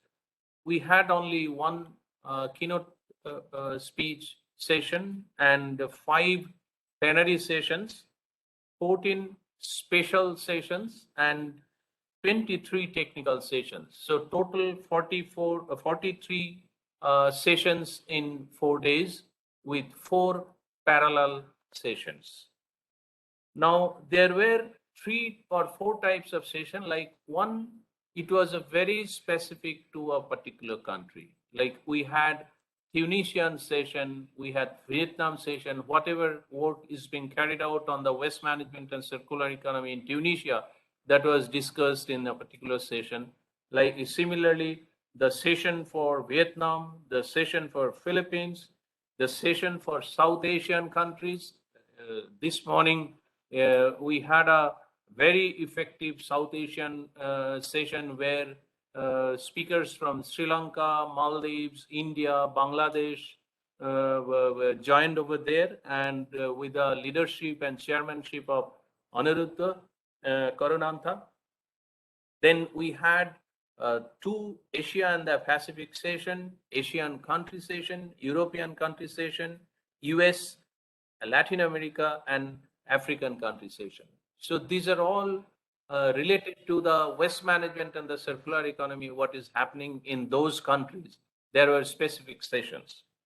On the other hand, there are specific sessions on the subject wise. Like we had number of sessions on solid waste management, wastewater. There are 3 wastewater session. The session on wastewater, I mean, this is very popular, as Professor Dachur is also working on that area. Wastewater, we have always very good number of paper. I mean, this year also around 40 or 45 papers were there on the wastewater. Then we had electronic waste, end of life of vehicle, plastic waste management, CD waste management, industrial and hazardous waste management, models, different models, tools and models, and like multi-criteria decision making, statistical techniques, and others. We had session on biomedical waste management. We had session on specific technology like biomethanation, recycling, and others. Then we had a session on a group of countries like ASEAN session. There are a number of people from Philippines, Vietnam, Indonesia, which was led by our Indonesian friend, Mr. Arisman. Then we had a specifically session on IPLA. You know that IPLA has been, the IPLA Global Secretariat is now working from the ISWMAW Secretariat at Kolkata with the permission from the UNCRD, mainly with the help and leadership of Mr. C.S.C. Mohanty. The ISWMAW Secretariat was given the responsibility of running the IPLA Global Secretariat at Kolkata ISWMAW Secretariat, and we decided that time that the IPLA Global Forum will be also tagged together with the IconSWM conference, so that they both can go together. And we are very happy that we had a IPLA session which was mainly steered by Mr. C.S.C. Mohanty very effectively. There were a number of people, experts from different countries under Asia and the Pacific joined, and we discussed many areas. We had a session by ISCCET. ISCCET in Japan is a very active organization working on waste management, different aspects of waste management. As Dr.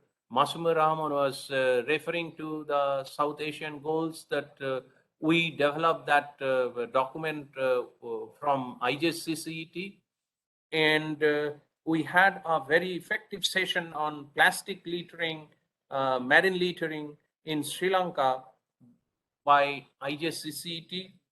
And then we have a very interesting session. I was trying to hold this type of session for last 3 years in ICON, but this year it resolved it. We have taken a number of people from the small island countries, because you know the small island countries are the point of concern for our marine littering and also the waste management, because they don't have much infrastructure, they don't have the land for landfilling, and also they don't have the infrastructure of the recycling.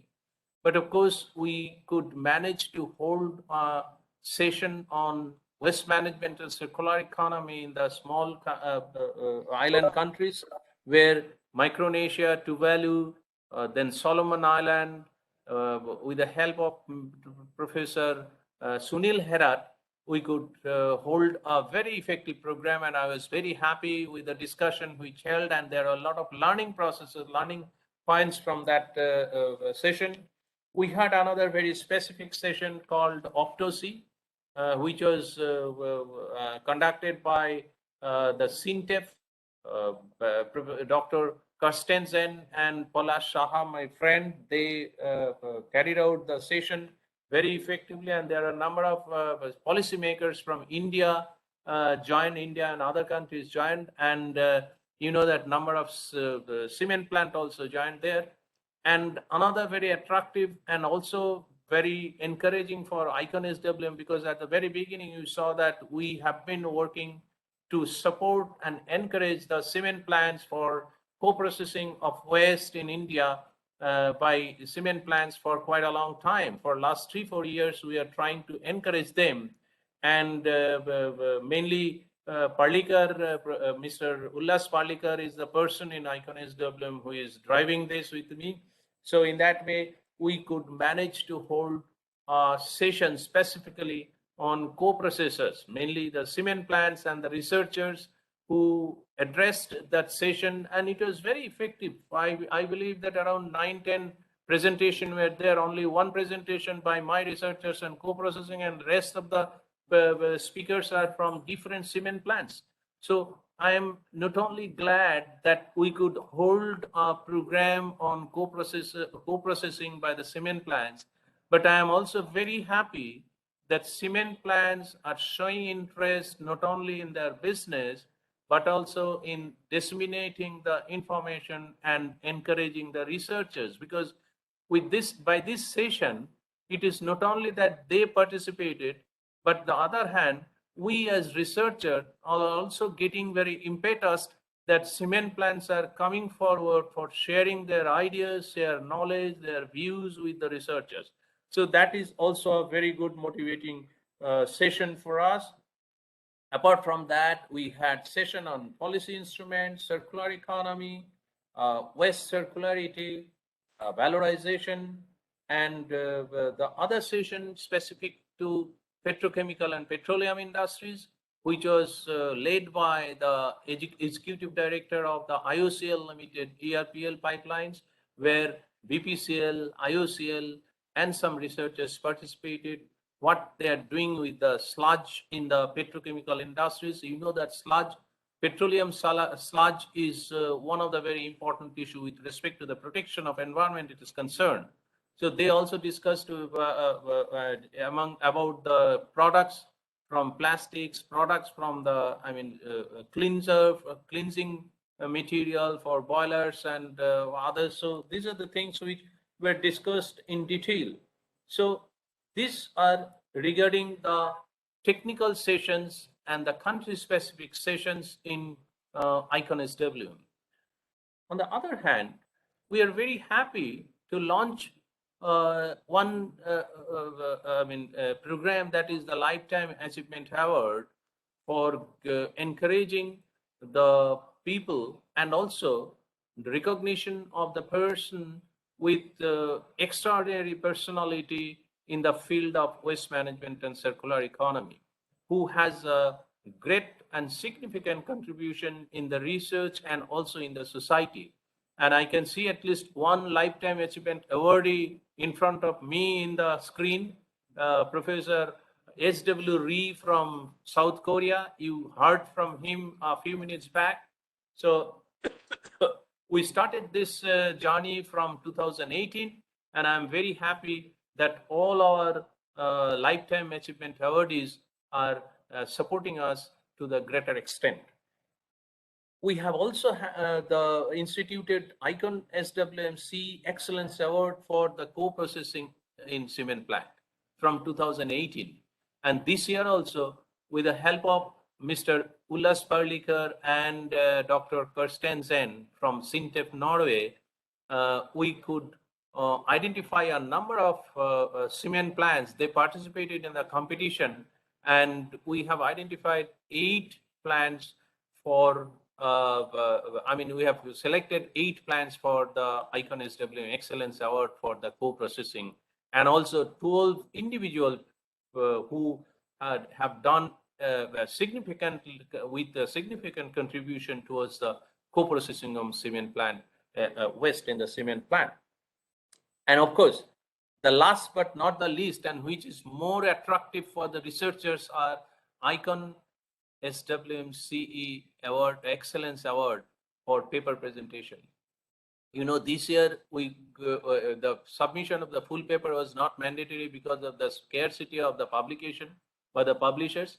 But we announced that whoever are interested, they can submit the full paper. We will consider for the book and the journal, publication. But there are many people who submitted the abstract only. So on the basis of the presentation, and with the help of the chair and co-chair of the session and our technical team, we have identified some around 10%. 34 papers and presentations were selected by the team who performed nicely, but that doesn't mean that other performs badly.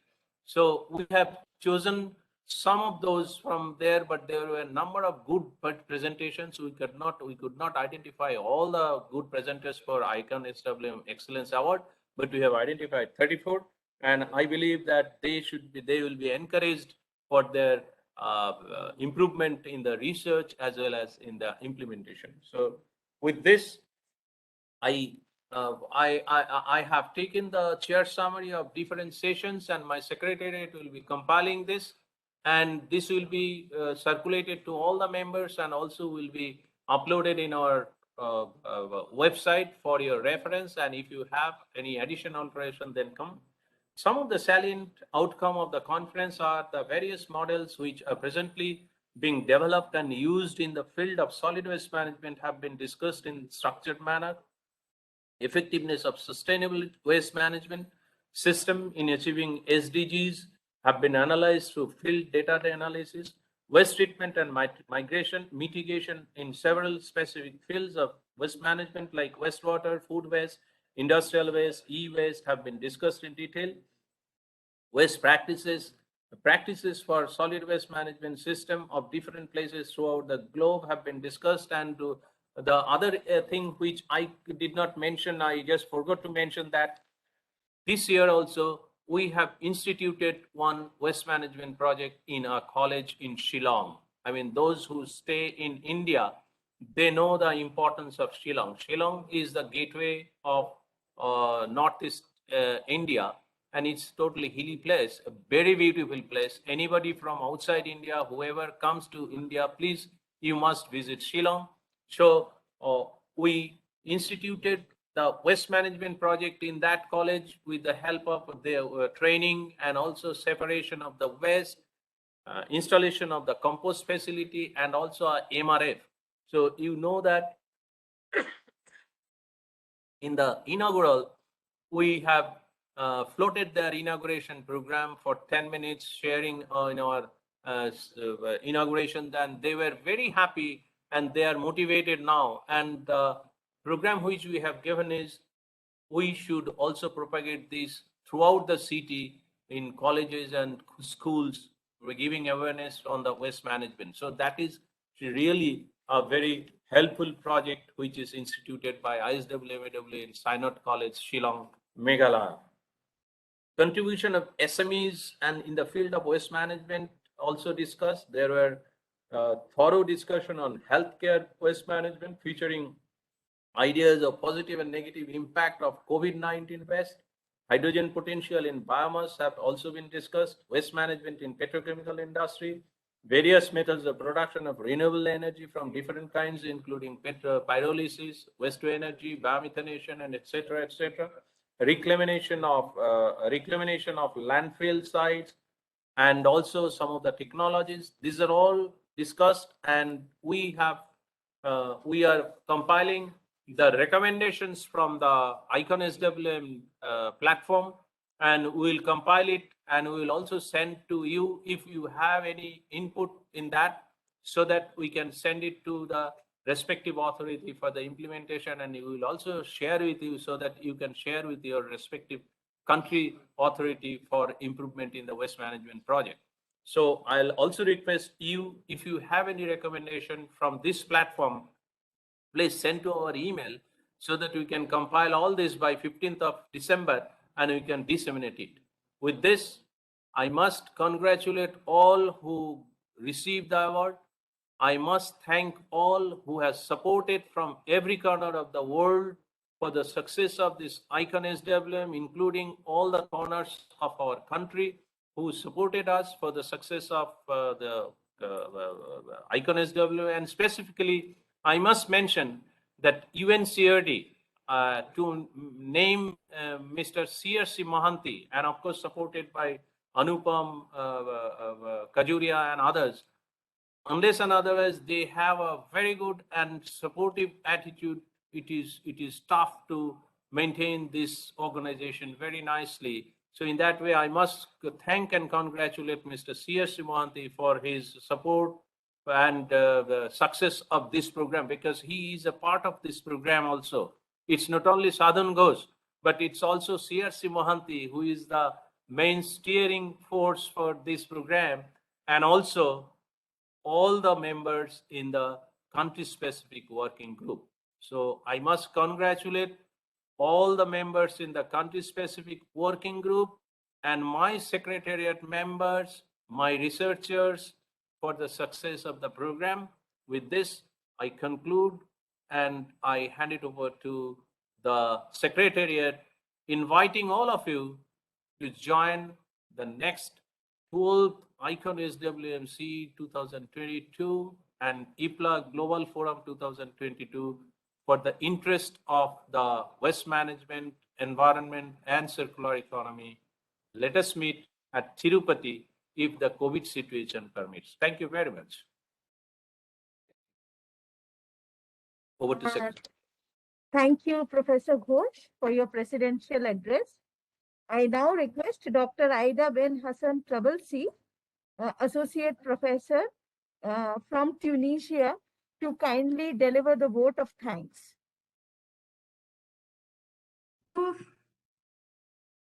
Honorable Chairman of the IconSWM-CE and respected President of the International Society of Waste Management, Air and Water, Professor Sadan Kumar Ghosh, our most distinguishable invited speakers, researchers, industrials, ladies and gentlemen, it's my privilege to have been asked to propose a vote of thanks on this honorable conference on Sustainable Waste Management and Circular Economy and the IPLA Global Forum 2021.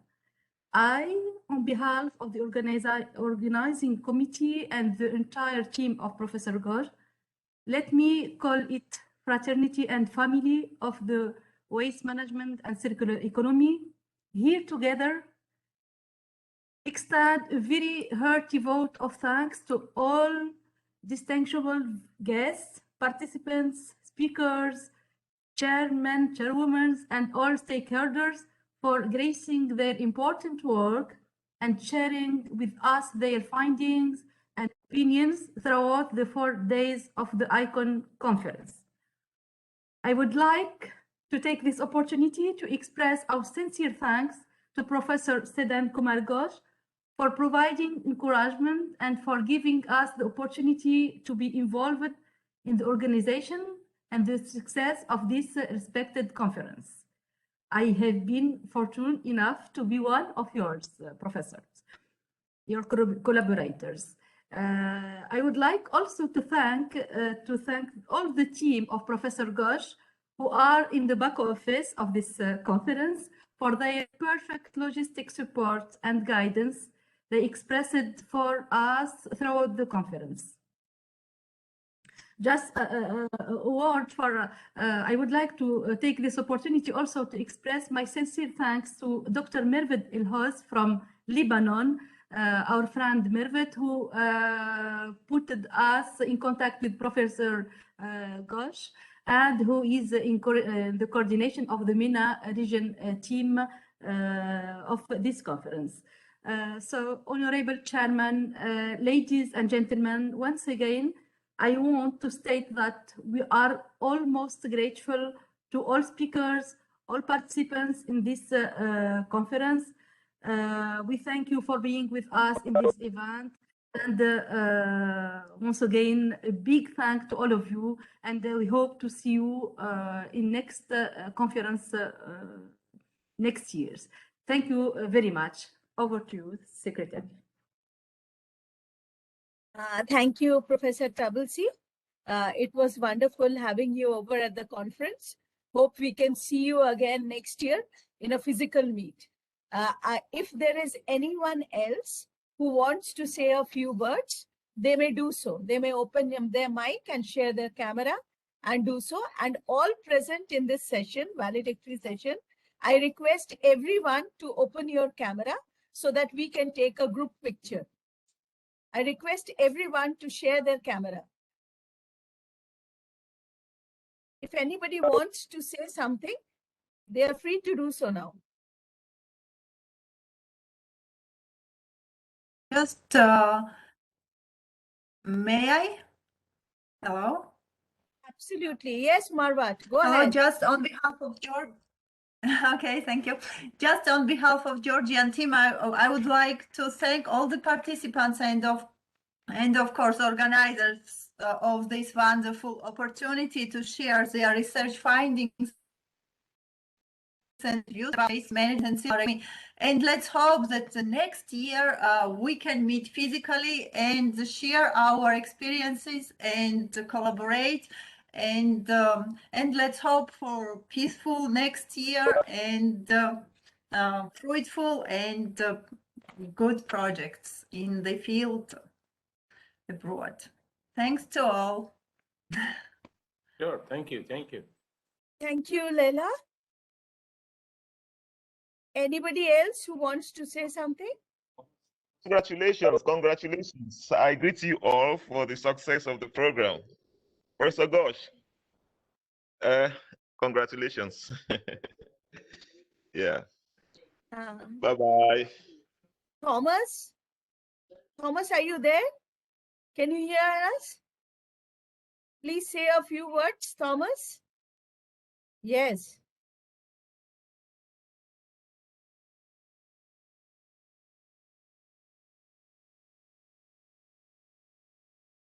ওমা মারভাট কি করছে আবার?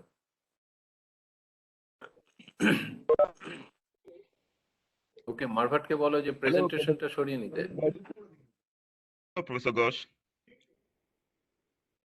Hello. Hello. Hello. Yeah, please. Yeah, Professor Gosh. Yeah, thank you David. very much. I have a flight to catch back to Lagos from Abuja now. So, thank you very much. Can you hear me? Hello. Thank you, Professor. I also need to run. Hello. Thank you, everybody. Nice to meet you. Yeah, yeah. Please, please, you can move. Hello. You can move. That. I Hello. know that all you can. Can you hear me? Audible? Yes. Hello. Please go ahead. Okay, thank you. Thank you. David, want Yeah. to say something? 1 minute. I want to David, say want bye, to say bye something? for now. I want to say bye for now. I have a flight to Lagos from Abuja. So, bye-bye. Okay. Okay, bye. Thank you very much. See you. See you soon. Congratulations. Yes. Please. Yeah, bye. Yeah, Margot, you go Yes. ahead if you want to say Yeah, something. thank you very much. I'm very, very honorable to participate in this famous and huge conference that it ever been occurred till now. Very proud to know you, Professor Ghosh. I'm very proud to know every single person in this conference, because really without any of you, we couldn't succeed that much. In brief, thank you all, and I hope to see you next year in a very, very important researches and execution. All the best and good luck. Excellent, excellent. I can see Dr. Roy from UK. So I request Dr. Roy to say a few words. Dr. Roy. Yes, good afternoon all. It was a real pleasure to have participated in this conference. This is getting better year by year, and is getting bigger and bigger. And I'm really looking forward to meet in person next year. I'll be there definitely. I'll make it that I'll make it sure that we can be joined together and meet face to face. Thank you, Professor Ghosh. Much obliged. Yes, yes, Dr. Roy. I know that somebody behind you is also waiting. Yes, so yes, that, Yeah. so that you are not alone coming, but you come to, both together, right? Yeah, yes, yeah. Good morning, everybody.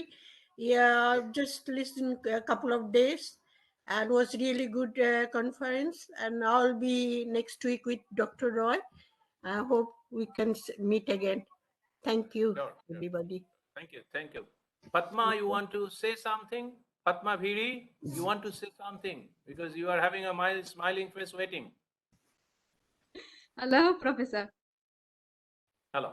You hear me? Mm-hmm. Yes. Okay, I would like to thank you, to thank all the organization and participants for the quality of organizations and the presentations. And I hope see you for the in the upcoming conference next year. Yeah, you tell us you are from which country, just people want to know. Tunisia. Tunisia. Great. Yeah. So, yeah, Darizan, do you want to say something? Okay, okay. And anybody from my secretariat want to say something? Nobody? Because they say a lot. Yeah, please go ahead. Who is there? I thank Professor Ghosh for organizing this wonderful conference. It is an opportunity for all youngsters to present their work and to get exposure at the international level, which is a great experience for all the young people who are still doing research. I can speak on behalf of them. And I would like to thank Professor Ghosh for the kind of opportunities he gives to everybody who seems to have a little potential. So we are really fortunate to be a part of this team and to be organizing for so many years.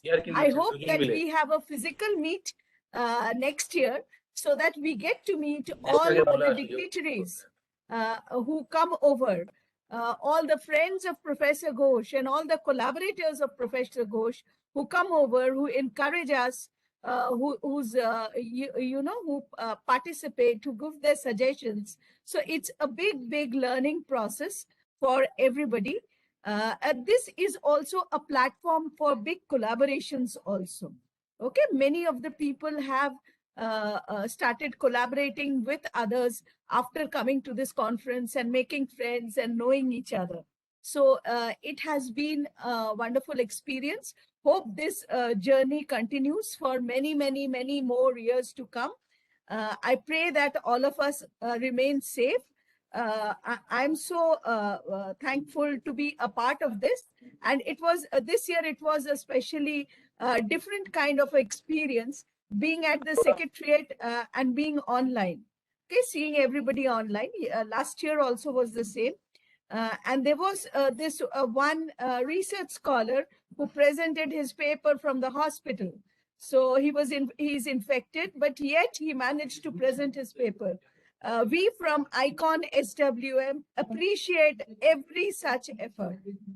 We appreciate all such effort.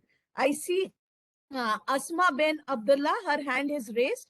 Asma, if you want to say something, you can unmute and share your camera. Okay, thank you. Can you hear me? Yeah, Hello. we can hear you. We can hear you, but we cannot see you. We want to see you. Okay. Okay.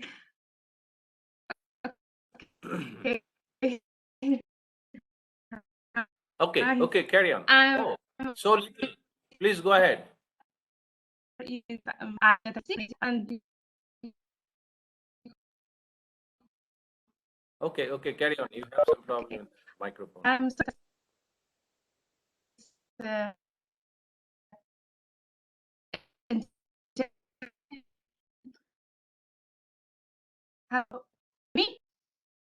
Hey, poor microphone problem.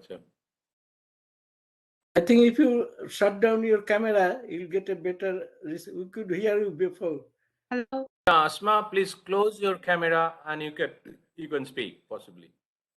We have seen you. Now you close your camera and speak. Okay, do you hear me now? Yeah. Is it good? Yeah. Better. Okay. We can hear you. Okay. Thank you. I'm Asma Ben Abdallah. I am a PhD student. I'm from Tunisia. My supervisor is Aida Ben Hassan Trabilsi. I'm so glad to attend this interesting conference. And also, I'm so glad to obtain an award. Thank you for that make my how can I say presentation interesting. And I'm so I want to thanks also my Mrs. Aida to guide me and help me. And that's it. I want to in the future, why not we have collaboration between India and Tunisia in the this field of waste management. And thank you, Mr. Ghosh, for this. Thank you. Now okay. I can see a very encouraging face to say something that is called Momita Shar. Yeah. Do you want to say something? Momita Sharma. Yeah, Sharma. This is Momita Sharma. I am also a research scholar in the Department of Chemical Engineering, Jadavpur University, India. This conference has enriched me with knowledge from different spheres in terms of waste management. And thank you for the opportunity to present here as well. So thank you, sir, and thanks to all the members of IconSWM-CE and IPLA Global Forum 2021. Thank you. Thanks a lot. Okay, thank you. So we will have only two speakers more. One is Anuradha. Anuradha, want to say something? Thank you, Professor Gross, and as always, you are doing a very kind of a wonderful job. We have been collaborating for quite a long time, and I was really surprised the scale that you have organized this conference like 4 days continuously. I think at a time, I think at least one from day or night, in the morning or in the evening, someone connect through the conference, and it's very interesting. And also the scale and the number of publications, and also number of special events and the industry collaborations are really great. And it's very interesting to see that the conference is growing, and it's become bigger, and our network expand, and really happy about the overall organization. I must thank you and your team, especially the young team. They have done wonderful job. Thank you so much, and very much look forward to the next event. We hope we can meet up there in India very soon and have a wonderful gathering there. Thank you very much for all. Thank you. And that's because of my team, and I'm very much proud of my team. You see, after 4 days also, they are smiling. They are not tired. And I'm also liking the background of you. The background you said I just copied from the proceeding. Yeah, it's yeah. This is the background. I mean, cover page of the proceeding. I like this. This is the. I never thought that this can be done like this. Good. Anuradha mentioned all the awardees' name, and that was a very hard task, and he did an excellent job, actually. Excellent job. Thank you, Anuradha. quite difficult. Thank you, Prof. Thank you. No, Anuradha, I know him from the very beginning, possibly 2009 or 2010, Icon. He joined first. So from that, I observed him, and that's why I am making him more, closer to this IconSWM, because I know his dynamism and his activities. So you gave him the hardest job. So now the last word will be given by Mr. CRC Mohanty, and that will be the end. Parlikarji, do you want to say something? No, sir. No. Please go ahead. I'm very happy. That's all. Yeah, Mr. Mohanty, are you here?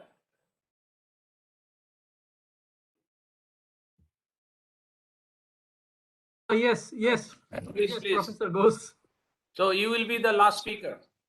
Oh, no, I don't have much to say other than thanking all of you again. And it is extremely pleasure to be part of this process, great process. Thank you, Professor Ghosh, for your leadership. And once again, all your team members, the experts, the partners, sponsor. I think it has been an extremely useful journey. And I'm very happy that, these two processes are marrying, the IconSWM and this IPLA Global Forum. I am sure that it will be a meaningful way towards achieving the SDGs in particular. Sure. Thank you. Sure. Thank you very much. So, can we call it a day, Professor Ghosh, with your kind permission? Sure. Thank you so much to everybody. Somebody from Philippines is showing face, smiling face to say something. Evelyn, carry on. Microphone should be on. Put on your microphone. Evelyn, we can't hear you. Please unmute. Evelyn, please unmute. We cannot hear you. Please put on your microphone. Click unmute. Unmute. Kindly unmute. Evelyn, kindly unmute. Okay, maybe she doesn't. All right. No problem. So you can call it a day. Namaskar to all of you. Thank you. Bye. Have a nice time. Bye. It was See you wonderful again. 4 days. Bye. See you again next year. Hopefully in physical mode. Namaste from India. Okay, bye.